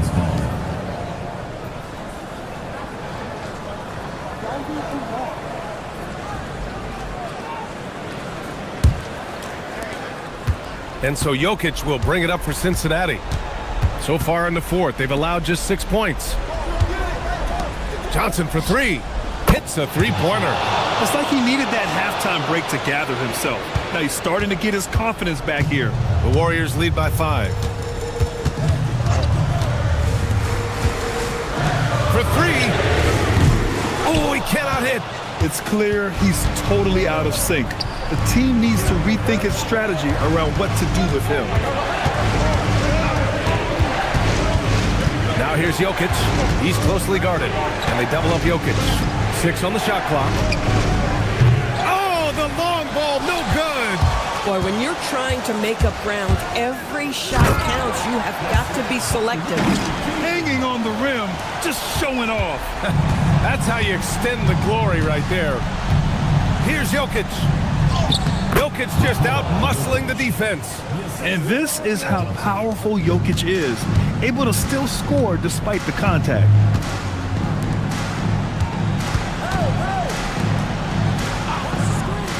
Puts up the tray. Booyah! He sinks the triple. For a guy who's known for his perimeter shooting, that is a great look. Johnson can't hit it. They can take their time if they want. Yes, you have to regroup, make sure you get a good shot. 1:25 left to play in the fourth. Yes, it's good! And just not letting up at all. I mean, you have to love this approach. You want to get the ball to the guys who make plays. One thing we've learned in the NBA, the game is never over. So you've got to continue to score, continue to build your lead. Cincinnati calls timeout.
Now here's Jokic.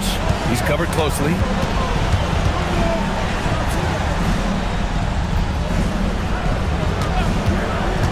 Here's McGrady. All alone. Oh, it drops in. Boy, nice pass. A little ball movement, little player movement. That's how you play this game. The Warriors lead by 8. Here's Keenan. Beyond the arc. It's good from beyond the arc. Well, now it's just a matter of watching the sand fall through the hourglass. This game is wrapped up in a strong showing for the Warriors. It was stop and go for them along the way, but they finally seized full control of this game. BA, the scoreboard definitely doesn't tell the whole story. They were able to pull things together when things got tough, and of course, they closed strong. And they pick up their 4th win of the year. Every victory so sweet in the association. And here are the Warriors now.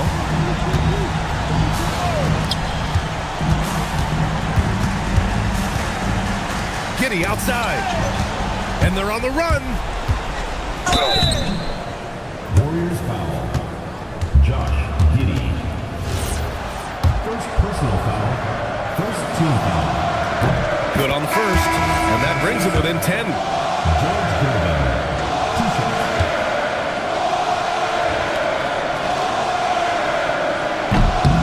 Both good from the line that time. Well, Grant, this game looks just about over. BA, all they really need to do is just work that clock, don't turn it over, and this game is a wrap. You got to give them respect. They're doing everything they can to close this out. Well, just terrific teamwork. Each guy doing his part. You love what you're seeing from them tonight. Here's Gervin.